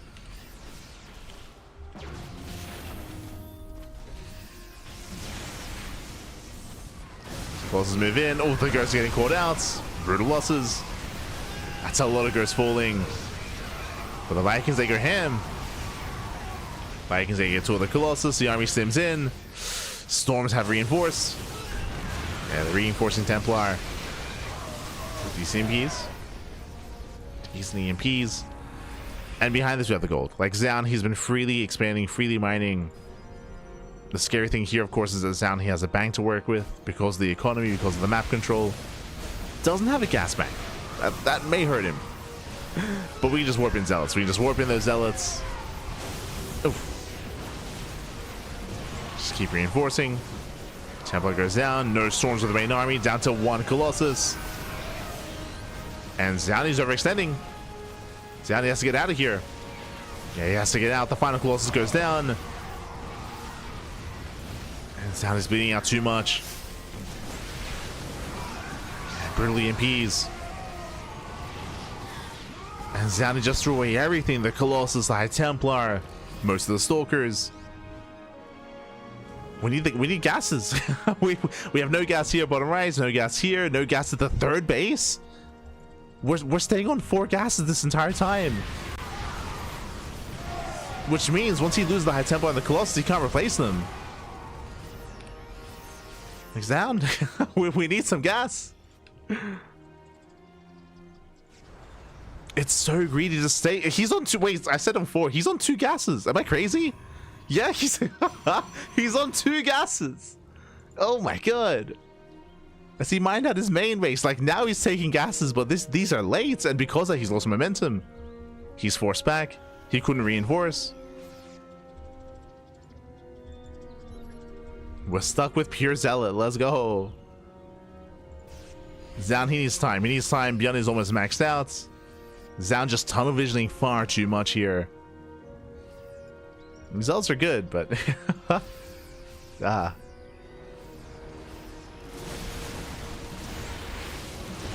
EMP. Very nice EMPs. Storm is denied. Fun fact, that is the only Templar. That is the only High Templar in this game so far.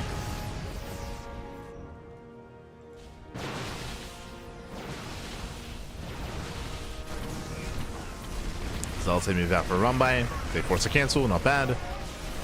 Colossus moving in. ByuN having a hard time keeping up. That's going to be a kill in the Planetary.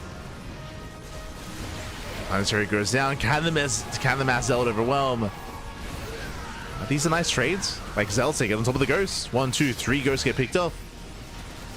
Takes down the base, takes down the mineral line. Zoun, who needs Storm? He's trying to run with pure charge lots. He's going for it. But ByuN, he can defend with bare minimum. He has the supply to just move out, takes down a base. The gold base will fall. And Zoun, he has his gases. The gases, they're getting up and running. They're somewhat saturated. I'm a little bit afraid to look at the production. Okay, we have 2 robos. 2 robos. We need more splash damage. Or the Zealot's going to be enough. Zoun, he's popping off. No planetary. Yeah, no planetary. He does fortify that in the open, and ByuN, he will lose everything. GG gets called, and Zoun, he will overwhelm. Zoun will tie up the series 1-1. Whew. GG. GG, well played. Thankfully for Zoun, he does force a fight, or does catch ByuN out in the open. Again, going for a very Zealot heavy composition, it is very difficult to take good fights if you're pushing into bases. The reason for this is SimCity. Whether you have a planetary or even just an orbital and a bunch of depots, it can be very difficult for your Zealots to actually surround the ByuN army. But if you're out in the open, if you catch your army out in the open, then that's a different story. Zealots, they traded so well there, surrounded ByuN, shut him down. ByuN, he was recovering, he was bouncing back. Like ByuN, he was actually looking quite good there in those last couple of moments as he was sniping bases and defending back at home. But then he was caught with his pants down. The pants were down, Pappy, and Zoun did catch him. GG. GG, well played. We have a back and forth series here. We're going to be loading into game 3, going to be loading into Sandworm. Whew. And again, Zoun getting quite fortunate for not being punished for staying on 2 gases. Very fortunate. As the punish was almost there, but alas, GG. GG, well played. With that, here we go. We're getting into our next game, and spawning in the top left-hand corner, or top right-hand corner of Sandworm, we have the South Korean Protoss, the red Protoss for Team Vitality. It is Zoun. And spawning in the bottom left-hand corner, we have the blue Terran player, the South Green Terran for Shopify. It is ByuN.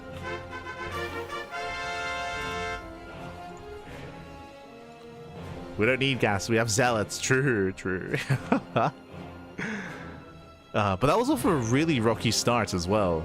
From ByuN, I mean. If you remember, ByuN, he went 2-Rax Reaper last game. He went 2-Rax Reaper and it fell on its face. Like ByuN had a very rough start last game. He clawed his way back into it. It was impressive. Still wasn't enough to claim the game, but he made a game out of it nonetheless, despite the rougher start.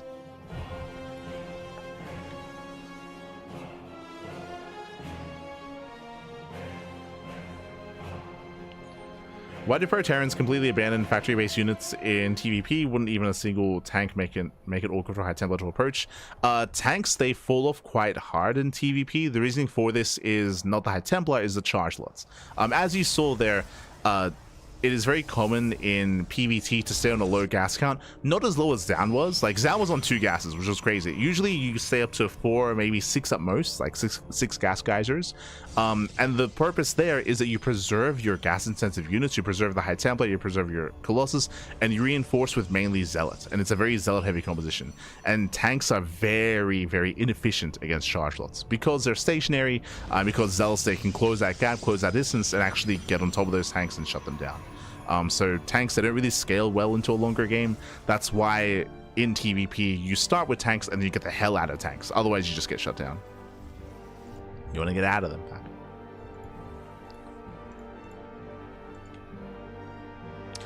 You can get into a more mine heavy composition, which used to be the go-to to go ByuN mine, which can be a little bit more hit and miss, as you can imagine.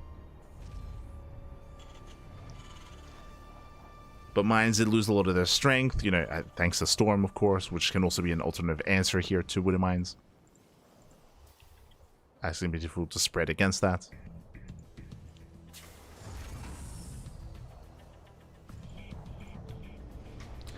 Which is also why there's been a push for buffing the Wooden Mine in TvP by allowing Wooden Mines to have Cloak be more accessible, to force Protoss players to invest their rover production into more observers to help deal with that. So then that can be a little bit stronger and have more of a presence in the mid game of TVP.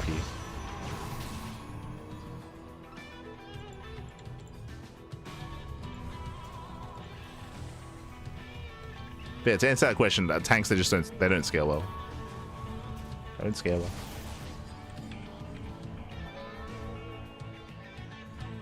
Also, investing into all those tanks means that you have less ghosts because you're spending your gas on tanks. So later Ghost Academy, later Ghost Production. Ghost being even more important nowadays in the meta just because of High Templar, so you need those EMPs. So there's a lot that kind of plays into it.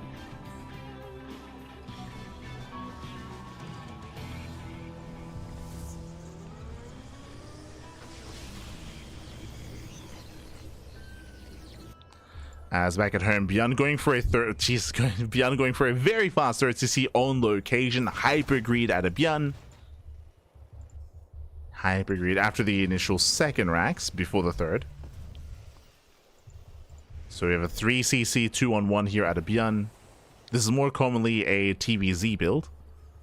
So very greedy. For the time being, Zoun is unaware. Going into Blink, and how many gates do we have? 3. So 3-gate Blink Stalker, double gases on 2 bases, which means we're going to be delaying the third. So Zoun, just like last game, he's going to be delaying his third base, staying on 2 bases that much longer, and oh, he will find the CC. No, and can he force a cancel? That is brutal. Oh, there's a cancellation. Oh god, ByuN, not like this. And ByuN falls behind. ByuN falls behind. I mean, he took a really big risk. He took a massive risk going for the third base as quickly as he did on location. It was almost done, and he gets punished. And with that, Zoun takes the lead. Zoun, he takes the lead. His own third base is now on the way. ByuN, he sacrificed the timing of his starport and his racks to get that third CC as well. So just everything falls behind for ByuN. He's stuck at home. He's stuck at home. He's supply blocked. Oh god. He's supply blocked as well because the CC was meant to give him supply. Ah god. Not like this.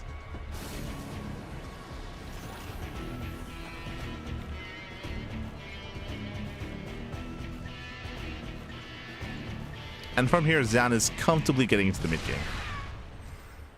So a stronger start for Zoun.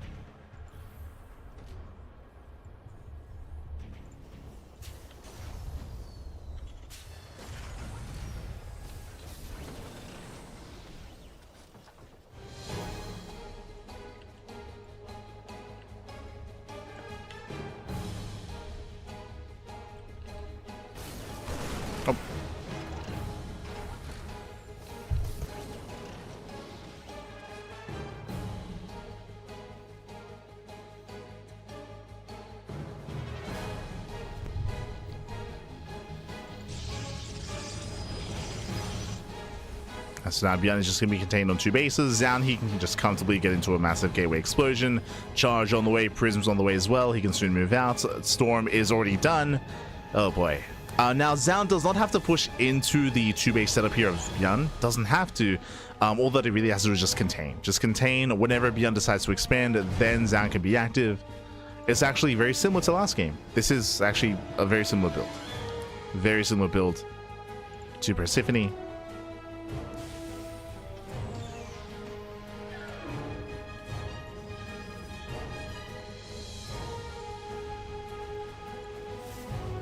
Searching for any kind of move out, any kind of drop play. Does find the double drop. You can see Zoun fanning out, hoping to catch him.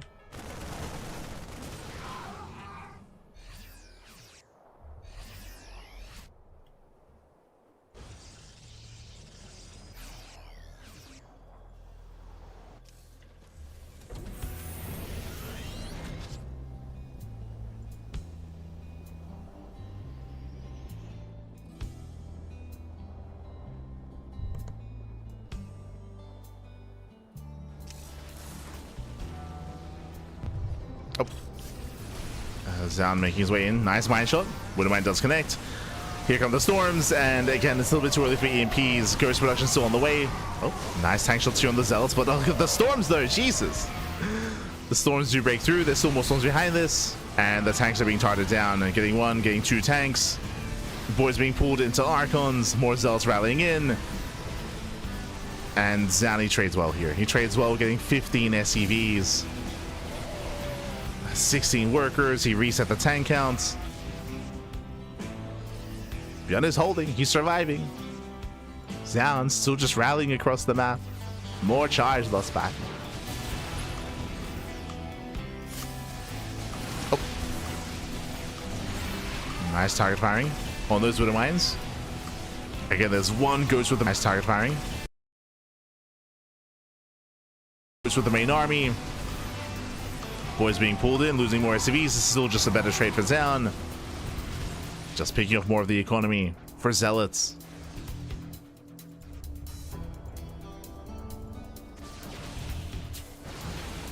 Still just a better trade for Zoun. Oh, good.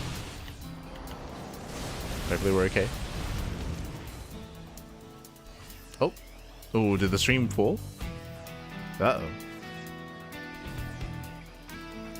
I don't have any drops on OBS.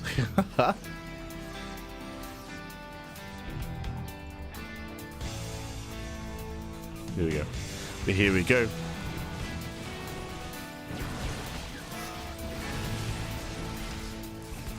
Yes, now we have 4 Templar. Can we land the EMPs?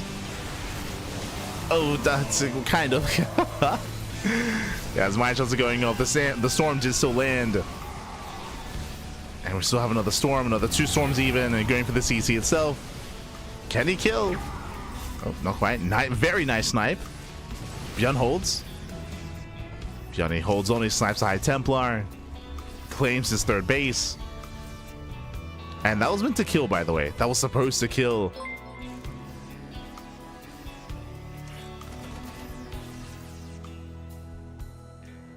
ByuN, he's surviving. Behind this, we're stuck on 0-0. +1 was heavily delayed as Zoun, who was basically all in.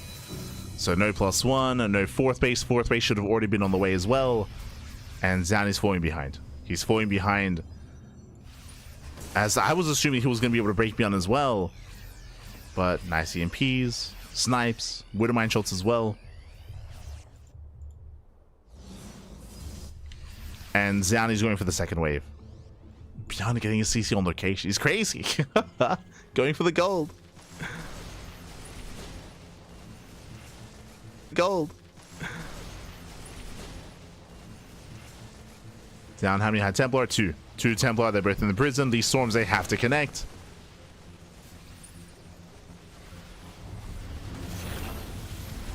As he gets into the mineral line. Oh, EMP lands. So far, 1 storm. Zealots peel up into the natural base. More SCV's going to be going down. GG gets called down. He pulls ByuN apart, gets into the natural, and Zoun will take a 2-1 lead in the series. Whew, GG. GG, well played. Again, a very intense back and forth. Zoun, he had momentum. He had a better start to the game. ByuN somehow survived, somehow got his 3rd base up and running eventually. Very, very impressive there. And ByuN, he almost stabilized, but Zoun, he was able to pull him apart, able to slip by the main army, get into the natural. That was, what, 25 plus workers going down. Losses that ByuN couldn't afford. GG. GG, well played. Meanwhile, a big shout out to K-Store TV in the chat. Papi God, thank you so much. Thank you so much for the Twitch Prime. Thank you, thank you. Do appreciate it. Do appreciate the support. As we're getting into our next game, as we're getting into our next game here.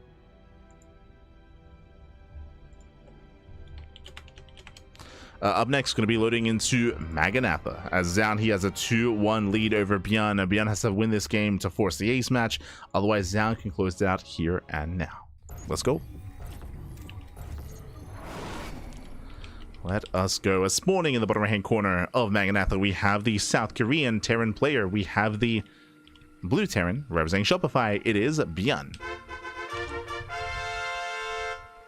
And spawning in the top left-hand corner, we have as opponent, we have the South Korean Protoss. For Team Vitality, it is Zoun. Here we go.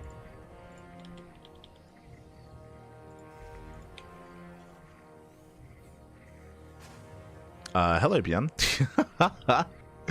As ByuN moves out with the first SCV. I believe this should just be for the eBay block, because it's only one worker. Yeah, only one worker. So he does skirt around the edge of the map. He's going to be hugging the left-hand side, coming in towards the natural base, and ideally getting his eBay up and deterring and denying the natural expansion. Let's go. Let us go. Meanwhile, Zoun is checking for proxies. Zoun does scout his third, and now he checks his fourth base location as well. So Zoun being very paranoid. Does scout for proxies, which means the SCV comes in and the eBay is thrown down. And no scout. No scout here. So things are looking a little bit better for ByuN. With this, ByuN is ideally hoping that Zoun is forced to expand at the third location instead, forcing the unnatural natural. And from there, can potentially pull him apart. As Zoun scouts, sees the eBay halfway done, expands at the linear location, and does get it up.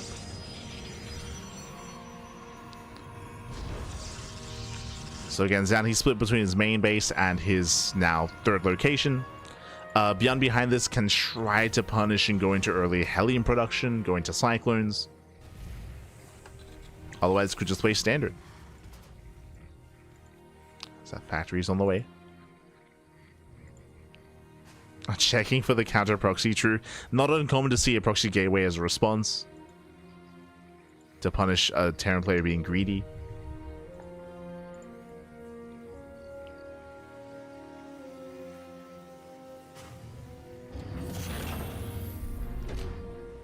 A mí me pasa lo mismo de ByuN, papi. Ah. Draconics. Latino ByuN? True, true. Ese Draconics.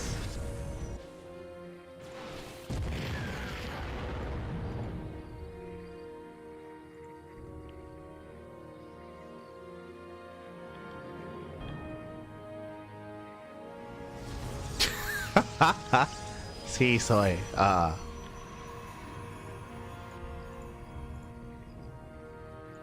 Yo creía que era Shelby, papi. Shelby. Oh, no. Feels Shelby, man. So now we do have a setup for a 2-on-1. Interesting. So CC on the high ground. Second Rax is on the way. ByuN does decide to invest quite heavily here into the Hellions, getting up to 4. With this, he has enough to one-shot probes. So 4 Hellions do fan out, and he's going for the mineral lines. This can deal crippling damage, for sure. He can get in, he can one-shot workers.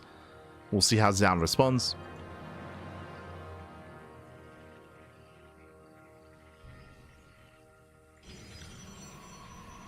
As Hellions, they rotate into that natural base. Shots going off.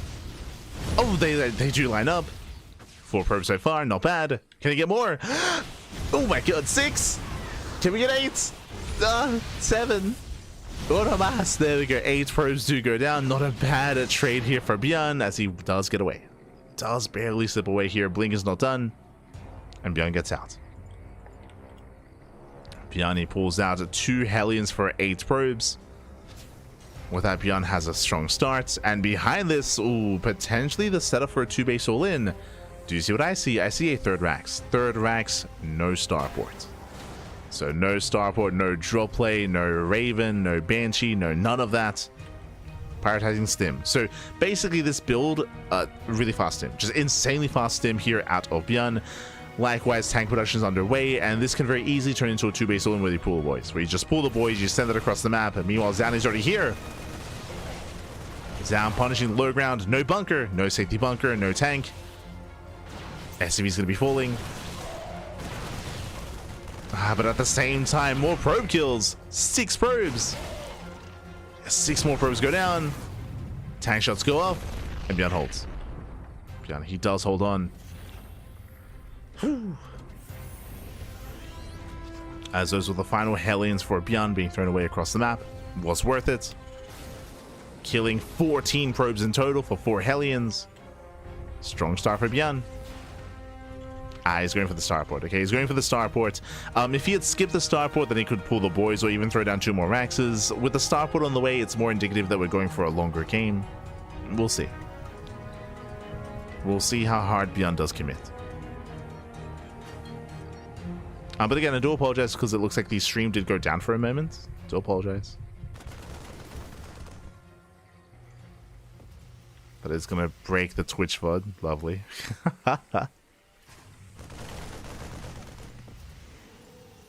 Thankfully, everything was fine over on YouTube. From here, there we go. Add-on swap into reactor medevac production. Storm is on the way for Zoun. Can he get there in time? Remember, Stim is now done.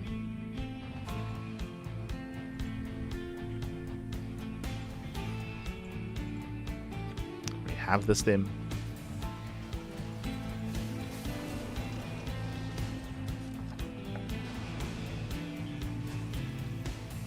ByuN is pushing. Quick reaction. Zoun pulls away. Doesn't lose anything. Swap reactions out of Zoun. Blinks back. And picks up a couple of Marines. That's 2 Marines going down so far. Zoun also confirms the boys are not being pulled. Upgrades are on the way. Again, ByuN building up into the mid game. But still holding onto that Stim. Oh, there it is. Does Stim off the ramp. Storm is done in still, what, another 20 seconds? Another 12. Yeah, 12-8. He needs a couple more seconds here as he does Stim in. Storm is done. He has it. Oh, doesn't quite connect. Doesn't, never mind. There we go. Storm pops off, takes down 2 units. Not the best connection. Another Storm in the bio. Oh, and the Storms, they shut down the Marines. Marines do fall. That's still another 8 probes going down. And Zoun lost so many workers throughout the course of this game. ByuN does not have enough to keep pushing. If he had pulled the boys, though. There at TC. ByuN is expanding on location. Not going for any kind of all-in. That's the reason why we say he's the most macro Terran player out there currently in TVP. More than anyone else. As Zoun breaks out. Gets a tank. And ByuN's building up into a longer game. Expanding, getting a 3rd base, taking his gases. Ghost Academy's on the way as well. We're getting into the mid game. I do think that it was possible there for ByuN to have broken Zoun, but alas, he just barely didn't have enough to break Zoun before Storm.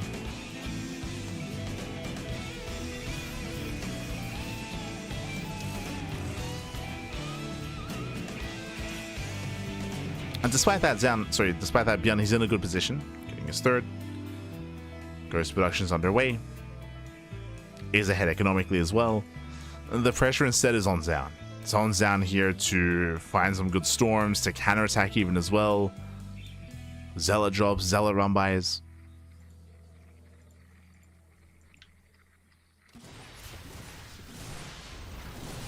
Not gonna be easy.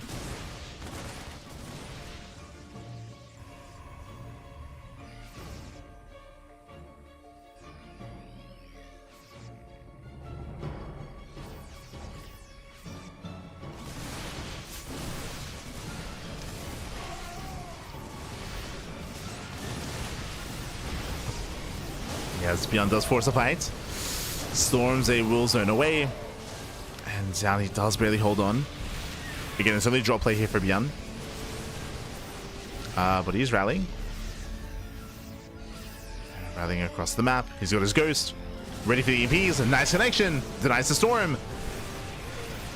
Does deny the Storm, but these are still some expensive losses. Losing one of the Ghosts. And ByuN pulls away. Zoun once again barely holding. Does hold, does survive. ByuN pulling back. That lead that he had, it's still there. It's still there as Zoun, his 4th base is late. But this is a large map.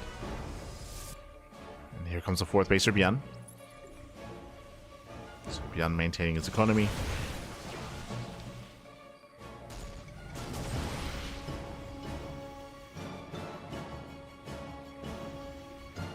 Zoun getting ready for a Zealot run-by. As we mentioned, it's crucial here that he does pull off one of these moves, whether it's prism drops, run-bys, counterattacks. More Zells towards the left-hand side as well. Okay, let's go.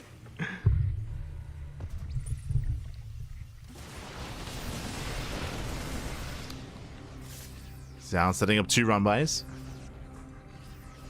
Oh. Ideally, Zoun wants to wait for a fight. So I'll set distract on the left. ByuN is aware. Zoun going for the 3rd base. Main army's pushing in. ByuN, he does respond though. Yeah, he does respond in time. A little bit mistimed here from Zoun. Because now ByuN knows. Now ByuN, he's aware of the Zealots on the left and on the right hand side as well. ByuN has been made aware. And he has units in position. This is at least keeping ByuN busy. It's at least buying time.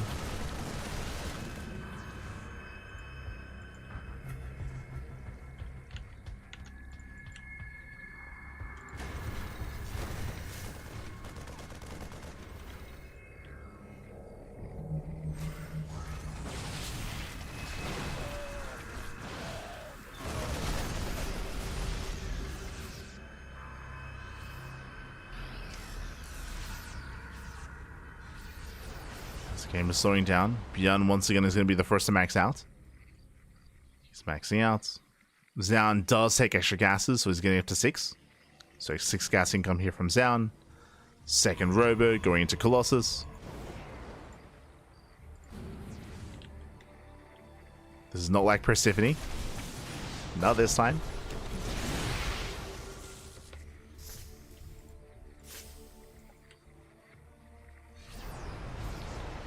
But again, despite ByuN being maxed, it's mainly posturing.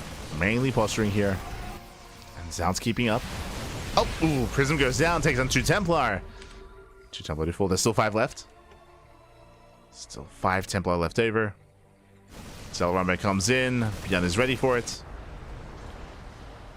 As we mentioned before, Zoun tipped off his hand too soon. Oh.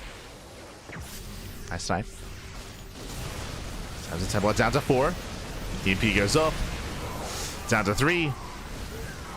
Zoun is running out of storms. Oh, as we do have some flanking Templar coming in. Grazing the army.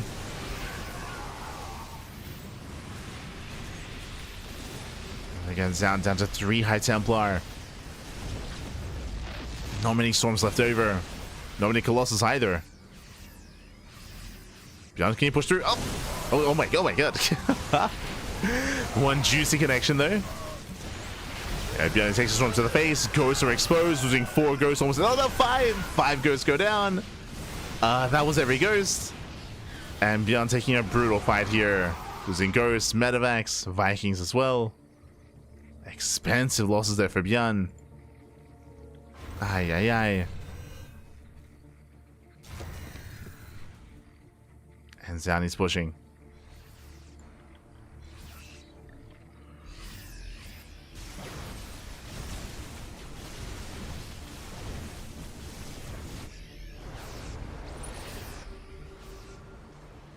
Zoun has momentum. He's brought it back. Has just been out trading. What do we have? 10 ghosts. Okay, we need those EMPs.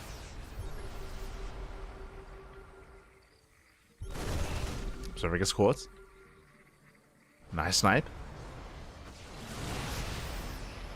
Those 3 are the only Templar here for Zoun. Storm's being forced out early. Losing 1 Templar, losing 2. Very nice. ByuN snipes 2. Zoun, he has to back off. Yeah, he cannot push him with 2 Templar. And ByuN holds. ByuN, he holds. He can remax, rebuild. More bases on the way. Okay, we have a back and forth. Okay, you can take a moment.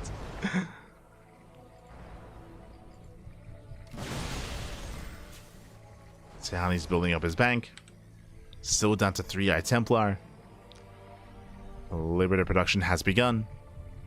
But I believe, yeah, no Liberator range. So we're still lacking range, still lacking those upgrades.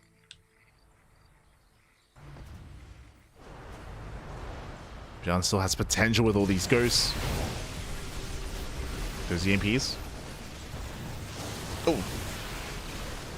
Does take a storm to the face. Zoun is taking every base on the map, taking both corner bases.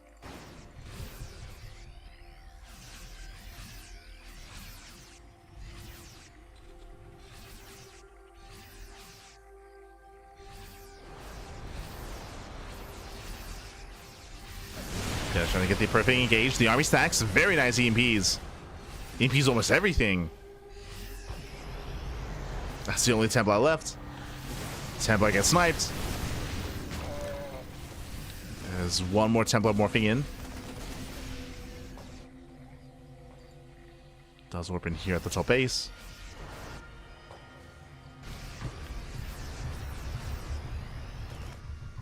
But ByuN is taking. ByuN is taking up into Liberators. Prism gets into the main base. We'll get some SCVs.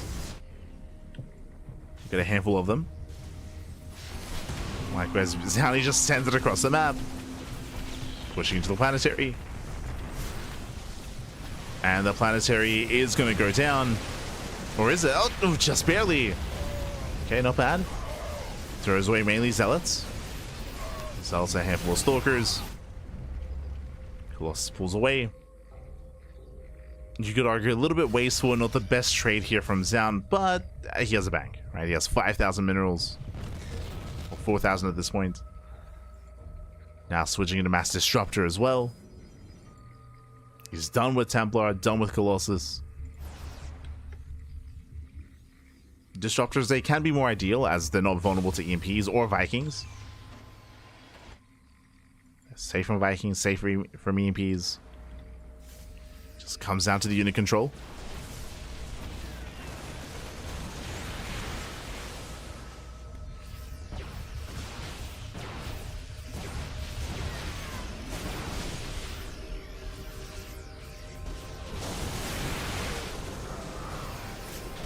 Storm does catch a ghost.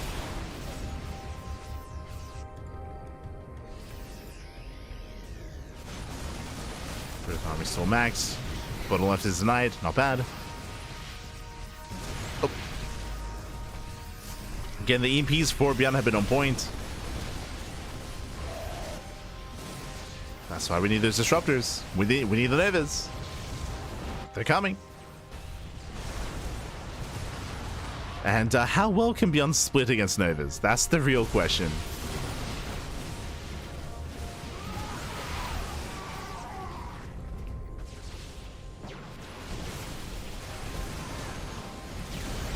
Oh. So there is a zone away there revealed. Now ByuN knows. There's still two more Novas. Novas a... Oh my god, massive connections! Here they do connect. Ghost gonna be going down, and Zoun can't take the fight. Yeah, from here we can just chase him down. Ay, ay, ay. The splits weren't there. No splits, papi. Takes out another expansion.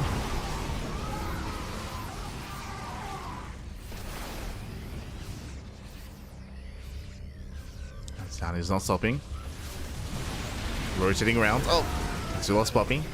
We lost Pommy. No. But ByuN's hurting. Jostles the base. Resources are limited. Another Nova goes off. Thankfully doesn't connect. Very nice target firing. As disruptors are going down. This time's two disruptors. Oh. As Zoun blinks in, goes to dive, going for another CC. Where's that Nova? Oh. And Nova mainly zoning away, which means more SCV's gonna go down. 14 SCV kills. And Zoun just out positioning ByuN. He rotates back and forth. More Liberators going to be falling. We have wasted supply here in all these Vikings. True. Dead supply. There are no more Colossus. We don't need the Vikings.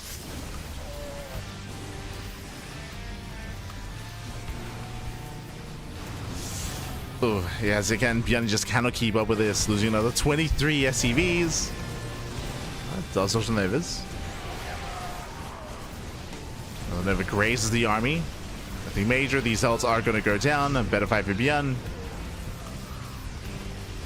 Zoun has to pull out. Pulls away, pulls out, taking extra gases.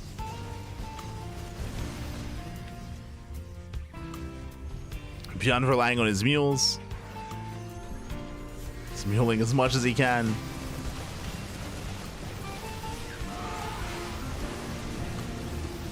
And again, what are the answers to these disruptors? Typically mass lib. Like, that's why he's making 4 libers at a time. But the Novas have been brutal. Bit of friendly fire. Does cause some friendly fire. Nice rotations with their stalkers. So Novas, they do graze the army, and ByuN, he has no economy. Like, that's what's killing him here. He can't afford this. He can't afford to remax. He's lost so many SCVs and so many bases. And he's going to lose even more. Once again, blinks forward. Oh, brutal connection. And ByuN just cannot max. He cannot max out. Not anymore. Not after losing 3 mineral lines. Oh, yeah, goes for another dive. Here come the Novas. Oh my god, there's no splits. Yeah, there's no splits. He does save some of those units towards the end. Does lift. As he's up against 7 disruptors. And the Novas, they just keep going. They keep connecting. There are too many balls back. Too many balls. GG gets called, and Zoun, he will take the series 3-1. He will advance on out in 2nd place and into the playoffs. GG. GG, well played. Zoun able to embrace his final form, getting the hell out of High Templar, out of Colossus into Mass Disruptor. And with that, did overwhelm. GG, well played, did everyone, did shut ByuN down. ByuN, he did have the correct answer towards the end. Like, he was trying to get into Mass Liberator, but by that point he had already lost multiple mineral lines. He had already lost so many bases, so many workers. He couldn't afford his army anymore. He couldn't afford these trades, as in the end he just ran out of steam. He ran out of steam towards the end. Zoun able to embrace that map control, able to maintain the map control, of course, and take it from there. GG, well played. A bit of a more dynamic series here between the 2 players. We didn't really get to see much kind of mid to late game until the very end. We had a lot more aggressive mid game here between ByuN and Zoun. ByuN, he had some rough moments. I was very impressed with ByuN's ability to recover in some of those games, like Persephone, for example, or even Sandworm, but despite that, was just too many losses here. Here on Maganatha, ByuN actually had a better start, a stronger start, if you recall, but it did kind of slip through his fingers here, and it kind of fell by the wayside. Didn't press his advantage. Instead, he backed off, played more macro-oriented, of course, which is kind of what we know ByuN for, and it allowed Zoun to recover. GG, well played. So congratulations to Zoun, and with that we have our confirmed players for the playoffs, and we can once again go over what the playoffs will be looking like. Someone did ask earlier whether or not the playoffs are this weekend. The answer is yes. This weekend are the playoffs, bearing in mind that this weekend is not the offline portion. We're going to be conducting 2 days of playoffs this weekend, and then after that we have the offline portion at the end of the month. Just as a heads up, as we can head on over here. And I do need un momento. Oh, actually, hold on here. Wrong scene. There we go. Bam. Okay. From the top here, we have our final players. From the top, we had who making it out of the group stage. We had Raynor and Classic out of Group A. We had Serral and Zoun out of Group B, which we did just cover. Clem and Bunny out of Group C, and then Showtime and Hero out of Group D. Okay, so we have 2 Zerg players, we have 4 Protoss, and 2 Terran to make it into the playoffs. Speaking of, here we have the listings of the matches. Again, this is going to be in, let's have a look here, 3 days. In 3 days time, we're going to be live on this channel, covering this live as well. I should also emphasize that we did cast Group A, C, and D live. Group B tonight was a replay cast, as we were unable to cover it live at the time, as we had our own casting, or as I should say, as I'd already casted multiple times that day, and I was just, I couldn't do it. I was just too fatigued. I wasn't able to nap in time, so I wasn't able to be ready to cast Group B. So we did have to catch up via replays. And here we go. From the top, we have Showtime versus Classic, Clem versus Hero, Serral versus Bunny, and Rainer versus Zoun. Oh boy, so we have our final lineups here. And again, this is in 3 days. In 3 days' time will be September 13th is going to be the day 1 of the playoffs, where we're going to be covering all 4 of these matches. And then day 2 will be the next round of matches alongside that. Oh boy. And of course, as you can see here, we have the final days. We have the offline portion on the 27th of September, towards the end of the month. It's going to be the offline portion. When it comes to these early rounds, I feel like we have some interesting lineups here. I can see Showtime versus Classic going either way. If you've been watching StarCraft as of late, you will know that Showtime and Classic have been trading. They've been trading series back and forth, so we have that kind of back and forth dynamic. I would not be surprised if that goes to the ace match. It could go either way. Clem versus Hero, they've also been trading back and forth. They've also been trading. Clem has been trying to reinvent himself a little bit. We've seen a little bit of mech out of Clem, a little bit.